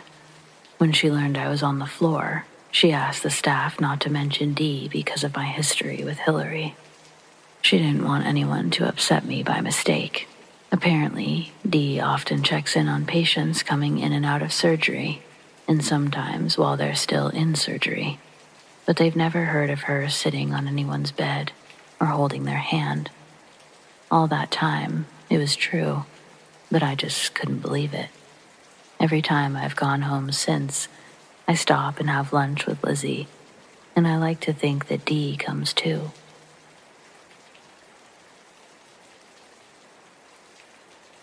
Last year, I was forced to camp in the forest of West Newbury, Massachusetts, as I was homeless, technically. I still am. I should add that I co-own the land I've been camping on, but it's no house. It was hard work making several trips carrying my possessions from the main road to my campsite, which was 300 yards away from the road. I also was forced to go through a swamp to get there. It was moments before sunset when I finally finished with all of the loads I needed to carry when I happened to look to my left. About 50 yards away, I saw a male face peeking at me from behind the trees, but only for a second. The face had both a puzzled and a curious expression. I was also struck by its notable look of innocence. Anyway, when it realized I had seen it, it immediately ducked behind the tree. The entity appeared to be about 7 feet tall, impossibly slim, and slightly incandescent. At first, I thought it was a man in his early 20s. I was puzzled by the fact that someone was out in the middle of nowhere at that late of an hour. I almost shouted a greeting, but then I decided to wait for the guy to emerge from behind the tree before I did. I waited and waited, but he never did come out from behind the tree. There was no noise of footsteps in the leaves or branches either. Over the next few minutes, it finally dawned on me that the entity I had witnessed was not human. That was a difficult realization, as I had never experienced such a shocking thing before. In retrospect, the creature had not wanted to be seen. Only through sheer happenstance had I spotted it. Likely, the entity was some sort of member of the supernatural world. But your guess is as good as mine. A few weeks after the sighting, I happened to mention the incident to a woman that I know at the soup kitchen I regularly go to. She, Joyce, is a New Age type, highly tuned in with all things spiritual. She asked if the creature was tall, spindly, and bright. I replied that it was. Next, she got on her smartphone and looked up artist renditions of similar spiritual entities. She pointed to one picture and asked if that was the entity I had spotted. I said it looked very similar. She explained that what I had viewed is called a forest light being. She said that she had seen a few herself. I asked if they were harmful. She claimed they were not. She also informed me that if I tried meditating, then my vibrations might enable me to regularly see spiritual entities, especially in the woods. However, I don't know how to meditate, and honestly, I'm too lazy to learn. In addition, I am perfectly content not seeing any more inexplicable stuff. I mean, I want to sleep peacefully in my tent at night. Indeed, the howls and yapping of the neighborhood coyotes are creepy enough. I've been living in the same forest since late October 2019, and all that time I've never seen anything unusual since sighting the light being my first evening there. Sometimes, as I sit by my campfire, I catch myself spinning my head around suddenly to see if the same light being is peeking at me again from behind a nearby tree, but it never is. Update: December 14th, 2020 now, and I'm still in that same forest. Last night, by my campfire, I shouted to the trees, "Look, you owe me an explanation. What are you? Who are you? Where did you come from? Why the hell were you peeking at me? I'd like an explanation before I die. I'm right here, okay? Show yourself." Nothing happened. Likely, it never will.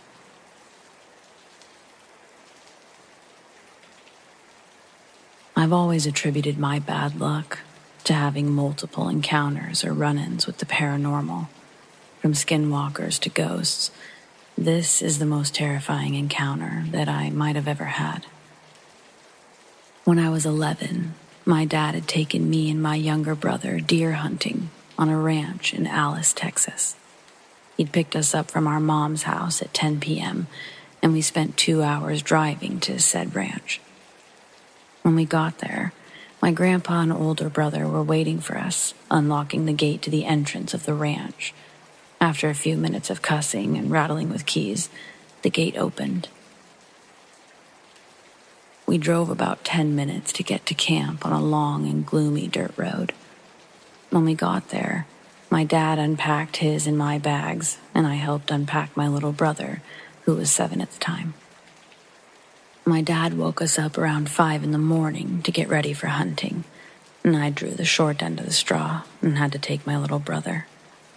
I'm not that much of a complainer type, but when it came to my little brother, back then, he was quite clumsy and noisy.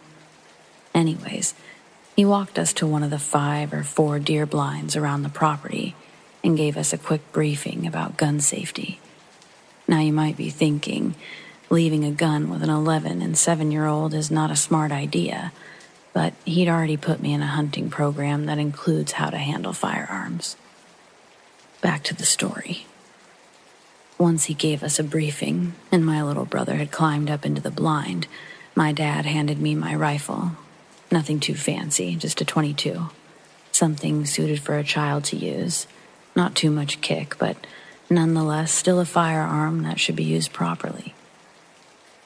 We must have sat there for about 3 hours, and the feeders have a timed release of corn. About 30 minutes goes by, and there's some movement in the brush ahead. Out of the brush emerged a 10-point buck and 2 does. My little brother had started to reach for my rifle, which I had propped up against the wall. I carefully swatted his hand away. He looked up at me with this face that I can only describe as a mix between annoyance and anger. He slumped down in his chair, tears in his eyes, and his lip quivering. I told him I was sorry for hitting him. At the time, I was conflicted with seeing my little brother like this. It just really didn't sit well with me, so I grabbed my rifle and I told him if I had a shot, I'd see what I could do. He just looked and nodded at me as I aimed through the scope and had the buck in my crosshairs. The doe's head snapped up from eating the corn off the ground, and so did the buck's. I assumed they must have heard me or my little brother, but I didn't remember him crying loudly or my rifle thudding against the wooden slot. No, it was something else. It wasn't because of me or my brother. I've seen this before in documentaries, their wide-eyed stare and their fixated eyes at the brush. It was like a switch, you know? The forest or brush booming with insects and birds chirping suddenly stopped. Only the wind and occasional breathing from me and the deer. They say when a whole forest goes quiet, a big predator is about. But the only big predators we have this far down in South Texas are coyotes, especially in that ranch. The deer seemed to snap out of their trance and ran off in the opposite direction from where they came. I sat back down with my little brother, who had fallen asleep, and I propped my rifle against the wall. I double-checked that it was steady and that the door was locked with the bolt and the padlock secured. Hours passed, and it was late evening. We were already about to get out of the blind when my brother tugged on my arm and pointed at something near the feeder.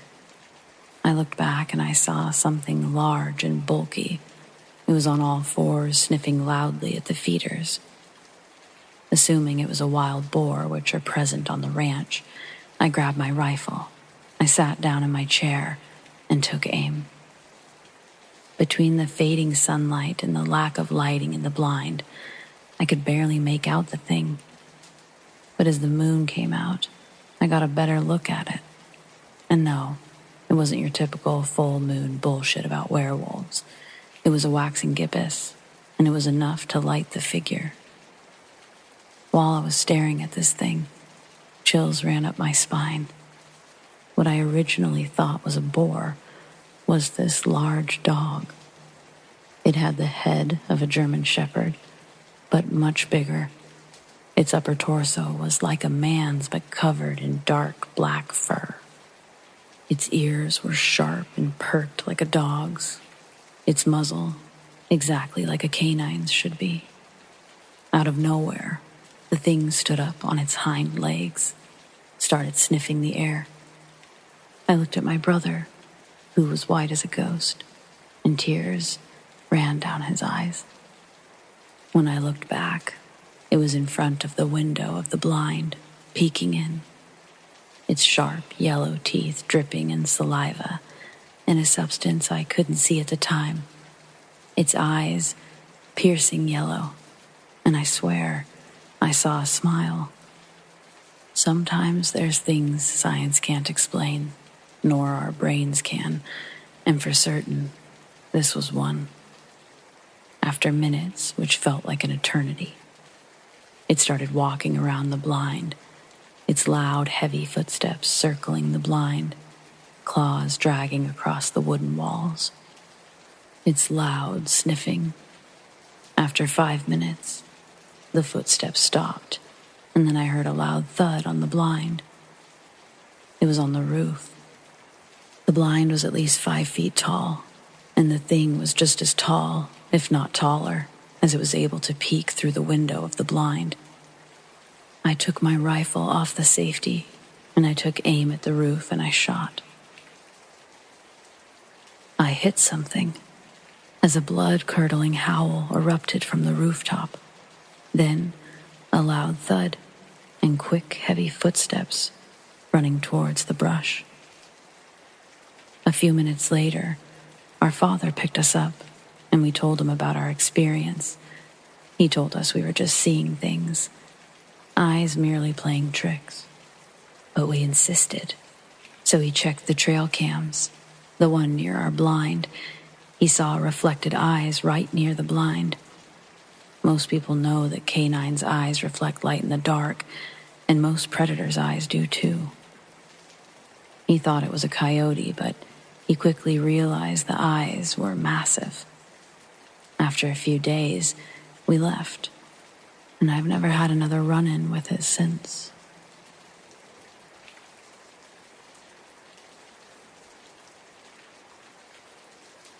I feel like now that I'm growing up, I'm starting to feel the gravity of many things that happen and have happened around me. Being a curious person, I like to investigate things, like to make my own theories around them. Yesterday morning, I started having this conversation with my mom about my theories on what dreams actually are and what science says about it. In the midst of that conversation, I suddenly recalled an incident that happened with her many years ago. My mom is not the type of person who likes to make things up. She's also so skeptical of superstitions. I, and only I, know that if she claims to have seen something with her own eyes, something which freaked her out and almost froze her to death, she's speaking the truth. It happened 12 years ago. My family was going through a financial crisis, and we used to live in my maternal grandmother's house back then. Recently, a thief had also been sighted in the house, who ran away in a panic because of the fear of being caught. Many scary things were happening, and we were damn serious toward all of them, as they were causing our family a lot of stress.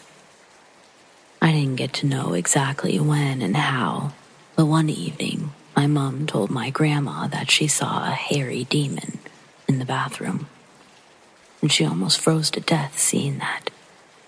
As I was a stupid 11-year-old kid back then, I took it as a funny horror story. I let it be. When I recalled this incident yesterday, I decided to ask about the details to my mom, so I asked her to explain what was the appearance of that thing, actually. She told me that it was sitting on the floor in our bathroom. She said that it looked like an early man. Told me it was so gigantic that when it stood up on its legs, he easily reached the ceiling. As she froze and started screaming for help to my dad, this creature took only a couple of very, very long strides and disappeared. She says she doesn't recall much details from how this thing actually disappeared. I asked her why she calls this thing a demon. She said that because that's what her first guess was. I asked, "So you mean it looked like a caveman?" She said, "No, it wasn't a man or a human in the first place." "A beast?" I asked. She said yes. She said it had very long hair all over its body, that the hair had a soil-like color. Immediately, my brain said, Bigfoot? Then I Googled Bigfoot and showed her the images. She said that it very much resembled the appearance in those images. I was shocked to hear that. The thing is, I'm from India. Nobody has ever heard of a Bigfoot in India, let alone in an urban environment. And that, too, in one's bathroom. As weird and illogical as this incident sounds, it really happened. My mom rarely believes in things like these, and she's always very serious towards life. She's never been attention-seeking or something. This incident has never helped her in any way. In fact, she was facing so many more challenges in life that this incident was a fresh wound on already wounded skin. So, what do you guys think of this incident? How can one see a Bigfoot-like creature in one's own home, which then disappears and is never seen again? Could it be something else? Also, there's a little incident about how my grandma saw it too, around the same time. But I'll stop here. I'm not going to claim that I know what I saw 100%. But in 2016, while backpacking through Three Sisters, Oregon, my fiance and I definitely experienced something incredible. Incredible, but fucking terrifying. The trip we'd planned was likely to take us more than 4 days, so we planned for a safe 6. We started at the Obsidian Trailhead, one that you need a permit for, so often it's less busy, but guaranteed parking and camping. North End is where we wanted to spend a good deal of our time. But we'd gotten a somewhat late start, so we knew we'd end up camping before we made it that far, so this trailhead was best. A little over an hour before sunset, we picked a spot near Hand Lake. Not too hidden, but off the trail enough to not be in the way. Almost as soon as we set up camp, we both decided to explore immediately around us. We'd absolutely picked a beautiful spot. To the east of our tent was a gorgeous open valley, which would make for an amazing sunrise. Then to the west were valleys of dense forest. While walking near the edge of the forest, maybe 25 feet from our tent, I noticed large clumps of what I thought initially was dead grass or dead pine needles. I asked my fiancé what he thought these clumps were. After a bit of silence, he says he doesn't know, but I watch as he picks one up and then immediately drops it. He has a disgusted look on his face and he's practically gagging. More nervous now, I ask him, "What is it?" Uncomfortably, he says, "It's fur, and it fucking stinks." Neither of us said much, but later I'd learned that we both considered moving our tent at that point, but sundown was maybe 20 minutes away. We'd never be able to make a move before sundown. Besides, within just a few moments, we were distracted by a little chipmunk family, and we started to really enjoy the sereneness of it all. It was like we had the whole valley to ourselves. The sun officially started to set, so we decided before we laid our heads down, we would use nature's bathroom. I didn't want to wander too far away from my fiancé, but we joked about being far enough as to not accidentally pee on each other. The mood was light. Then, it wasn't. I'd had to shush myself because I was still laughing to myself about earlier, but something compelled me to stop making noise.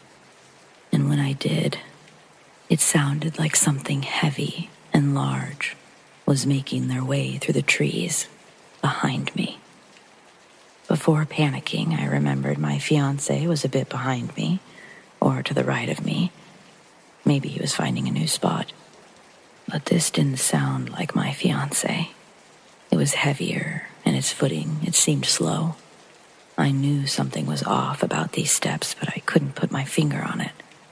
I finished my business, and as I stood up, I could see my fiancé. He was in front of me, not behind me. And he didn't look good. He looked white as a ghost. Instinctually, I turn around quickly, expecting to see something, but I don't. My fiancé grabs my hand and we start walking quickly back to the camp. He pulls me in, whispering, "Something's out there. A bear? I don't know. It was tall and big, really big." Bears weren't impossible, but they were rare. We weren't quite to our tent when we heard something thunderous. It was the sound of a large tree or tree limb smashing to the ground, crashing in half, and falling hard just behind where we previously were. We stop in place. We duck behind a large rock surrounded by bushes. Despite being curious, I'm burying my head in my fiancé's arms as to try to get a grip and calm myself down. As I pull my eyes away and out into the world, I can see a large looming creature. It's a distance away, but it towers over in a way that I can see its back. Not a bear. Still furry. So, an animal. There's no way this thing is on 4 legs. Far too tall. I realize the sounds haven't stopped. Large tree limbs snapping, but also being quickly picked up, followed by sounds of being dragged. We can see above us, tree limbs in the distance. They're falling and rising again with heavy thuds, and you can hear a sort of whip or whoosh in the air. The figure, creature, got closer to us at one point, and I made the mistake of breathing. It took everything not to gag at the smell emanating from the other side of the bushes. Some sort of mixture between actual hot garbage and cow manure. I clenched my teeth so hard I could hear the grind, but I was just trying to stop breathing. At this point, not moving wasn't a problem. I was frozen, not even in the traditional sense. This was a sort of trance. It was almost calming, yet I knew it wasn't natural. What I couldn't do in that moment was look at my fiancé. I wasn't able to move my head or my body at all. At some point, the footsteps, the dragging of tree limbs, it all started to sound much further away. A shadow was no longer showing itself, and the creature itself was no longer visible from inside the bushes. I was suddenly moving my head and my limbs around, just to ensure that they still worked. They did. Still, we waited for a while. We stayed in the bushes long enough for the sun to set entirely, and then some. Finally, we decided to go back to our tent, slightly unprepared. The area was incredibly dark, and we'd only grabbed 2 small headlamps before making our initial quick walk around the area. We struggled to make it back without looking over our shoulders every couple moments. Once back, we realized how unfortunate it was to be in one of the areas which didn't allow for small campfires. It emphasized just how dark and just how alone we really were. Feeling a bit helpless, we dug out a few lanterns. We were stuck with only their weak glow as we got ourselves ready to try and sleep. Eating was entirely out of the question, as that smell lingered in my nostril for what felt like hours. We wouldn't get much sleep that night. We decided the rest of our trip we would stick with crowds or groups of people, or at least with camping. We'd try not to do it solo. We re-examined the clumps of fur from the previous day as we packed up the following morning. My fiancé eventually made a joke about how we should have bagged it up and had it tested. I told him that if he were to touch it again, the wedding was off. Somehow, we managed to have a light-hearted morning, but we would both later admit that we were pretty fucking terrified the entire trip. We'd only tried to make the best of it for each other. So, what do you think? Did we run into Bigfoot himself? Or a very stinky, very strange bear? I don't know. Help me out here. Again, this was Three Sisters, Oregon, in the Deschutes National Forest. Thanks for listening.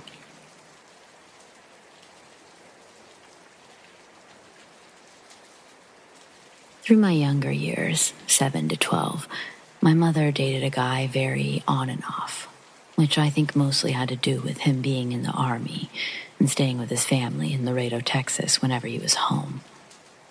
Either way, he invited us to visit his cousin's summer cabin in Monterrey, Mexico for a weekend, so we did. The cabin was very ranch style, longer in one dimension and shorter than the other, so it was built like an architectural rectangle. On one far side of the building, think of this as an aerial view, was the kitchen, and next to it was the living room. Attached to the living room was a long, slender hallway, connected to the bedrooms on each side, and a bathroom on one of the sides. The backyard was only accessible through the living room via a sliding door, and it started as a bit of a desert floor, which met forest tree lines of dead or dying Monterey cypress trees.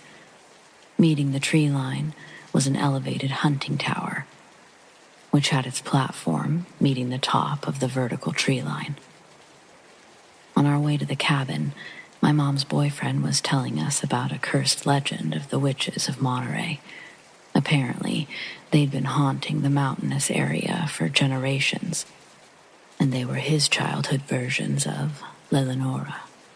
Clearly, he was just trying to scare us from the get-go, and me being so young, I was eating it up like candy.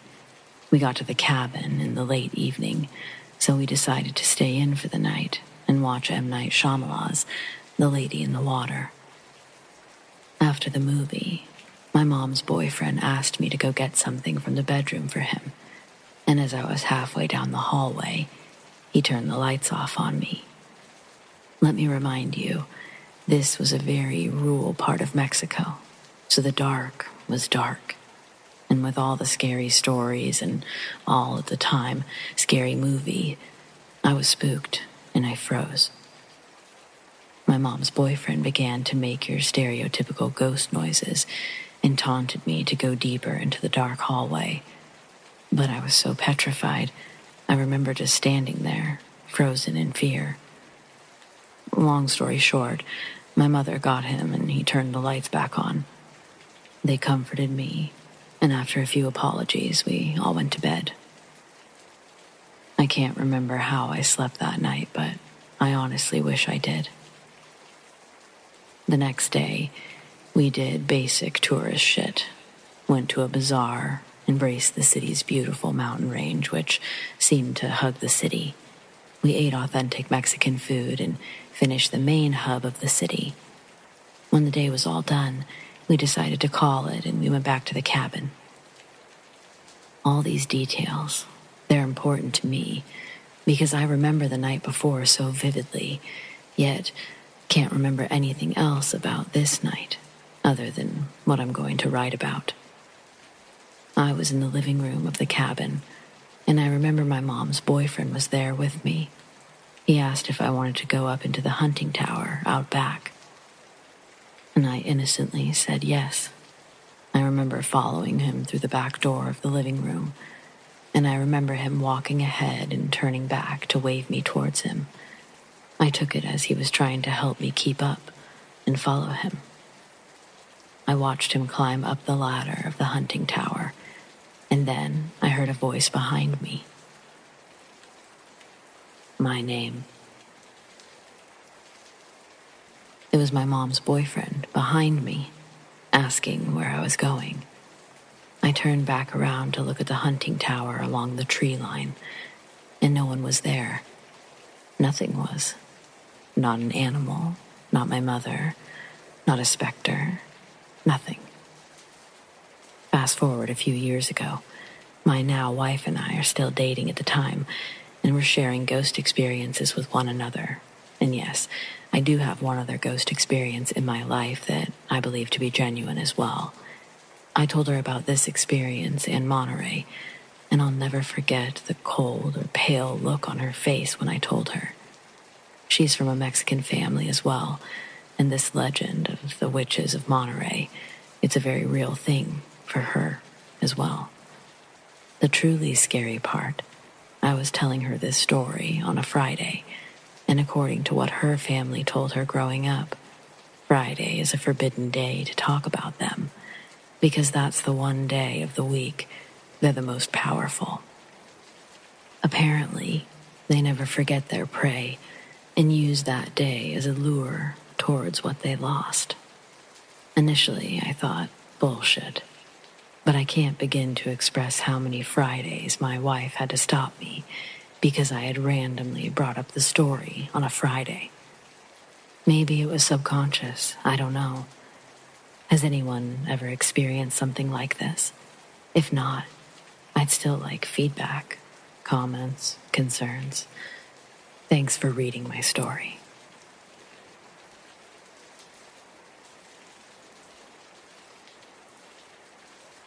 I was in my late 20s at the time this story was shared with me by my grandfather, who was pushing late 80s. I'm in my 40s now, and though I'm not much of a writer, I've always found that this story needed to be written down somewhere, that it needed to be heard.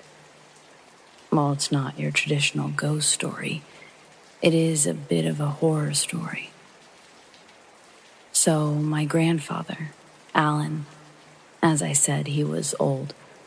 He was still feisty as ever, but he had recently started mentioning how he was ready for the Lord to take him. So I think with this mortal awareness, he's been a lot more willing to share stories about his life. I won't pretend we've ever had some loving, special relationship. Aside from a few family gatherings that he'd make an appearance at, there wasn't much engagement between the two of us. Or he and my parents even. After my grandma Tony died, he'd married someone new, Laura. She was really the glue keeping him together at all. When she passed, his already pessimistic disposition became a religion. For the last 4 years up to this point, he'd lived in a nursing home uptown.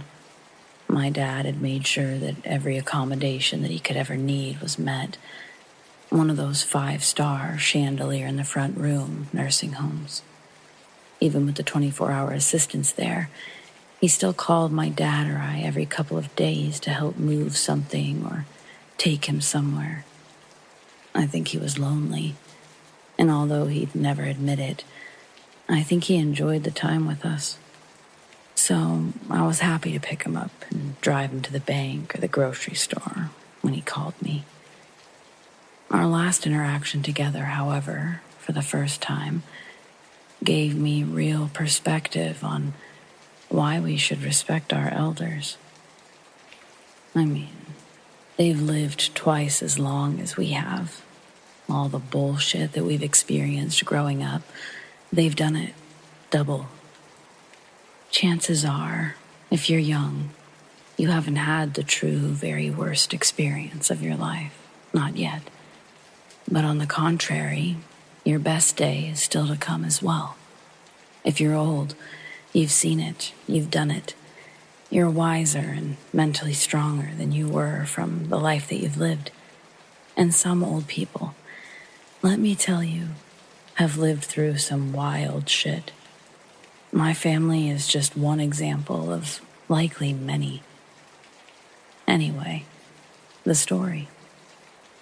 When I picked up my grandfather for breakfast that morning, he looked exhausted. When we got to a table, I finally asked him why he looked so tired. He told me that he hadn't gotten any sleep the past couple of nights because he'd been having night terrors again. The same reoccurring dreams since Tuesday. I asked what were the dreams about, and he says, Jesus, I ought to share this with someone before I die. And then he goes, not even your grandma and your parents know the details of this one. Do you want to know how your grandpa Sam died? And so, over a grand slamwich at Denny's, I learned the real story behind my Grandpa Sam's untimely death. Grandpa Sam was my mom's dad. He died before I was born. What I was told growing up is that he died in a boating accident. Apparently, no, that's not how he died. There was a boat crash, but that's not what killed him. And my other grandfather, Alan, was there when it happened. A brief catch-up on some family tree dynamics may help this read better, or at the very least write better, so... Back in the day, before my parents were born, Alan and Sam were already friends. They'd gone to high school together. And eventually they'd meet their future wives, also high school friends, Lorraine and Tony, at community college. Eventually, Grandpa Sam joins the military, visits Bora Bora while overseas, comes home with the idea of proposing to my future grandma Lorraine and getting married there. Meanwhile, Grandpa Alan and Grandma Tony get hitched. 2 years pass. Grandpa Sam's plan actually comes together. They fly to Tahiti, then take another smaller plane to Bora Bora. The couples stay in bungalows for 2 days until the wedding. Sam and Lorraine don't drink because days before they leave, Lorraine finds out she's pregnant with my mom. But Alan and future Grandma Tony live it up. Morning of day 2, Sam asks Alan if he wants to go fishing. They can rent a little speedboat in town. Alan's hungover, but feels bad that Sam hasn't been able to let loose on this trip. So he obliged the request. The speedboat that they rent is a small wooden vessel with an old motor on the back, built into the back of the boat with a real homemade welding job, creating the illusion of stability. Sam fires it up, and they leave the dock as Alan tries to read a paper map of the islands provided by the boat shop. Sam starts really pushing the engine on this motor, and they're flying through the water. He's yipping and laughing, but Alan, still being violently hungover, begs Sam to slow down. Sitting on the front bench with his head tucked in between his knees, Alan continues to feel the boat skip the clear tropical waters. Miles go by before Alan lifts his head and starts to scream at Sam to cut the engine. Sam finally releases the throttle and the boat jostles to a stop. He then apparently had a breakdown, crying to Alan that he's not ready to be a dad yet. The following hour, him and Alan have a real heart-to-heart, and he talks Sam down from his emotional peak. Within this hour span of bonding, they're unaware how much further out their boat has been pushed by the current. The designated markers indicated by the map are no longer in sight. The gas remaining in the tank slowly dwindles away, and they're forced to use the oars located under the wooden benches that Alan was dry heaving on hours ago. As the waves around them grow, one of the swells brings them to a height where Sam sees a landmass. Another hour passes on Alan's wristwatch as they battle the choppy waves in the direction Sam said to go, and the landmass is now clearly ahead in the distance. A beacon of hope just on the horizon line. They were both aware that it could take them until nightfall to actually reach the shore. Close to 100 yards away, they're navigating the jagged reef below, as the water goes up and down, revealing their sharp points when they rise and detract back into invisibility. The combination of a tall wave and its force against the bottom of the boat launches Alan and Sam straight up. Alan breaks his nose on the metal motor while Sam lands upside down, halfway in the boat, under the bench and tackle box, while the rest of his body folds in the opposite direction, landing outside of the boat, paralyzing him. My grandpa says that Grandpa Sam immediately started shouting that he couldn't feel his legs. He had to leave Sam lodged under the bench and try to navigate this wooden boat to shore by himself. Alan manages to keep the boat stabilized and paddles the remaining distance. Drifting towards the shoreline, Alan starts to hear gurgling. Reef damage had sprung leaks in the boat, and Sam is struggling to keep his head from submersion. Alan's at a point where he can jump out of the boat and reach the ground to pull it into the sand. Alan then grabs Sam out of the boat and pulls him further onto land before collapsing from exhaustion. It was night by the time they arrived, but the humid tropical weather kept the air warm and comfortable. Finding shelter and building a fire wasn't a necessity for survival through the night, so they both just laid in the sand. Sam winced through the pain and quiet tears until he passed out. The only thing Alan could do was reassure him that someone will come looking for them. Both of them were significantly bloodied from open wounds and gashes from meeting with the reef. Unable to catch his own sleep, my Grandpa Alan decides to get up and explore a little bit of this island. For all he knew, civilization could be right past the tree line. The moon is bright enough to provide adequate light, enough to get a small bearing of the terrain that they're calling home for the night. When he approaches the tree line, he discovers the rules for the moon do not apply in there. The tree canopy is too thick for its light to penetrate. There's no sign of civilization, no artifactual light in the distance, no indication that this island is even inhabited. Alan decides not to travel further into the forest. Instead, gather palm tree branches and begin to make a giant SOS on the beach. Alan continues to make trips further and further down the tree line, collecting branches and bringing them back. But he says it's on his fourth trip down. He hears Sam let out a breathless holler. Alan drops what he's carrying and pushes his tired legs to run back to where Sam is laying. Approaching through the dark, Alan says it looks like silhouettes of a few big stones had been placed on Sam. But in the seconds it took him to get closer, he saw that the stones were moving, and more of these things were crawling from the forest line onto the beach. When Alan got close enough to see what he'd been staring at, the sight broke something inside of him. No longer silhouettes, now vivid purple and red shells. Some coconut crabs had wandered out of the forest for an easy meal, and more were coming to join in.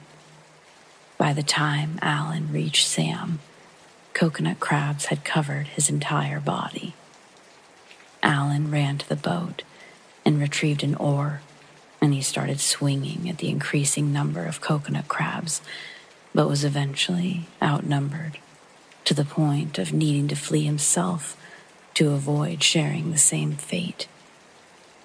My Grandpa Alan had to watch from afar as the coconut crabs eventually dragged separated body parts of Sam into the forest.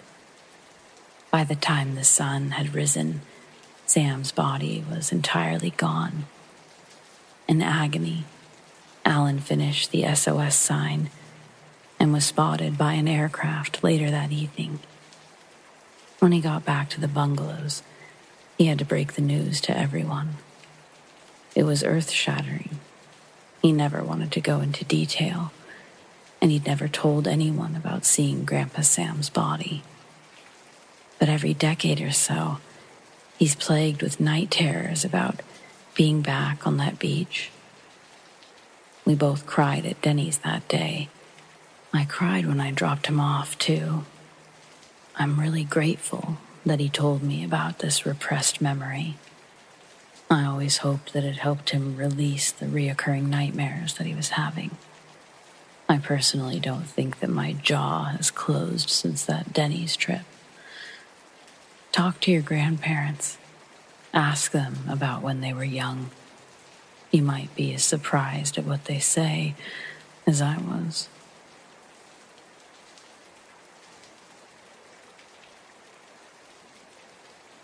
Although I've heard many stories from my uncle about his time as an EMT, this is the story that will stick with me until I die. About 6 years ago, my Uncle Vinny's paramedic crew responded to a call from a hotel in Philly. And it was one of the more horrific experiences he's had. The initial report stated that a maintenance man named Mike went to check on room 417 since water had been reported flooding into the hallway, and it was he who found the body. Mike informed 911 that there was a man in the in-suite bathroom who appeared to be deceased, and he was all but hyperventilating as he tried to make this report. Mike relayed that he saw the man and immediately backed out of the room, being careful not to drop his phone into the several inches of water on the floor. My uncle's two-man paramedic team entered the room about 12 minutes later, and they almost gagged at the smell of feces and burning flesh. Vinny, who has a stomach of steel, had to press his hands to his mouth to keep from vomiting. The room was filled with steam, and the humidity was instantly making the men sweat profusely. Their grip on their equipment was slipping, and they knew they needed to extract the victim quickly. The naked man was floating in the hot tub, a maniacal grin plastered across his face. From the looks of the man, he'd been in the water for a while, since his bruised skin was starting to peel off of his body in long, squishy strips. Vinny held his breath and checked for vitals, while one of the other EMTs went to get a bag for the body. Even though my uncle saw corpses regularly, this method of death was a disturbing first for him, and something about the whole situation was unnerving. As Vinny placed his fingers on the man's wrist, expecting to feel nothing, he had to choke back a startled scream when the victim's hand shot out and grasped his arm. It wasn't a corpse. The John Doe didn't show any other signs of being responsive, but when the other EMT went to check the man's eyes for a dilation reaction, his pupils, they looked slitted, almost like those of a reptile. Vinny was weirded out, but dismissed it as a side effect of getting boiled alive, like a hard-boiled egg. As the men removed the victim from the hot tub, the man began to thrash, strips of flesh splattering on the EMTs. They tried to pin the man down to keep him from hurting himself, but he was shockingly strong. As the last bits of flesh dropped to the floor, Vinny saw that it wasn't skin underneath. It was more like scales. His partner must have noticed too, because both men began screaming, almost in unison. The thing began to growl, and my uncle's normal desire to figure out the problem turned into sheer fight or flight, with flight winning out.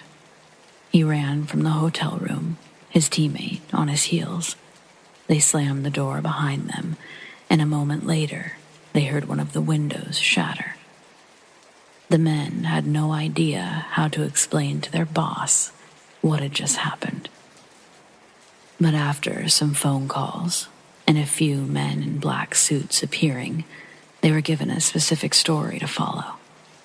They were told to say that a John Doe tried to drown himself, and that the mentally unhinged man climbed down the fire escape when his attempt failed. Vinny, who was paid extra well to keep his mouth shut, never did tell anyone about his story until he shared it with me the other day.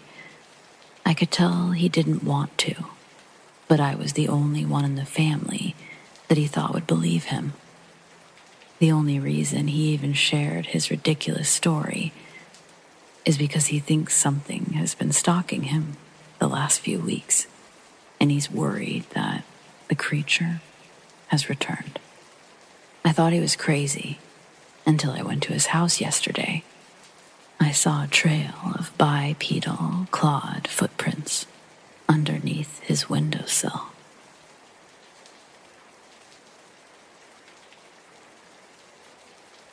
In my early 20s, I joined and helped start a motorcycle club here in the Southwest. Our get-togethers started out as weekend rides out to the canyons and out to eat at the casino buffets. As we started to establish ourselves as an actual MC, we began hanging out Thursday nights, and we started to hit up bars and nightclubs after a night ride around town. One of these clubs was known to have ladies' night, where a male dancer would come out and strip down to his underwear for about an hour. After, the dance floor would open up, and that's when we would go back in from the patio area outside.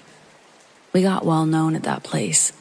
One night, as I'm walking out to the patio, sipping on my beer, this older lady pulls me to the side. She looks me up and down, and then she asks if we could sit and talk. I agreed, and we sat outside. She tells me she's friends with one of the girls that's hanging out with one of my boys from the MC. She began to tell me that I have this bright light that walks around with me, a huge angel taking care of me. She said she just had to talk to me. Since I walked into the club, my light made the rest fade into darkness. Out of nowhere, before I can reply to her comments about the light, she says, "Hey, can I read your hand? You see, I'm a witch, but not a bad one. I only do white magic. Why do you think your friend over there has gotten out of so many bad places?" While pointing to an MC member.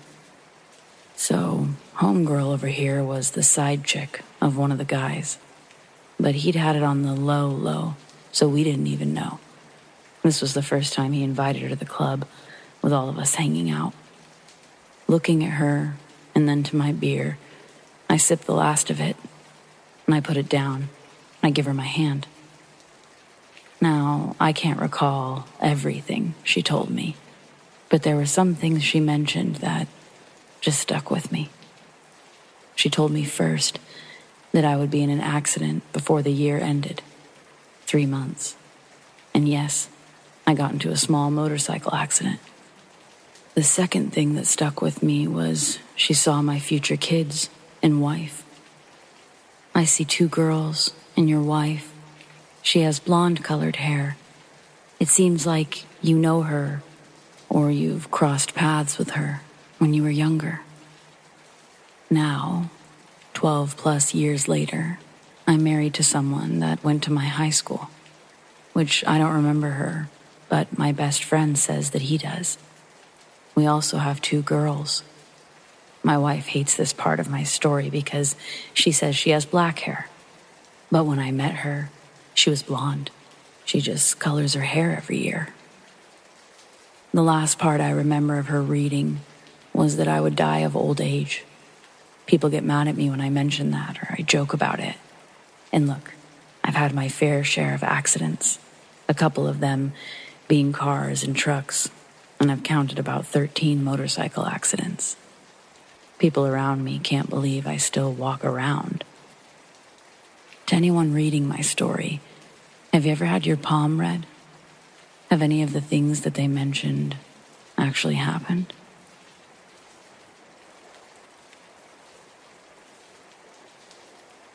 I'm currently 45, but this happened in 1993, when I was 15. We just moved into a big house located on the edge of Waukewa Springs State Park. At the time, I'd heard of Bigfoot, but the stories didn't interest me. We couldn't put the trash out until right before the garbage trucks ran, or or the black bears would tear it apart. The deer population was off the charts. Plus, we'd see wild turkeys, pigs, and bobcats. Our home was next to the lake, and the only other houses were at the front of the neighborhood. No one was living on either side of us yet. After school, I'd go into the woods just to explore. I noticed a good spot for growing marijuana, so I decided to try it out. I became very familiar with the square mile around our home, and I grew comfortable with staying out there until dusk. One day, while checking on my plant, I saw my 11-year-old brother exiting the patio door 50 yards behind me. He was trying to follow me into the woods, so I pretended not to see him. While walking, I occasionally heard him behind me and stopped just to make sure. As I got deeper into the forest, I noticed it was much calmer than normal. I didn't see any deer, squirrels, or birds. There wasn't even any wind blowing. But I could hear my brother getting closer. I thought it would be funny to scare him as he passed by, so I ducked behind a tree. While waiting, I realized what little sound there had been was now completely gone.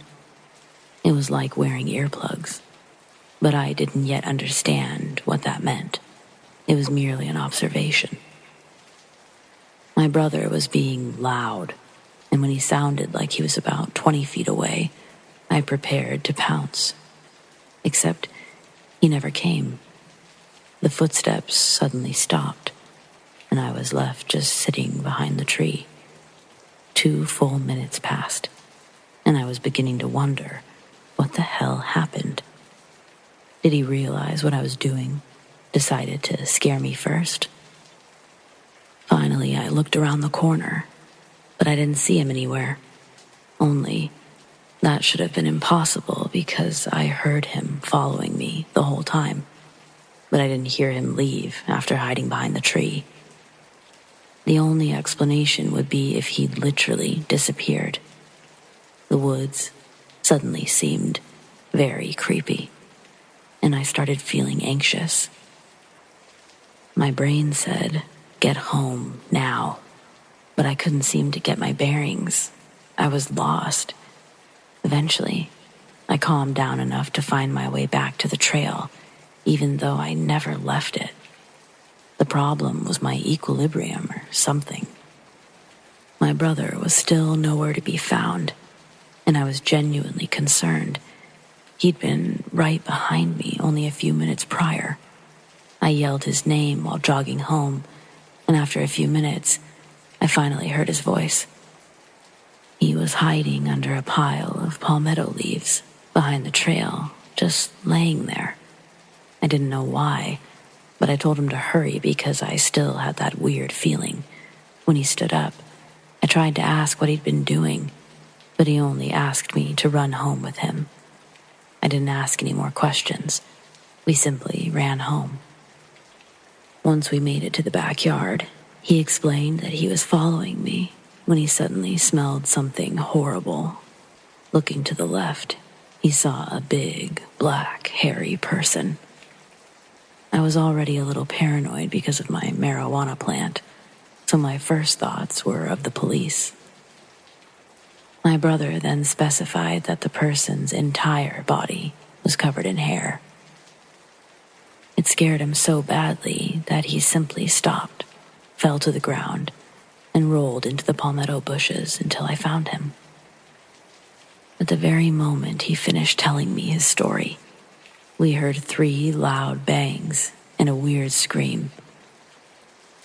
We both looked up, and there, about 50 yards behind us, was the thing that he had described. It was swinging from a large tree branch, and had I not known better, I would have thought that it looked like a human pretending to be a monkey. It just didn't make sense. It was completely out of place. The creature was large and burly, but it still resembled a person more than anything else. We both remained frozen, not knowing what to do until the creature finally dropped to the ground and fled into the woods. was hollering the whole time. The moment that it was out of sight, we ran into the house, yelling for our parents. At first, they said it was just a bear. But later that night, they realized we were serious. The next day, Dad found a report from Florida discussing something called a skunk ape. Over the next 5 years, I continued seeing the creature, and twice we'd had a deer leg and a skull left in our backyard. Once, I had turkey feathers placed on my windowsill. I didn't know what it meant at the time. I only learned about that later in my research. Every 6 months, park rangers left a barrel and a donut in our yard, hoping to capture any black bears that were too comfortable in our neighborhood. Eventually, I felt comfortable enough to ask one of the rangers what they did with the captured bears. Apparently, they're moved into deeper parts of the forest or relocated altogether. But then he said that that's not what I should be worried about. That there were bigger and badder things in those woods, and to always be careful. My parents still live in that same house today, and I visit them occasionally. Dad is retired now, and he's actually grown to be a believer himself. Over the years, he's had quite a few experiences of his own. The house is about 15 minutes from downtown Orlando, but the area is still surprisingly untouched by humans. I think our house was built on the creature's territory, and it was pushed back further as more homes were built. It's not as dangerous or thrilling as some encounter stories, but it was real. I saw that thing with my own eyes on more than one occasion, and now I'm just trying to learn all I can about it. For example, is a skunk ape different from Bigfoot? I don't know, but I look forward to finding out.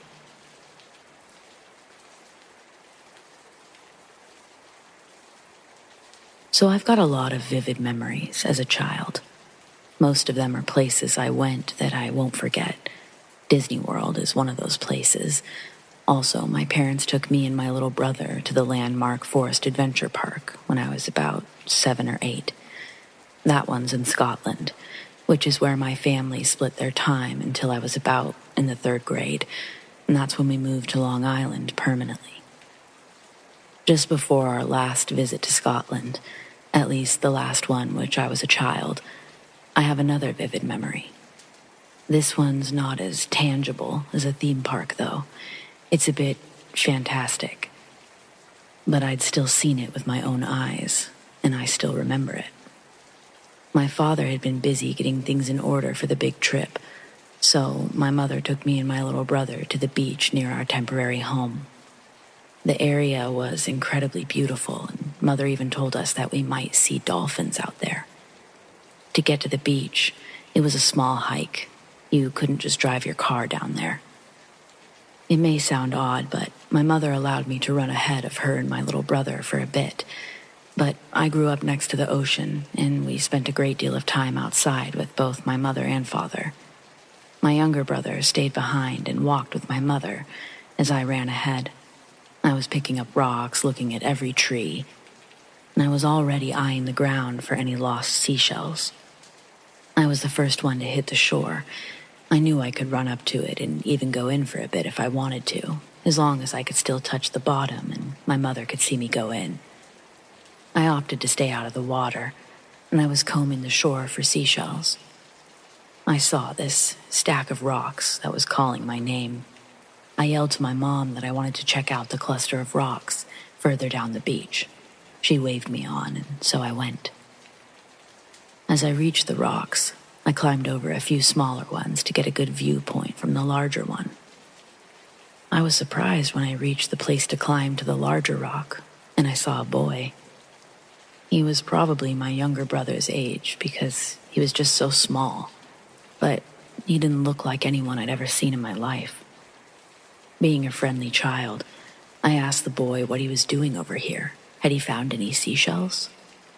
The boy didn't speak. He smiled, and then suddenly he brandished a few seashells before handing them to me. Surprised, I held out my small carrier I'd brought to hold shells, a small tin lunchbox. As he placed them in the tin, I couldn't help but notice how pale his skin was. Truly, his skin was more blue, almost matching the color of the water itself. His hair looked to be made of something slimy and green. Possibly it was just seaweed stuck in his hair. I couldn't be sure. It was so strange. I still can't be sure. I thanked the boy, and he still said nothing. As I looked into his eyes, I couldn't help but notice that they were rather dark. Just black circles, really, as if he only had pupils. I started to feel a little bit uneasy about what I was seeing, but I knew it wasn't kind to react to the way people look. So I thanked the boy again, and just as I was going to hop down, he jumped into the water. He seemed to be down there for a long time. So long I almost left to grab help, but he surfaced. He climbed the rocks with some sort of ease that I didn't even know was possible. He handed me 3 more shells. He stared into my eyes, but he said nothing. I was uneasy again. I started to thank the boy again and again, but I couldn't stay. I couldn't watch him do that again. It didn't feel like I should stay. I hopped down from the rocks, and it wasn't until I was walking away that the boy said something. But the voice wasn't what I expected, and he wasn't speaking English. I stopped and turned around. I looked up, and there was what looked like the tail end of a seal, and then that disappeared into the water. I could hear a splash. Curious, I started to head back over to the rocks, but my mother called for me, telling me it was time to meet my father. As I was walking back, I told my mother about the blue boy by the rocks and the seal. She told me that she had watched me the whole time. She hadn't seen a boy or a seal. I insisted there was, even asking her to go look, but she dismissed this, saying we needed to meet my father. Sure, I had an active imagination as a kid. What kid doesn't? But I know the difference between the things I invented and the things that, honestly, my mind couldn't even begin to invent at that age. I don't know. I've always been a bit into mythology, but I don't think that even started until after this experience, when I'd casually searched for answers throughout my life. I've read about certain fae that exist close to water, especially in areas of Scotland and all throughout the UK. Selkies. I don't know a lot about them, but I know that others have claimed to see the creatures as well. People describe them in different ways. Many say that they have a sort of naughty nature, meaning they like the idea of luring humans to their death. Others say that they're simply creatures who can take on the form of a seal and a human, and that they typically only show themselves to children. I suppose it could have been just a strange-looking boy, but he was awfully good at swimming and climbing. And that hair, I can't forget how strange his hair was. To this day, my mother claims I was seeing things. But what's so silly about that is I had never just seen anything before. So, what do you think? Did I encounter a Selkie?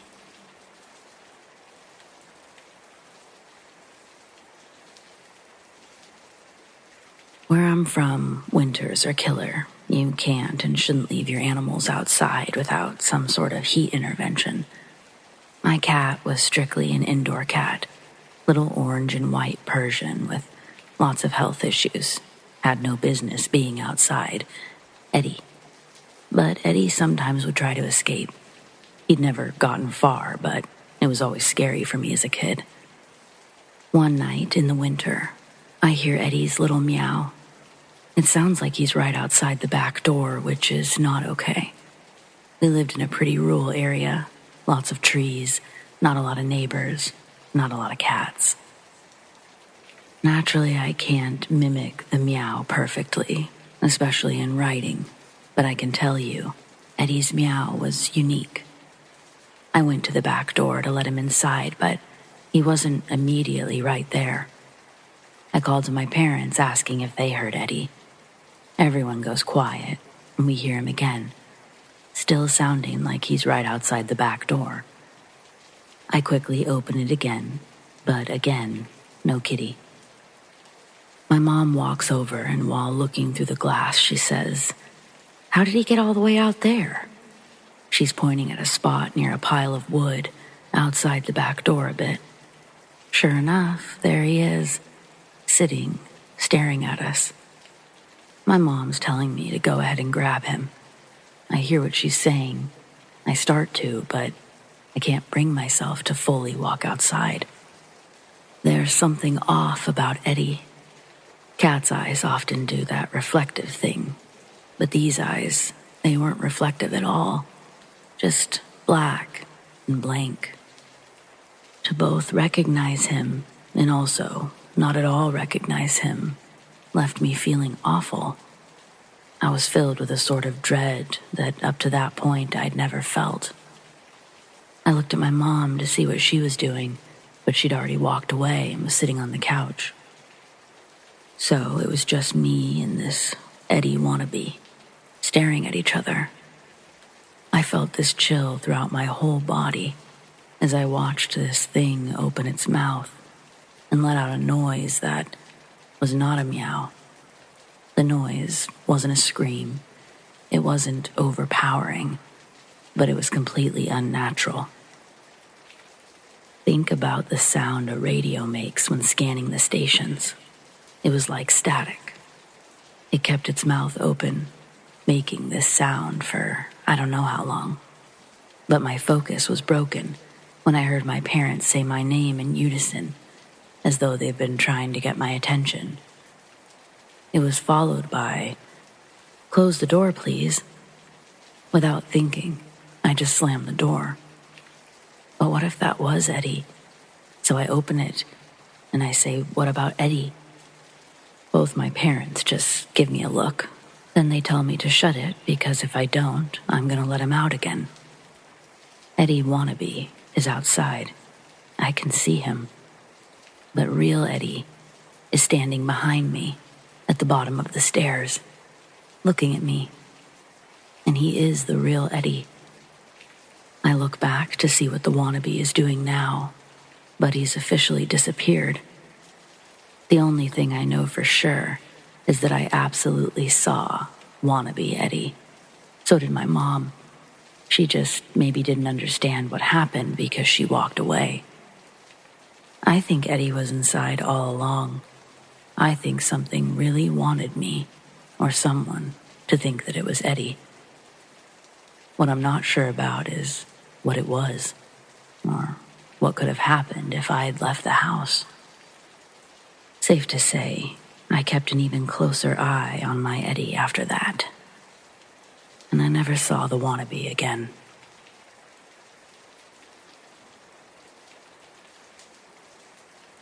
I was 12 when this happened. My brother, older cousin, and I grew up on a reservation near a mountain. There's several towns and a city just 5 miles away from our hometown, but as teens we played by an old creek near my house. In May of 2008, we spent a couple of hours having a water gun fight there. As I was filling my gun, I saw what looked like a bear's left arm from the shoulder joint. It was covered in brown fur, rotten green meat, and a little blood.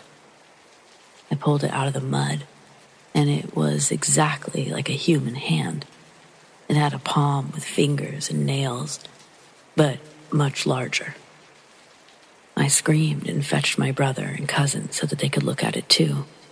They wanted to bring it home, but we vomited repeatedly due to the stench. It was also heavy, so we took turns carrying it until we finally were able to show our uncle and grandmother. They were angry with us for touching it, let alone taking it, so our uncle put it into his wheelbarrow and walked away. He returned a few hours later, without the arm. Our grandmother told us a story that she had heard from her father. She told us to stay away from the mountains because they've been occupied longer than we've been on this earth. She didn't believe the story, so she went toward the mountains to look for berries and tree sap. But when she got closer, she saw what looked like 4 large bears standing on the mountainside, and they were walking like men. She called them Bigfoot. I never spoke of it or even mentioned it again until a couple of years ago, when I asked my grandmother what she thought happened to the rest of that arm's body. She said that Bigfoot are like bears, extremely territorial and aggressive when scared or threatened. Her grandfather used to burn their bones whenever one died. That way, the white people wouldn't find them and hunt the rest. Years later, 2021, my cousin and I returned to that mountain for a hunting trip, but we only found a giant teepee hut with thick brown hair inside. I showed my grandmother the pictures to see if she remembered anything similar, and she did. She even had 4 Polaroid pictures of her own, showing other giant teepee huts, and one photo with 3 large bear-like creatures walking upright like a human. She made me promise to never tell or show anyone the photos. She doesn't think anyone would believe us either way, but worries for them, I think. We've spent the majority of our lives in the bush, hunting and fishing. I'm still questioning things so much. Life is different now. My people call it Bigfoot, or some of you might call it Sasquatch. Either way, it's just like another person. They won't bother us if we don't bother them.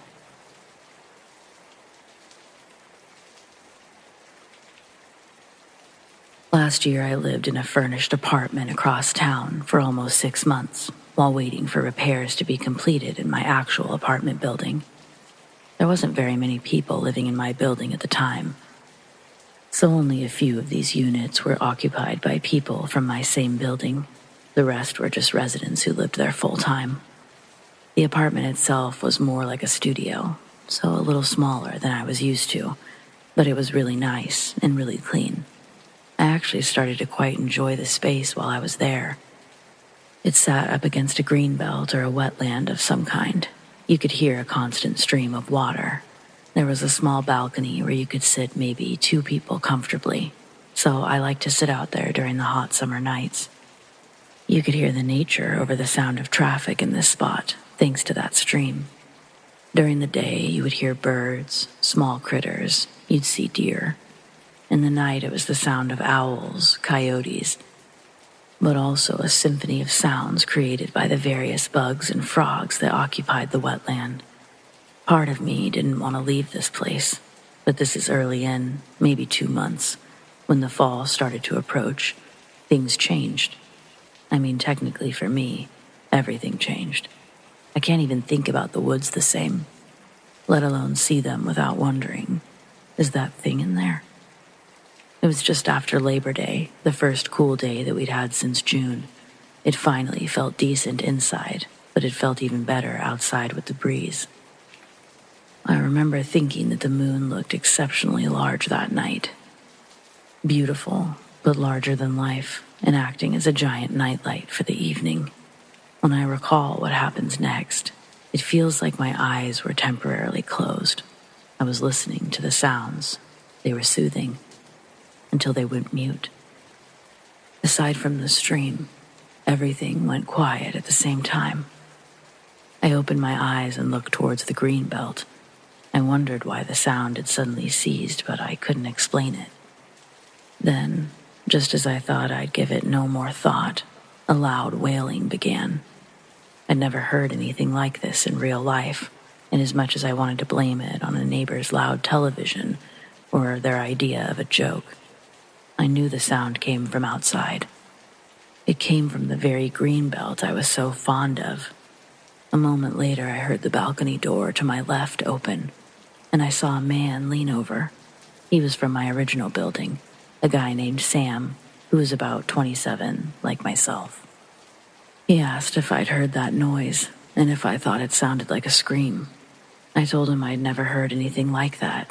If it was a scream, what was screaming like that? He was about to say something when the loud wailing sounded again, absolutely closer this time. It was the only sound I could hear, and I had a bad feeling about it. I didn't hear Sam go inside, but he was gone when I had the nerve to peek over the side and whisper his name. I was alone out there, and so I decided to stand up and slowly make my way inside. But when I did, I saw more of the green belt. I saw something larger than anything I'd ever seen, not just in this area, but in the woods in general. Sure, I don't go backpacking every weekend, but I'm familiar with the wildlife in my state. In this area, this thing stood as tall as some of the young trees, but its girth, it could have taken those trees from their roots. I couldn't tell if the thing had fur. I didn't know if it was a giant human or I don't know. But I eventually saw it see me. Before, I couldn't be sure where it was facing, but the presence of two glowing red eyes suddenly appeared where this thing's head should be. I felt legitimately frozen. I knew if I really tried, I could likely move or even look away. But it was like I couldn't try too hard, or wouldn't. The strange sensation of being terrified, yet not trying to move. I couldn't understand it, even as I was doing it. I remember thinking, where's the moon's brightness? Why won't it show me what I'm looking at? The longer I stared, the more everything sort of dispersed. Everything besides these two red eyes, or whatever they were. Then I didn't feel those things anymore. And even though I can still remember as much detail as I provided here, I still feel like I'm missing something. Like, I don't remember the eyes going away. I don't understand what happened, and I don't understand what I saw. I just know from then on I was eager to get back to my apartment. Well-lit streets, busy sounds of traffic. I suddenly missed the view of the theater from my apartment building. The neon sign used to sort of bother me, but after that moment, I longed for the light. So, I guess I'm just one of those people who's of the personal opinion that there are strange things in the woods, and it's probably not just here in the Pacific Northwest.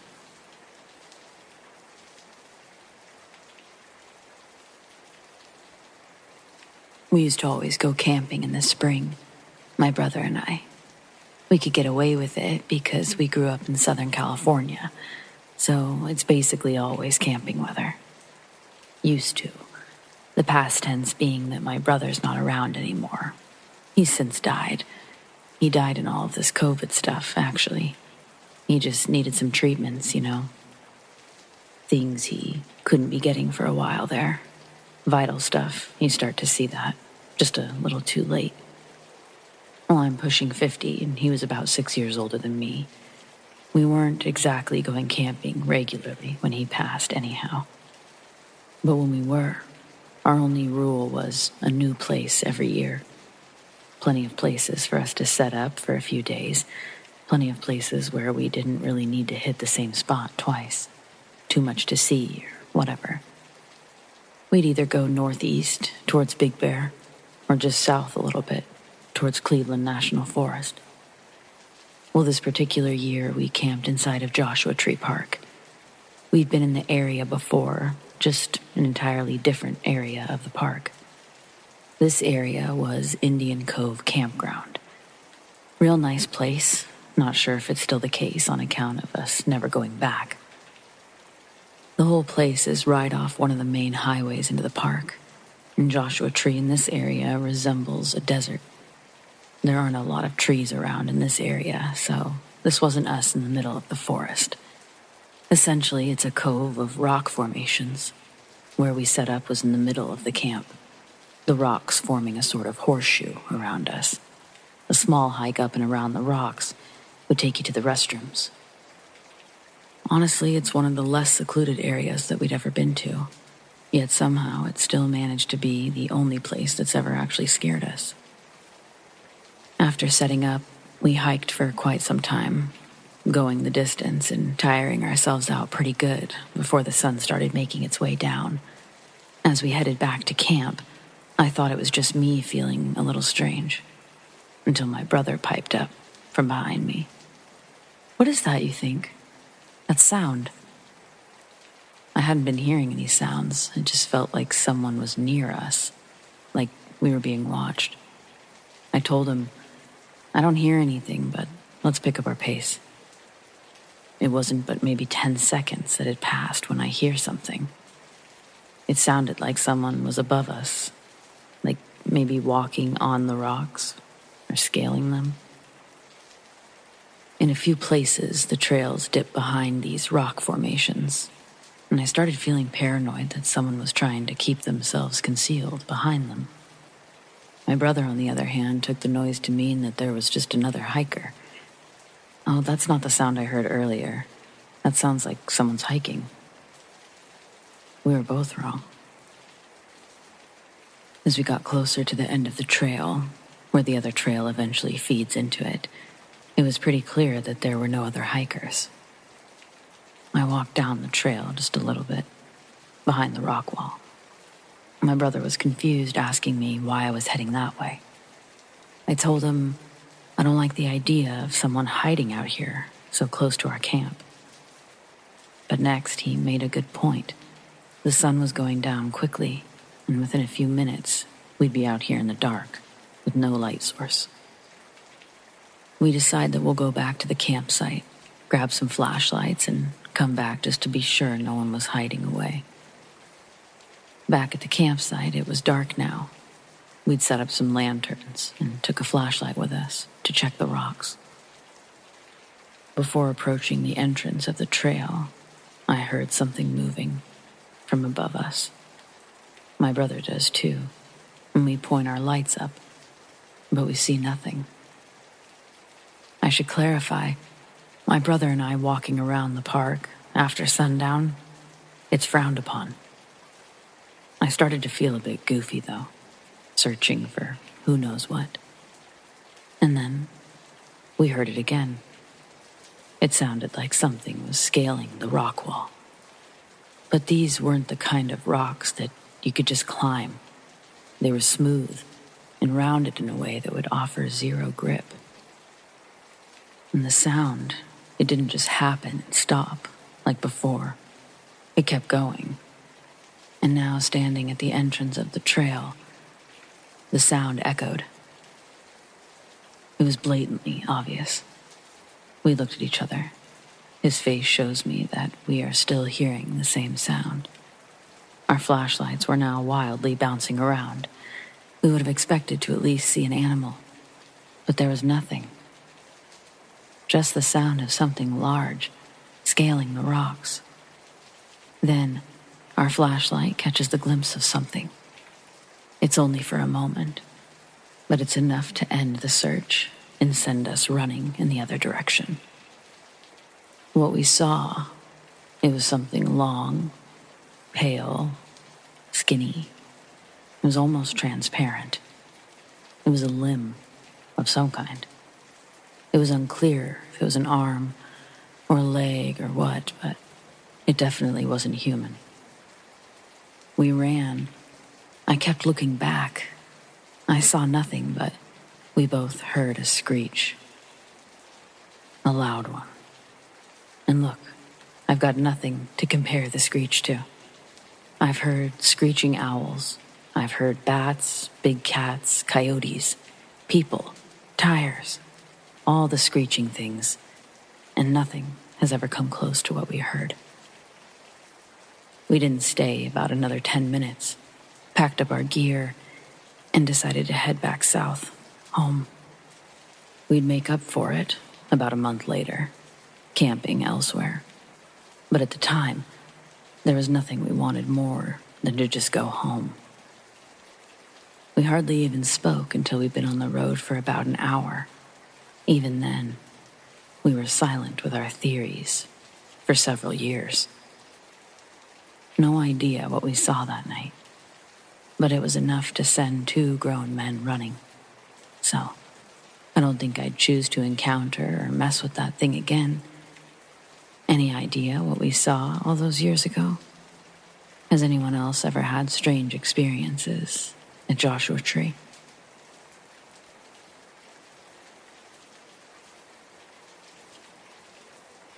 right, so everybody with knowledge of cryptids. I'm hunting for information on a cryptid that I'm not sure has been marked down yet.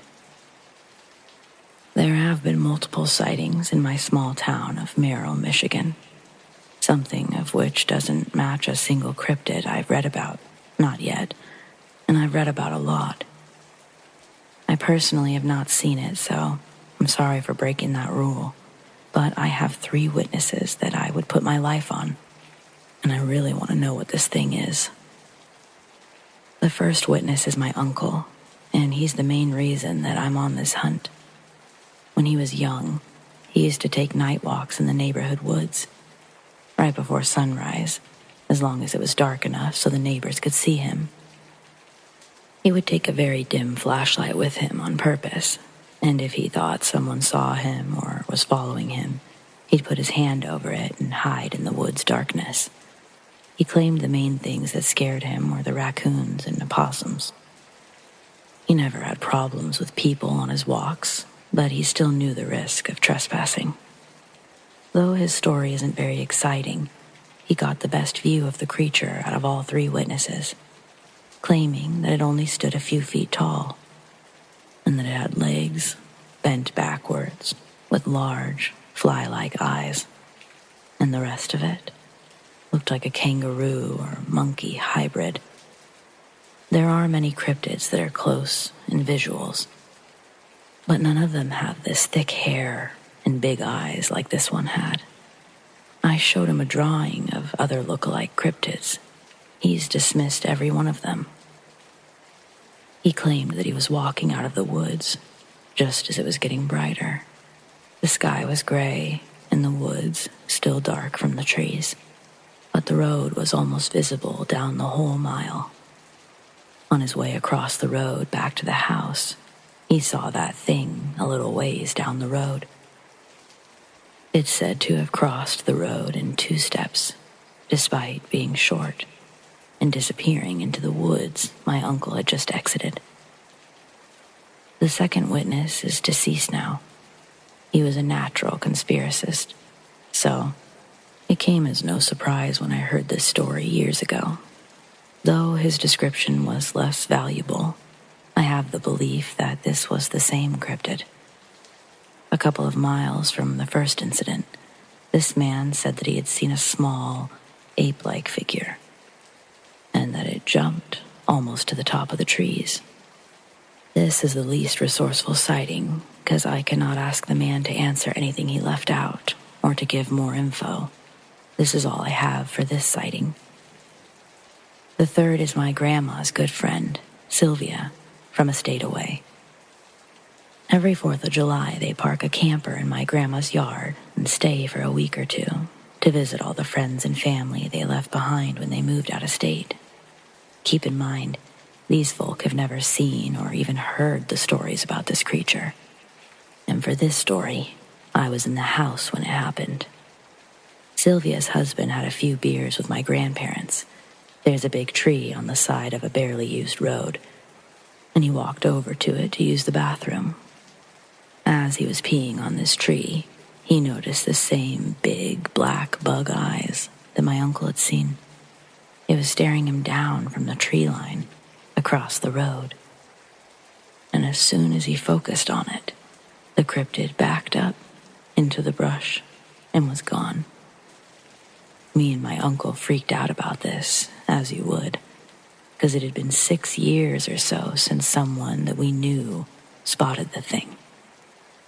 As crazy as it sounds, me and my whole family believe and know this creature to be real.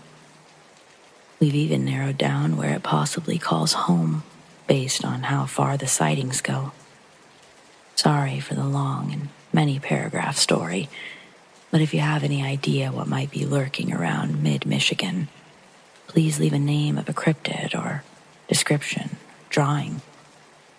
My family and me all want to know what so many of us have seen. Any ideas?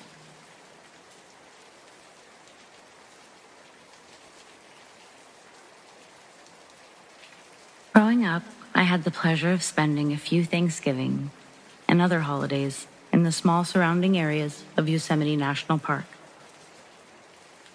Some extended family of mine owned a cabin quaintly tucked away in deep, vast amounts of forest.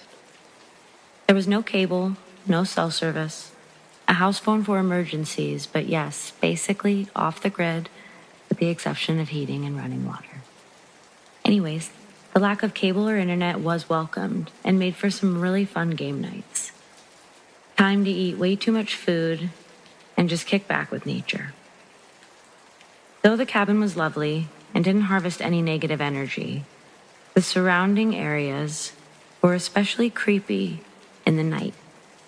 Total darkness, total silence, except for the moonlight. Still, I enjoyed going for night walks, especially in the snow. I could be alone, listen to my iPod, and since I was very much a 17-year-old trying to smoke a cigarette without getting in trouble, night walks were perfect. Thanksgiving 2009, I was enjoying one of these night walks, sticking to the more lit-up roadway versus the wooded path, the roadway being a slightly longer path, but the wooded being now completely dark. Both paths led to the same area.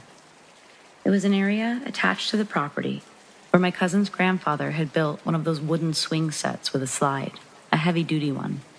I love that thing because it wasn't one of those cheap ones made only for small kids. It sat in the middle of an open field with a single large cedar tree with a tire swing. Earlier that day, I helped my younger cousins build an igloo, which was in between the two structures, facing the tire swing, the wooded paths, and more deep woods. I decided that it may be a bit disrespectful to smoke completely inside the igloo, so I just laid on my stomach with my head poking out of the igloo entrance. I remember thinking how quiet it was, really serene. The snow, new layers untouched by anything, offering a perfect glow in the dark night. As I went to change the song on my iPod, something caught my eye from the entry of the wooded path I'd opted not to take on my way in. It was in the distance. They were in the distance. I tried to adjust my eyes and see what exactly I was looking at. I saw what had to be a shadow, but what was making the shadow? Still unsure of what I was seeing, I wiggled out of the igloo a bit and focused. It almost looked like a white sheet with sticks for legs. No visible head or eyes, and no arms that I could see. Just two legs or sticks, or I don't know. There were two of them, one larger than the other, but identical in shape, blending in almost perfectly with the snow, all with their shadow. I remember I wasn't afraid of them. I even thought maybe they were a mother and child of some kind. But I was so unsure of what I was seeing that I couldn't bring myself to move closer to those things. As I watched, they just kept moving along their way, across the field, seemingly unaware of my presence, till they disappeared into the woods just on the other side. Over the years, my curiosity has gotten the better of me. And thanks to the internet, my description, two entities looking like white sheets with sticks for legs, I found claims of the same sightings in California at Yosemite National Park just a year after my experience in 2010. I'm pretty sure what I saw that night was a night crawler. I don't know much about them, and I don't know if anybody else does either, whether they're good or bad. I just know that I wasn't afraid of it, that I had never seen anything like it, and I don't know if I'd want to see it again.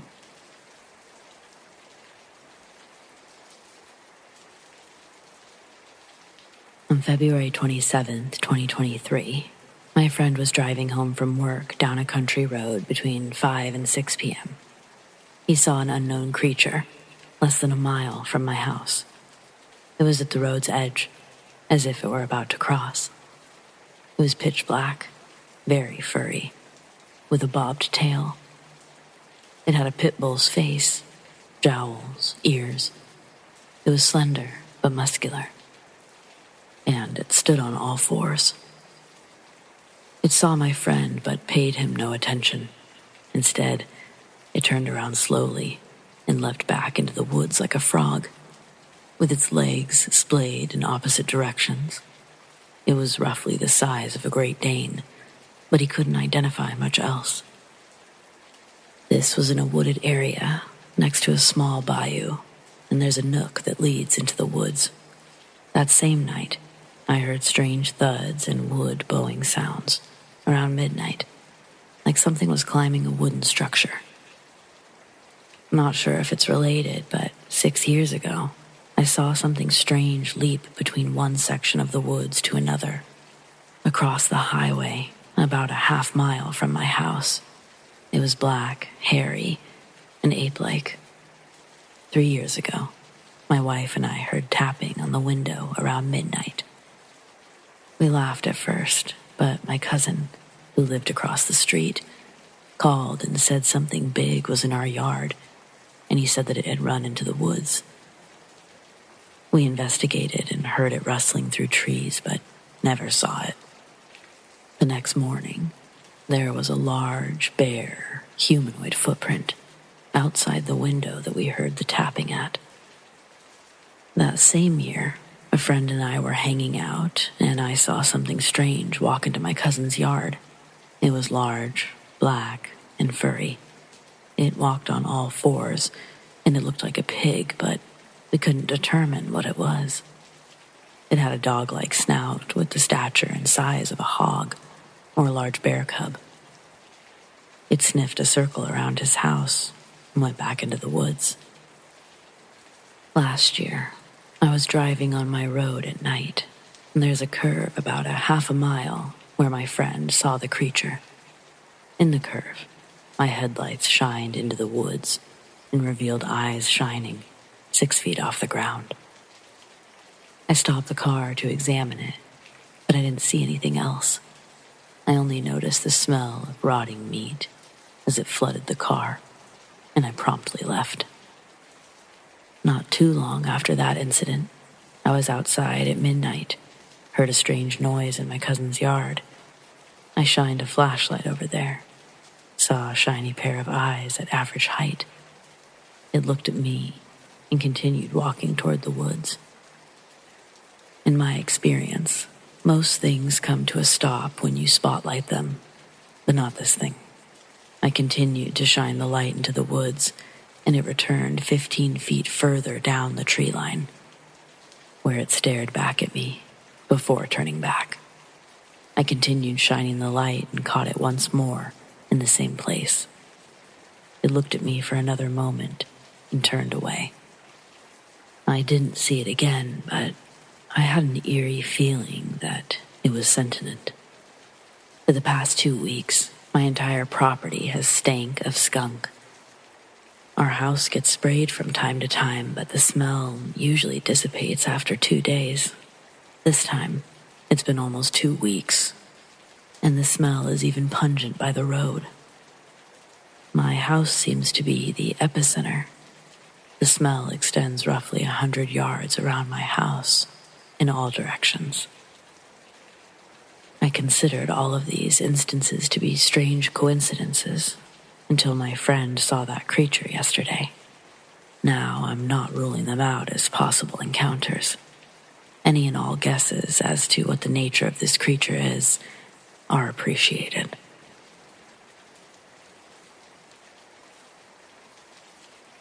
I live in an area pretty close to a park and a retirement facility, so my neighborhood is, for the most part, pretty uneventful. It's nice by all accounts. Next door to my building is a large field. Sometimes on the weekends or even in the evenings after work, I see random groups of people playing games of soccer or hosting some sort of team workout event if it's still light out. Outside of those kinds of things, the park is relatively empty.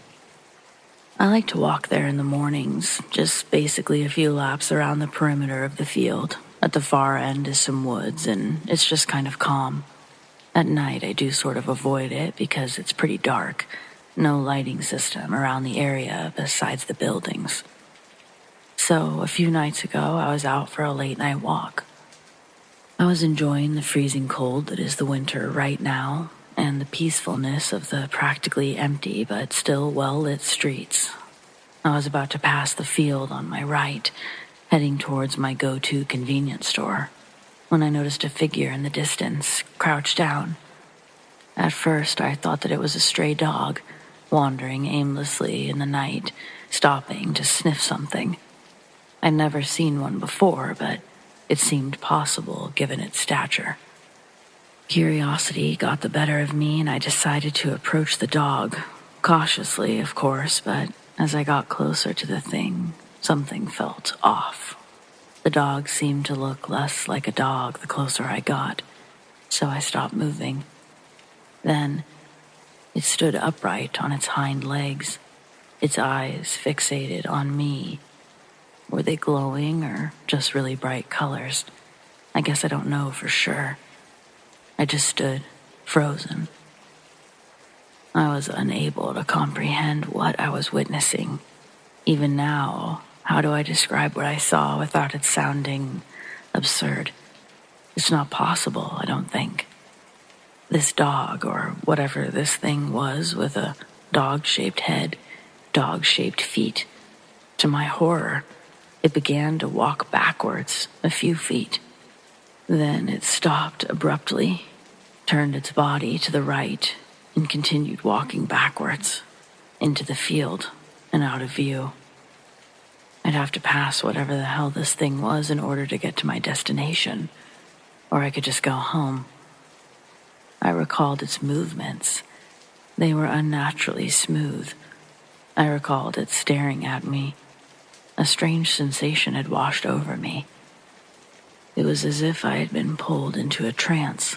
I couldn't move, couldn't escape the gaze of those eyes. It was only a few moments that felt like an eternity. I had already decided that I was going to turn around and go home. It was the obvious choice, and I was making my way when I heard a horrifying howl, more like a guttural, loud growl. It was distant, but not by much. Something told me that something was terribly wrong. Call it instincts, or maybe that's just what deep fear feels like. I picked up my pace and I was running. I don't run, not for exercise, but I booked it like never before. Panic had just kind of taken over. I didn't stop until the growl was completely gone and I was at my own door. I've played the whole series of events in my head 1,000,000 times. I've tried to draw this thing. I've tried to compare it to things that I've seen online, and truly I just have no idea. I'm just insanely curious and a little terrified, wondering, what did I see that night? If anyone knows something or has any ideas, please, I welcome you to shed some light on this new mystery that seems to haunt me all the time now.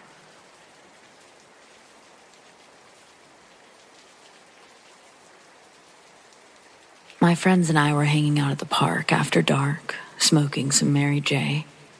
Everything was going just fine and dandy until the topic of folk tales and such came up. We were talking about Bigfoot, Mothman, etc. I decided to bring up a couple of creatures from indigenous mythology. I don't even want to type the name at this point, because I learned that night saying their name can summon them.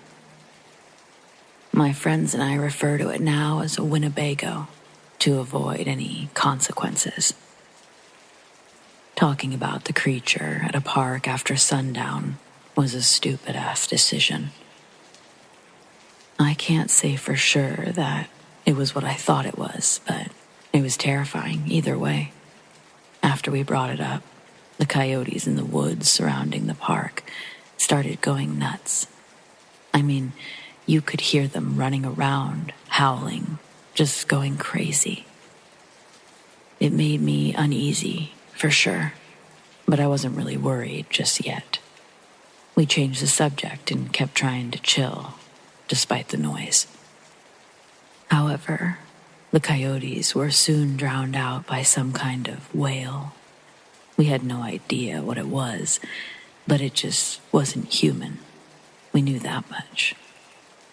It was the kind of noise that chilled you to the bone, and you just knew something was horribly wrong.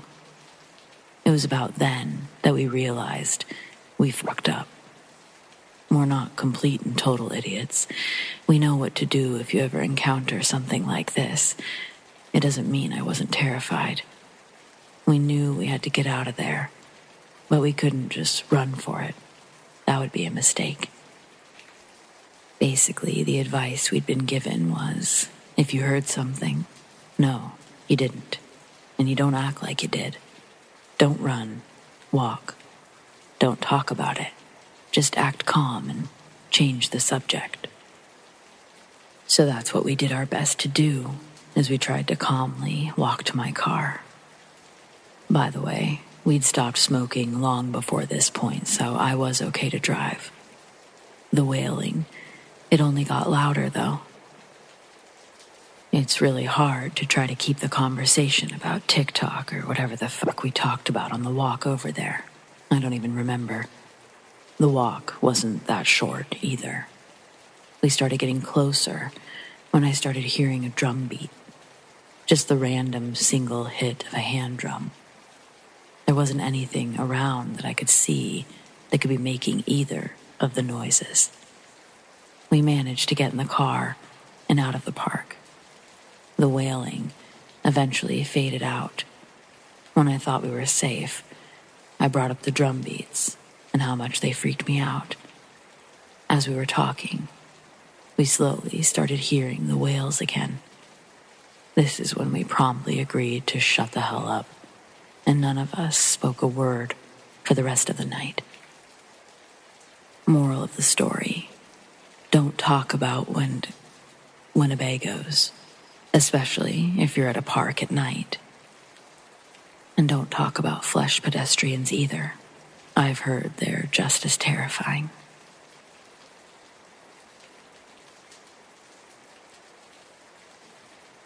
So, first of all, please excuse my ignorance with certain matters, but I'm desperate for answers. I've never really been into scary stuff at all, so I've never browsed these topics. But I'm hoping someone has an idea of what I saw. In case it matters, I'm a 23-year-old female, and I just moved to Oregon 6 months ago. I'm originally from Maine, so obviously that's been an adjustment, but in a good way. I love my new home and job. I've made amazing friends, and I'm dating someone new. But then there's this other thing. Well, first, before you suggest it, you should know that I've never had any mental health issues. I've never been depressed or overly anxious. If anything, I had the most normal, boring life you could possibly imagine, until recently. I live in a semi-wooded but suburban area. I have neighbors, but we have a small stretch of woods between us. We aren't exactly far apart, but we aren't on top of each other either. I decided to plant a few flower beds in a small garden in the backyard, which obviously required spending a significant amount of time outside. It was never a problem to work during the day, but as it grew darker, I would hear something moving around in the woods. It sounded too heavy to be a raccoon or anything like that, so I thought it was one of my neighbors, and that kind of freaked me out, especially since the later it got, the closer it seemed to come. That part really freaked me out, so I started gardening as early as possible, but my work schedule wasn't always very sensitive to this necessity. Even so, I got it done, and my garden grew just fine. The first time I actually laid eyes on the thing making all of this noise was a couple of days before the first tomatoes would be ripe enough to pick. I had been excited about the prospect, and as a result found myself staring through the patio doors more and more. Except, on this night, something else was back there too. At first I wasn't sure what I was seeing, so I turned on the floodlights, but then I couldn't believe what I was seeing. In the middle of my backyard was an extremely pale humanoid figure, crouched down on all fours, but it looked to be about the size of a large man. It had no nose, no mouth, but there was a shining green eye in the center of its forehead, with two more on either side of its head. Maybe they weren't eyes, but they were glowing. I've never been so terrified in all of my life. I called 911 and got as far as, "Help, before realizing what I would sound like if I told the truth. Ultimately, I worried they wouldn't send anyone if it sounded like a prank, so I said there was a strange man in a mask crouched in my backyard. I desperately wished for it to be the truth, but I just didn't see how any human's arms could be that long. I hid in a closet until the police arrived. They searched the woods around my house, but whatever I'd seen was gone. The officer said it was probably just a neighborhood kid fooling around, and to call back if I saw anything else. Well, there wasn't anything else until 3 nights later. I was sleeping, but the sound of the squeaking floor began to seep into my dreams, and the long creak of the bedroom door brought me back to reality. I didn't move at first. My mind was too foggy to immediately comprehend the danger behind such sounds, but my eyes soon shot open with the harsh realization, and I screamed at the sight before me. The creature was standing in my doorway, just watching. It didn't move, and neither did I. Aside from being frozen with fear and shock, I also worried it might charge at the first sign of any disturbance. I'm not sure what time it was when this happened, so I can't say for sure how long we stayed like that, but it was almost 4 a.m. when the thing finally left. It backed out into the hallway without ever taking its eyes away from me, and I listened as it made its way out the door. Ever since that night, I've kept everything locked and placed a burglar bar on my sliding glass door. So far, it hasn't gotten back inside, but I've seen it in my yard twice since then. The last time was just 2 nights ago, and I know it's going to keep coming back. I also know I sound like a lunatic, but I have no clue what I should do next. Can anyone help me?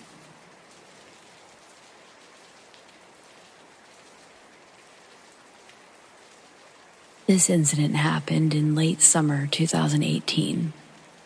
It was in the mountains of North Georgia. I'm a surveyor with 20 years experience in Georgia, Tennessee, Alabama, and North and South Carolina. So I'm extremely comfortable in the woods, as I spend so much time outdoors, most of the time being very far back in the forest. And a great deal of it is on national forestry land, where you don't see anyone for days at a time. On the day it happened, I was surveying a piece of property on a small Corps of Engineers lake bordering a large tract of national forest land. I was opening a robotic survey total station, transit, which means you don't need a partner to run a survey crew, and instead of having 2 or 3 people on a crew, you generally work alone.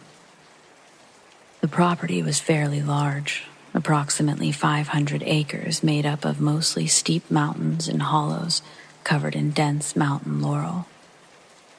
I had just finished up cutting a traverse line along the property line, running to the top of the ridge, roughly 350-400 feet away, with my machete. Traverse lines are typically about 5 feet wide and cut as close to the ground as possible to ensure a line of sight for the instrument. I'd just walked back down the slope to get ready to traverse to the top of the ridge when I noticed someone or something hairy, wearing what I originally thought was a hat, slowly walk across the opening that I'd just made a few minutes earlier, and it stopped to look at me. It had a large hand reaching up to grab a tree limb that it was next to. At the time, I thought someone must have been walking or hiking at the top of the ridge. It's not uncommon to see people from time to time. But then I realized that it was way too hot to be wearing a large, shaggy brown jacket, as it was in the high 90s. and as it stared down the hill at me, I could make out pointed ears on the top of its head and a long snout. Then it slowly walked out of sight. At this point, I took out my headphones and started paying closer attention to the situation. As I took my headphones out, I realized that it was dead silent in the woods, and in Georgia during the summertime, it's always extremely loud with insects. I waited a few minutes, and I walked to the top of the ridge to see what was going on and to grab my equipment, which I seriously considered leaving, and I noticed disturbed vegetation leading in the direction I saw it walking.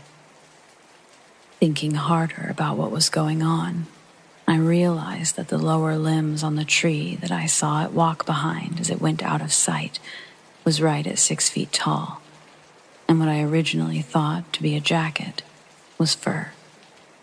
And that's when it all set in, and I got scared. I could hear something moving in the short distance, coming from the area that it had walked to. So I decided to start making the 50-minute walk back to the truck. I could hear movement up on the ridge, parallel and above me during my walk back, but I didn't think it was moving in reaction to me necessarily, although I wasn't willing to wait around and find out. I made it to the truck, and since then, I've only told 2 people about my experience, and that was pretty much it as far as the encounter goes. I know it wasn't a bear, as I've been around them my whole life, and I see them all the time. I've definitely been deep in the woods on several occasions, and I've experienced all sounds and signs of life just disappear at the drop of a hat. It takes on new significance now. I carry a pistol every day, and on some occasions a short rifle if the job calls for it due to bears, wild dogs, finding illegal pot-growing operations. But I can definitely say that it brought me zero comfort on that day. I was scared to my very core, and I've got a new sense of respect for the woods now. I would advise that if you work in the woods alone, please pay attention to your surroundings. I think a lot about what might have happened if I hadn't looked up when I did, or if I'd been a little bit slower walking back down the hill. I was probably very close to it, with my back turned before walking downhill with my headphones in, listening to Joe Rogan. If it wanted me, I wouldn't be here today. I firmly believe I was within mere yards of it on the ridge, with no idea I was being shadowed by a monster. People go missing all the time in the woods, and they're never seen again. I believe I know what takes some of them, as I've seen it. Whether you believe me or not, it's of no consequence to me. But it took me a long time to feel comfortable telling anyone about my experience. If it helps one person pay attention in the woods, I'm happy to be called crazy over it. Stay safe and please watch your kids in the woods above anyone else. God bless.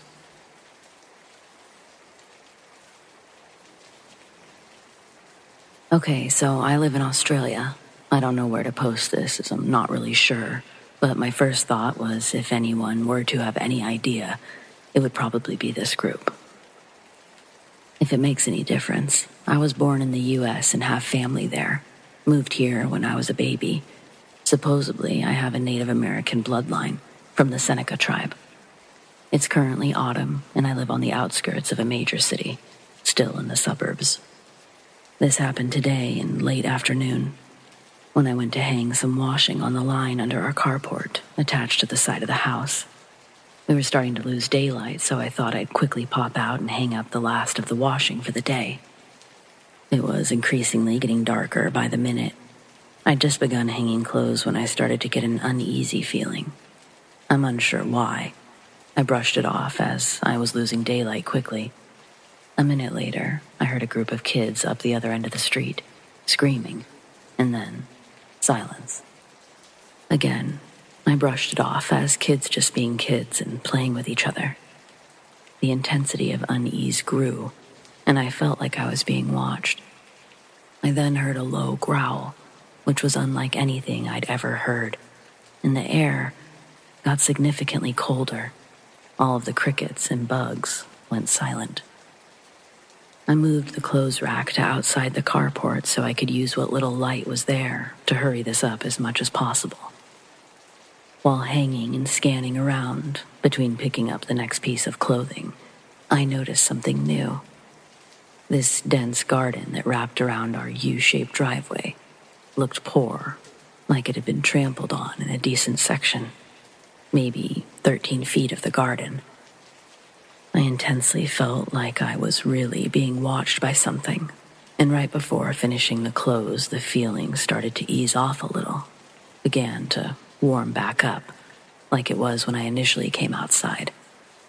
I was raised with big dogs, Rottweilers, German Shepherds, grew up in a rural countryside.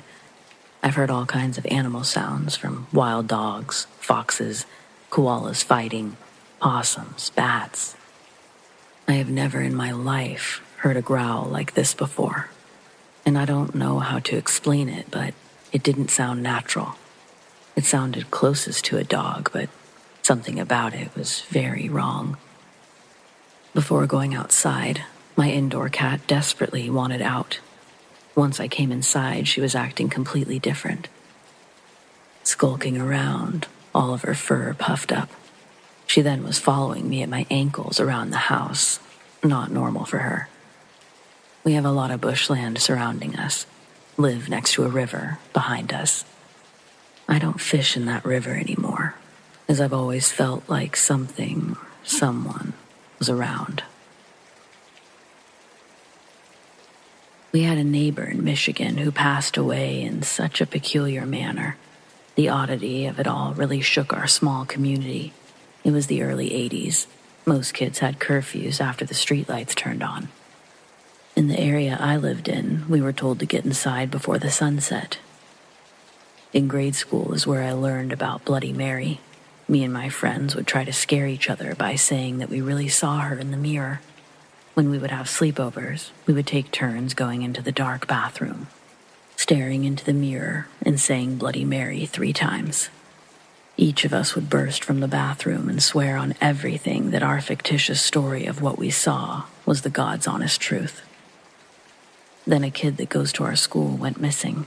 Sniffer dogs would find his head and torso in a field.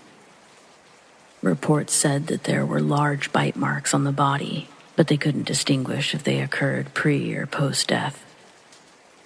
As our parents tried to grasp meaning from the senseless tragedy, word spread around school that Bloody Mary got him. It was most likely a serial killer, as 2 more bodies of missing kids would be found around the Great Lake area within the same month. But none of them were quite as horrific or visceral as what happened to our classmate. The other bodies were intact. They'd been strangled and assaulted. The body of our classmate was completely ripped apart. The adults started coming up with their own theories, attempting to understand it all. At a town hall meeting, a farmer was mocked when he started talking about a giant black creature killing his livestock north of the field where they found the boy.